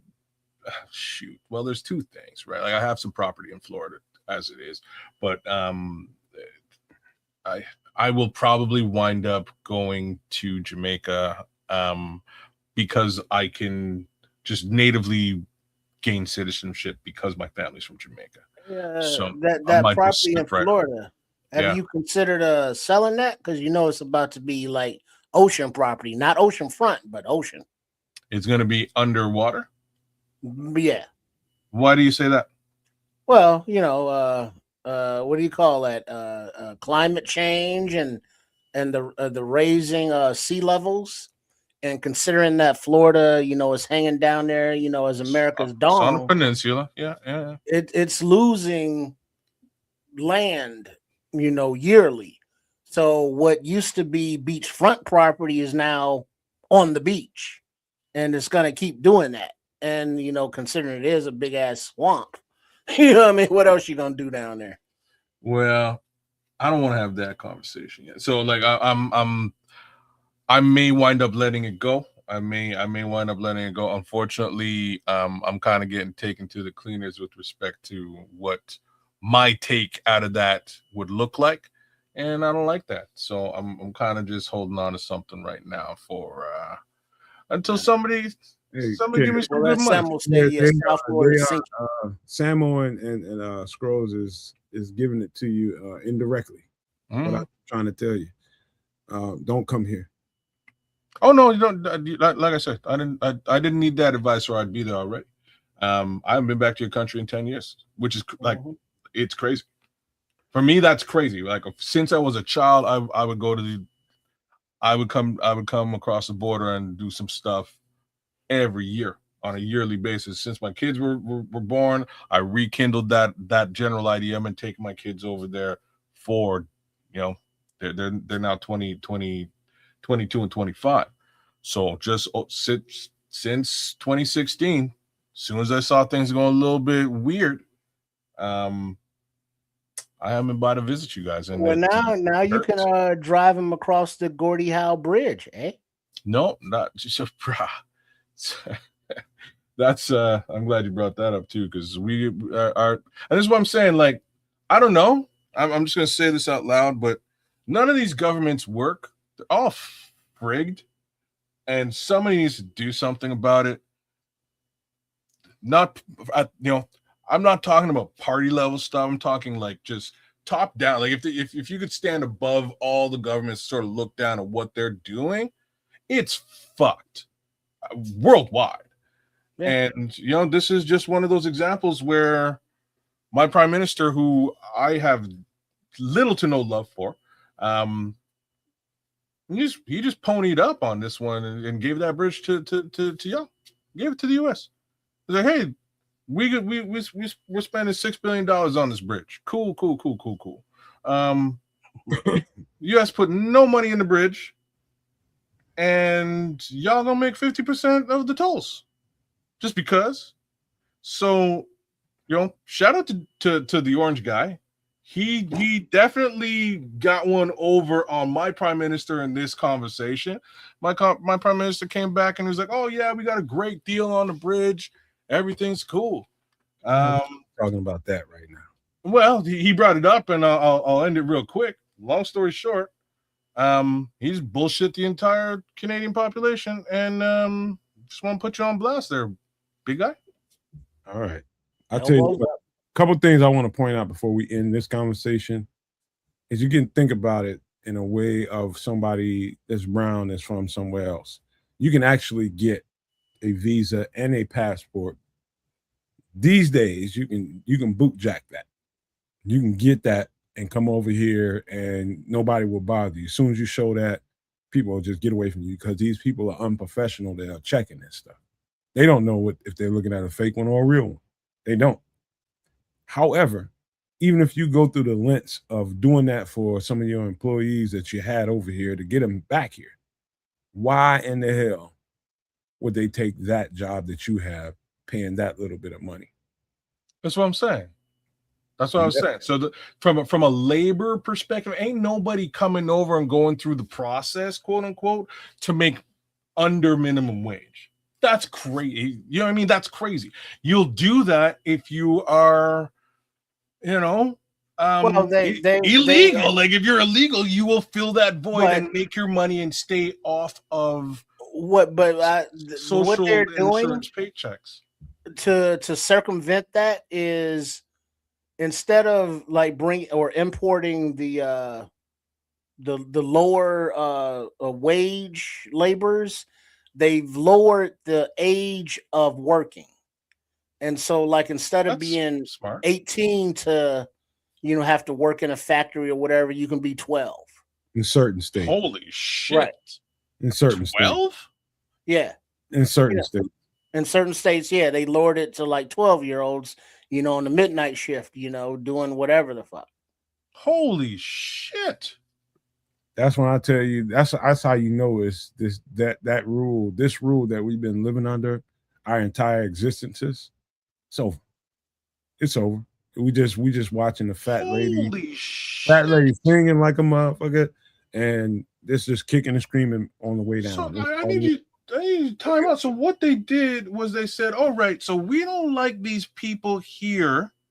They're illegal. We're going to kick them all out. But you know what's better than illegal people who are working under the table for the most part and not really even contributing to tax, but doing the labor we don't want to do? What's better than that?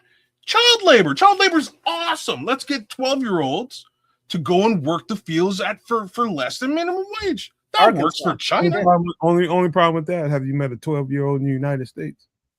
Right. Not the brightest. And so whether you don't need to be bright to do a repetitive manual labor. But the thing is, it's not. But you might lose a finger or an arm or a hand. Well, but that's the thing, though, kids. It's not just field labor or picking crops. It's manufacturing in places where they have machinery. Brother, I know exactly what it is. It's like, hey, take your little young ass in there and fix that machinery. Don't worry about if it's on or not. Why you monitoring your social media? Why you got your phone? Go ahead. That's sweatshop shit, man. Yeah, it is. It ain't gonna never work. Shit ain't gonna never work. But that's the law in like Arkansas and other states now. Because they're stupid. They're absolutely stupid. But that's the last thought I have with this. This is we're in critical mass, bro. 110%. And there ain't no, okay, what if this happens? What if it's happening? Yeah. And it's coming to a head right now. Settle down, Red Baron. Because as the gap between the haves and have-nots is getting wider, because the haves are just straight up stealing from the have-nots and just leaving everybody, by the wayside as they get all theirs. It's been, building, but now it's to the point where something's got to give. But this is what I was talking about with respect to that grift that I was talking about, right? But now what we are identifying here today is that it's not just a grift for money, although it is, like, ultimately. It is now in a situation where it's going to affect your ability to eat food. Right? Like this is any kind of food. Right? Food. Any kind of food, because potentially it will be angled so that the only food that you can get access to is artificial foods as produced by Microsoft. Yeah. You know what I mean? So that's the worry.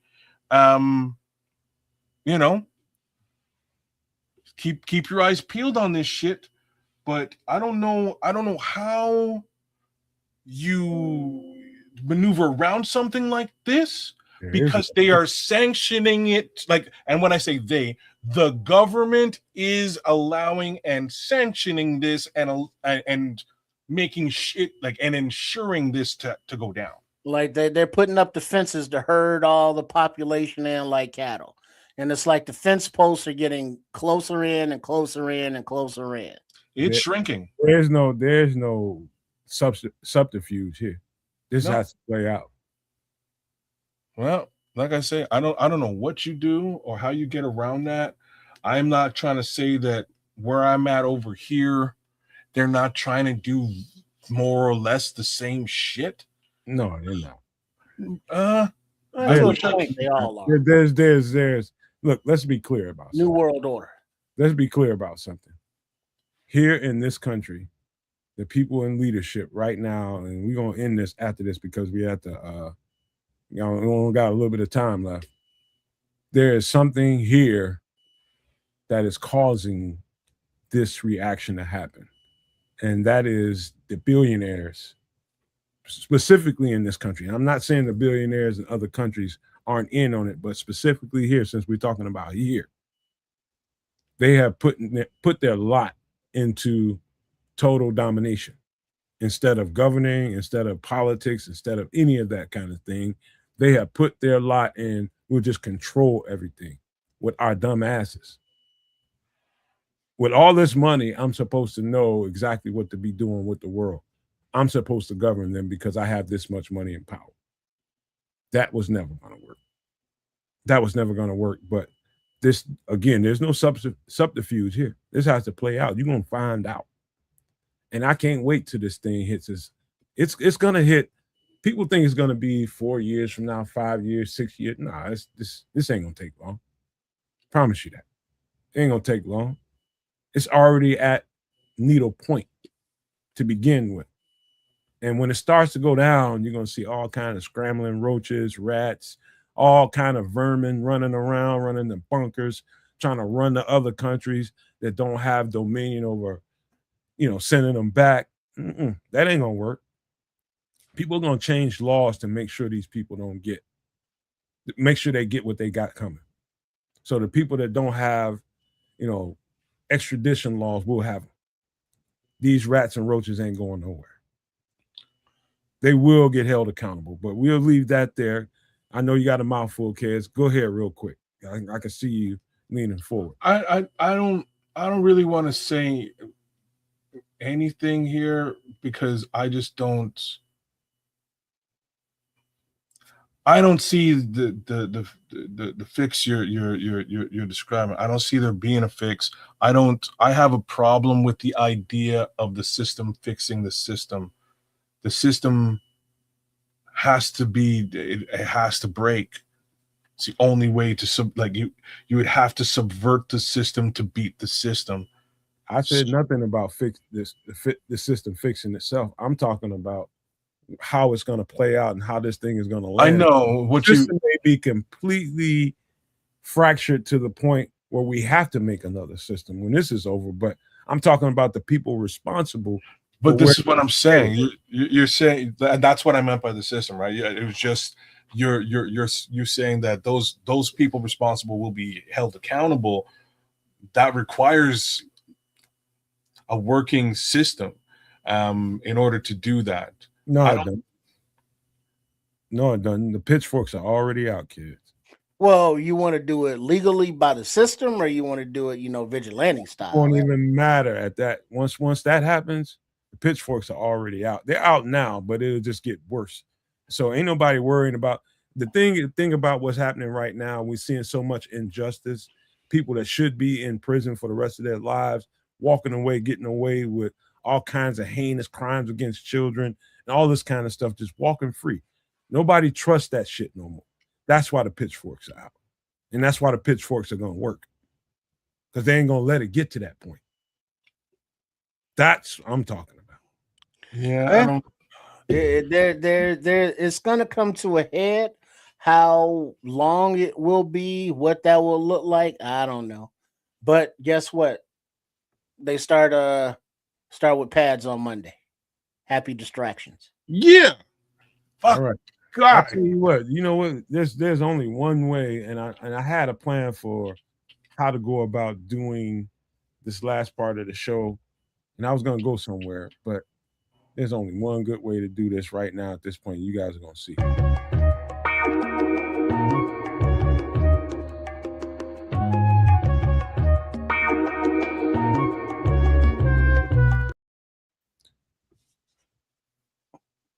Take off, fellas. I know everybody saw this. Yeah, let's see. What are we looking at? Remember the Titans, starring Denzel Washington's among others. wasn't this a true story based on, football team That's a good question. that I think they were unalived in like a plane crash or bus crash or something, and so this was the No, that's We year Are Marshall. after that. That's We Are Marshall. Oh, my bad. All right, I get those confused. All right, this is the one where with with Black Scrubs and Sunshine and I'm your brother, weak side, strong side. That was this one, right? One of the star players gets into the car accident, messes Yeah, his the leg. linebacker, the white kid. Yeah. Now Yeah, you and then he yells at the nurse when he was in the hospital. When the game was on, and then when the black kid came to visit him, he's like, "Don't you recognize him? That's my brother." And then he was kissing his racist mama because she wasn't racist no more. And so basically, the Titans came together, and it was a racial divide. Yeah, that's it. It was like two schools came together, like a poor black school and a white school or something. There was some kind of intermingling that was unnatural, but it worked. It was perfection. It wasn't fun. It was perfection. you know what I took from this movie? This movie was a perfect illustration of when we start talking about race in the world today, not just in America, anywhere in the world where people that don't look like each other are intermingling and assimilating with each other. And you got all the differences and divisions that go on in everyday life for whatever fucking reason that keeps going on for. This is the true what I took from this is what I took from football. And that is team sports produced something in me that made me so much more inclusive and so much more understanding. And I know it made a whole bunch of other, let's just say, white people who didn't really have a whole lot of experience with a whole bunch of black people that came from places that didn't have to assimilate with black people, little bitty hick towns. Now all of a sudden you thrust in this environment where you got all these people from, literally in college from all over the world. It didn't start happening just in college. It started happening in freaking junior high for me. It is the story of what football can do for the better of just team sports can do for the better of mankind. You know what I mean? It is a powerful movie that way to me. Maybe that's just my interpretation of it because of the things I went through and seen. But this is how I took it. It's like, yeah, this is perfect for what it's like. I can remember times when we didn't get along at all. It's like you white motherfucker, you black motherfucker kind of attitudes. Even though nobody said that to each other, you can see it. But what team sports and team dynamics bring to the table, if you find common ground because it forces you to. It forces you to, literally. If we're going to go chase this thing, we got to understand something. We all got to understand this one thing. And we all got to go through it. So ain't no need in everybody looking at each other like you some other. Because if we got to do that, let's go ahead and get this out the way right now. We'll clear the locker room out. We're going to bust this shit down right now. And that happened. My college years and my high school years. Had to bust it down. And when that bust down get done happening, you understand me now? Had to happen. Yep, we doing the same thing. That's what this movie means to me. But it had a lot of other, pieces of the string that, there's a lot of stuff that went on in this movie that I can really, really relate to. Right. It's just the cast, a lot of young, actors and actresses at the time, Ryan Gosling, Wood Harris, and then Denzel's assistant coach, the defensive coordinator, Will Patton, Black Scrubs, Donald Faison, Kate Bosworth. And they were young at the time, high school age. And the racial tension that was going on and animosities and just that unification of being on the same team, striving for the same goal, against the same opponents. And when one of the coaches did some kind of monkey thing toward the Denzel's character, and Denzel gave him, a banana after the game after he kicked his ass. Is like what? And so the way that he addressed the racism, he kind of kept it under control for the benefit of his team. And so it's like, yeah, we realize racism is here, and we are going to ignore it, but we can't ignore it, but we're not going to let it be detrimental to what we're trying to do. And then now that unification, now they're all on the same side. Whereas, training camp, I don't like that dude. I'm not sitting with that dude. I'm not playing with that dude. And so by the end of the season, that's my brother, for life. And just the way that the sport of football, or all sports in general, can bring people, communities together, that's, part of the beautiful aspects of it. That's what you should take from this movie. And it is so well how you just said that, Trips. It's like, remember I told y'all the story about how I never had a pierogi in my life until I went to college. Mhm. And this guy, one of my teammates' moms, came to visit, and she had these couple of pans of pierogies, and I damn near ate the whole pan. He got mad at me, and she told him, "Shut up! I got a whole nother pan out in the car." And me and him, the big offensive lineman, we had the thump, bro. We had the thump. You hate me because I'm black, and that's just from where you came from. That's what you were taught. And I don't give a F about me being black and you not liking me because I'm black. Say one more smart thing to me, I'm going to jump on your big ass. Senior, freshman, I'm the freshman.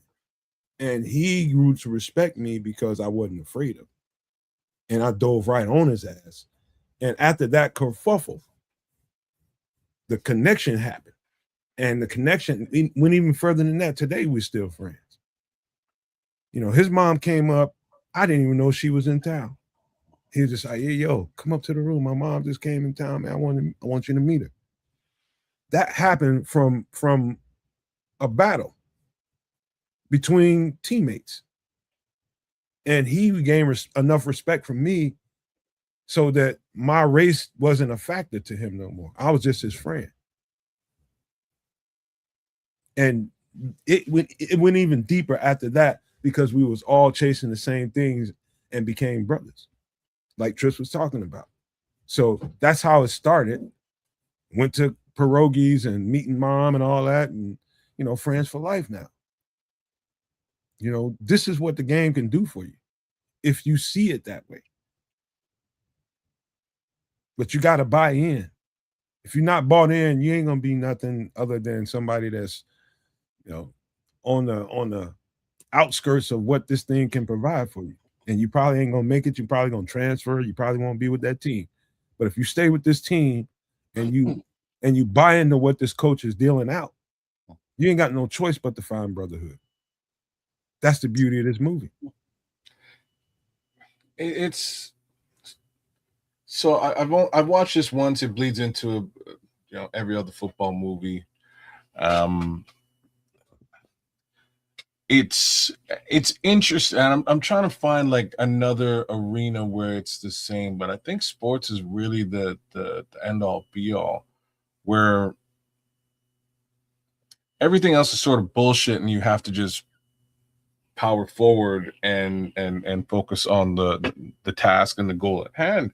And I'm talking about race relations in this case scenario, really. It puts folks in an interesting capacity where they have to coexist and they have a singular goal, and the only way to achieve that goal is by coming together. There's not a lot of other arenas where that's the case. You could say business, but that's not the case in business. You could say music. Well, music is so segregated that it's not the case in music either, bro. Right? I like sports is probably the only arena, and football being probably the primary sport where this is the situation. I would say maybe, like soccer and baseball are close. Football is paramount. It does unite communities, but it also segregates communities, Sam, as far as music is concerned, because music itself has been segregated. So you'll get a community of. I agree from this standpoint that music. Mhm. I think, and I'm gonna tell you this, Samuel, out loud, and I'll stand by this. I think when this is all said and done, Military. listen, military as well. That's a good point, Scrolls. Well done, Scrolls. Yeah. Listen, I think when this is all said and done, there's a lot of things going on in the world, a lot of through lines in it all. But I think there's one thing that's gonna supersede everything. It's gonna bring everybody back together after all this crazy goes on. And it's what Samuel just got me talking about. Rhythm, music, dance. That's what's gonna there's nothing that can destroy hate other than love.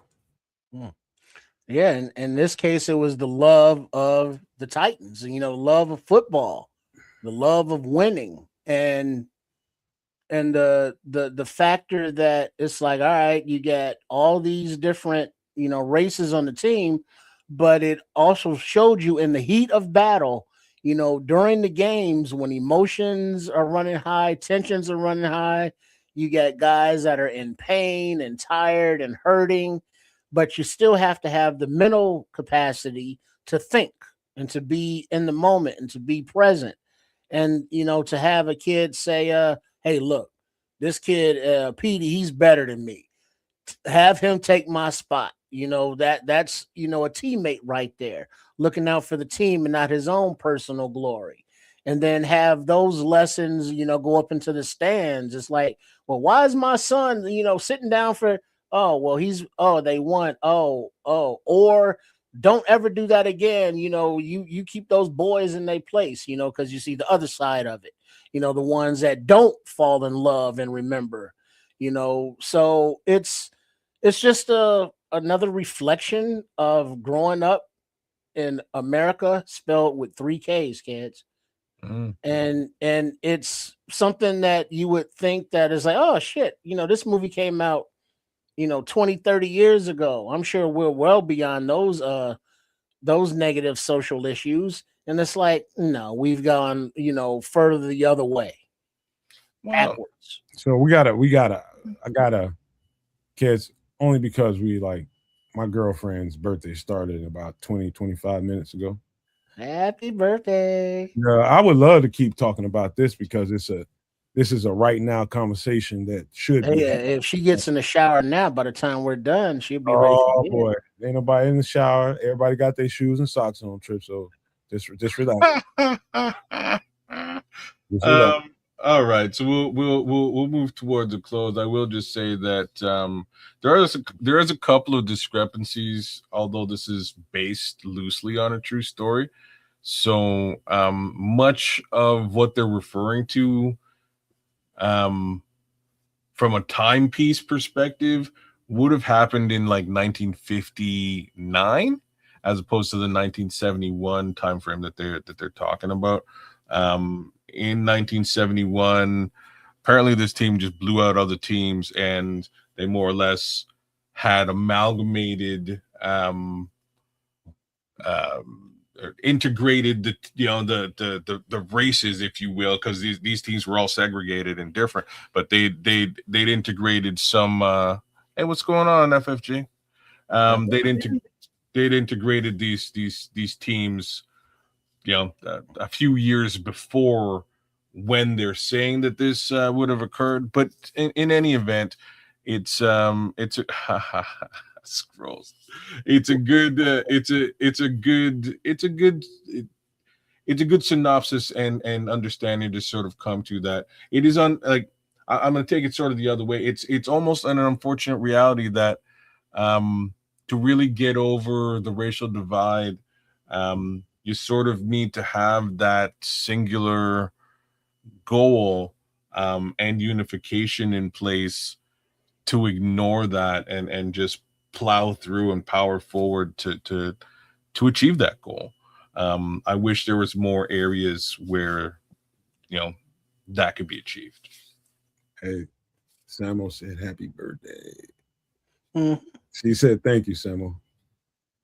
But yeah, man, I gotta get out of here, man. But this is man, I can tell y'all so many stories that comes to my mind. Just seeing the name of this movie and thinking about the movie triggers so many stories, both good and bad. You know what I mean? But more good than bad. You know, it started off bad, but what a memory. I mean, you talking about lifetime, man. You know what I mean? That people that's gonna come flock. I got people from all over the country that will flock to me if I just throw up the distress signal. All from that brotherhood. That, you know, some of them people hated me at first. You know, I couldn't do nothing about it. Some of them I really did not like. I never hated nobody, but I had strong dislike for a lot of them cats, man. But yeah, but it was literally hate for me, you know what I mean? Because I was so outspoken, so much of an alpha, and I went against the grain so much, you know, being the person I am. And you know, that didn't sit well with a whole lot of people, but paid off in the end, I guess, you know. So I just wanted to wrap this up, man, get up out of here, man. Give you guys a chance to give some shout outs, some thank yous, and whatever you got to say before we roll up out of here. But I do need to go. All right. You know, once again, it's been a Wednesday. We extra sauced it up in Samuel's lady's birthday was Monday. Happy birthday, Samuel lady. Oh, AC Adams says, go get your dessert. Happy belated to Samuel's. Ooh, we got sound effects. I got some donut glaze on my eyebrows. That guy does not exist right now. Keep going. Happy birthday from me and Triple R for sure, to your lady and the Samuel's lady. But major big ups to the chat for hanging out with us tonight and making it this far. FFG, always good to have you, man. Sam, AC, the Scrolls is with us tonight. Who else was kicking it with us tonight? Ben Williams. We had Benji, Mojo Jojo Loco came through. Yeah. Miguel Goncalves was with us. True Pilgrim. Paul Rodriguez was with us. Tater Tube. Who else was with us? Walmart Willie was with us. We had a good. Donna Burr came through. Even Donna Burr was in the building, and he actually cracked a couple of funnies tonight, man, as opposed to being just an annoying Detroit living motherfucker. But outside of that, it was cool, man. We went across the horn, talked Bears football. You too, Samo, man. Trust me, bro. Yeah, man. We know you'll be back with us here in a couple of weeks, man. So do what you're doing. I'm gonna do what I'm doing, and we will catch up in a couple of weeks and talk some. Well, so your daughter, she's eating like a 4-piece wing now.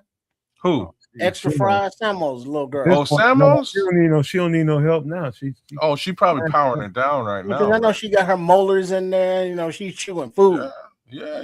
Smash a 2-3 piece, eat all the fries. Mm-hmm. The fries gone. That's where Samo been. He been at work.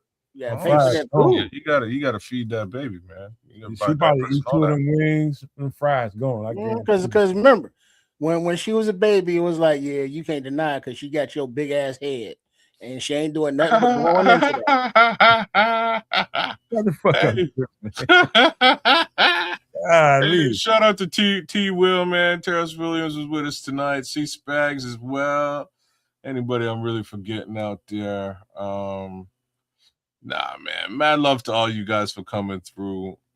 Leo Factor was with us tonight as well. Joe Archer and Ron Winarski. Big love to all those regular No Maniacs. But yeah, man, we went across the board. Talked. You thought I was bullshitting. It's a 10-piece chicken McNugget in your mind. A 10-piece though? Goddamn filter, man. You need to put a stop to that. 2 years old. You need to, man. Chicken nuggets are delicious. A 10-piece at that's a drop right there. We gotta run that back at some point and cut that out. That's a definite drop. Chicken nuggets are delicious. It was perfect. It was perfectly so singled out. We got to use that later on. A lot of emotion in that statement. It was. You were dead serious when you said it. So, we got to bring that back. But as long as she's not eating the French fries with all the dipping sauces, I think she'll be all right. Oh man, No, you just keep your eyes on that little one, man. You keep your eyes on her, Sam. But look, yeah, man, we touched on. Big shout outs to the chef for killing it, unaliving it again tonight. Those are some dangerous pancakes, and I suggest y'all get in and try. Like, real talk, I gotta shut this down too because I now kind of have to make pancakes tomorrow morning. Is really what's got to go down.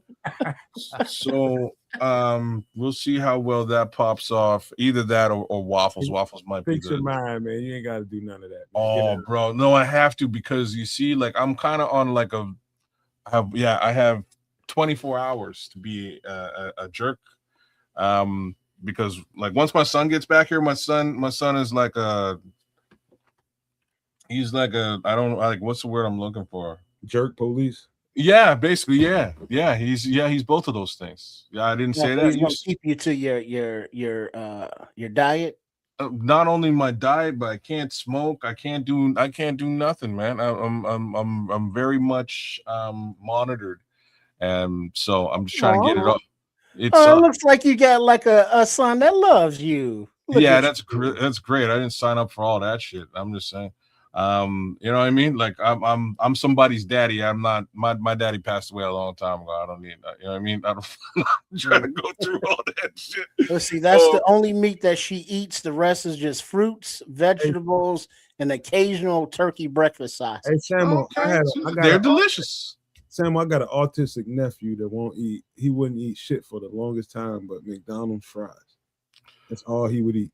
They get like I have a couple of my family, and they get very much like that. They become very like specific, like ultra specific. You know what I mean? And my cousin Brent was exactly the same way when he was. I was just messing with him one day. I just took him from him because he don't talk, but he do every goddamn thing else. I just walked up to him one day and I snatched him from him. And boy, he lost his shit. Mm-hmm. They get like I'm telling you. They get like that, man. Don't be messing with them like that, though, man. Bad things because they don't know what's happening, and then you be like, "I was just joking," and they be like, "Those are my fries." They may tear a strip off you, by the way. Yeah, if you ain't paying attention, because they just don't. My aunt knocked the shit out of me, though. I know that. Oh, damn! What you? Yeah. Don't think that they'll forget that either, though. I don't like it. Oh, he'll remember that his whole life. Mm-hmm. The memory like goddamn elephant. It's just like next time he sees aunties, that was the other way, man. That was only a few years ago. That's recent. I bet you he is not cool with auntie, man. What is Samuel? I think McDonald's is putting something in the food to get the kids addicted to it for sure. Yeah, that was decades ago. I'm about them fries, man. Them fries. That's a whole Samuel. That's a whole other show. You need to steer clear of the Golden Arches, man. This that's the best thing I could tell you. I know it's cost effective and fast. I know. Good Lord. I'm tired. I ain't got. Let's just pull in here. Couple bucks. Don't drag them into the deep water, kids. I already know where it's about to go. All right. We're gonna be here for an hour. So big love y'all. Everybody. Yeah, and like Samuel said, your nephew gonna kick your ass when he grows up. Remember what you did, and he should too. I always do good shit with him too, man. I taught him. I let him barbecue, man, and that he loved me because of that. Okay. He's anywhere around the grill. He just standing there gonna wait there. My turn. And then you want barbecue? He coming. Here he come. So he just loved that. So I just that one. He's training a young pyromaniac. But a shout out to everybody, around the globe. Hope y'all okay in France and Spain. They got wildfires going on over there. Oh, Japan, had earthquake and tsunami warnings, and northwest United States up there, forest fires and such. They got the Kaka River down there in San Diego, with the sewage and the ocean. So it's a weird planet. Mother Nature's doing her thing all around. So everybody take care of yourselves. Plan your meals, your water, your air, all of that stuff. Plan that shit out because it's not guaranteed. And shout out to Chef Trips for coming in with MF in the kitchen the last Wednesday of every month. And those loaded pancakes, I'm gonna have to try to order those myself. I'm just trying to figure out what to load them with because the options are endless. And a big up to him and his channel over there on the YouTube at Chef Trips and his page at sportschicagostyle.com/Shay Trips. And then shout out to everybody else and make sure you subscribe to all three of the networks, the Nomad Network at Cads of Canuck and Triple R SCS, also known as Sports Chicago Style. And let's hope that everybody stays healthy on the team. And we'll be back Sunday night with Nomad at Night to discuss the goings on between now and then, and look forward to the pads on Monday. Amen to that. That's exactly what we're going to do come Sunday night. It should be,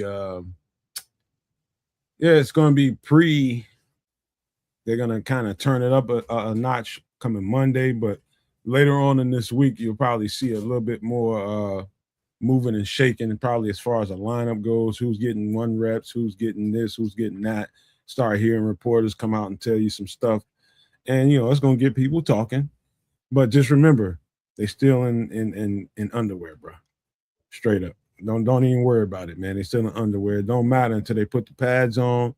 Even when they're thudding at a quarter speed, that ain't really nothing either.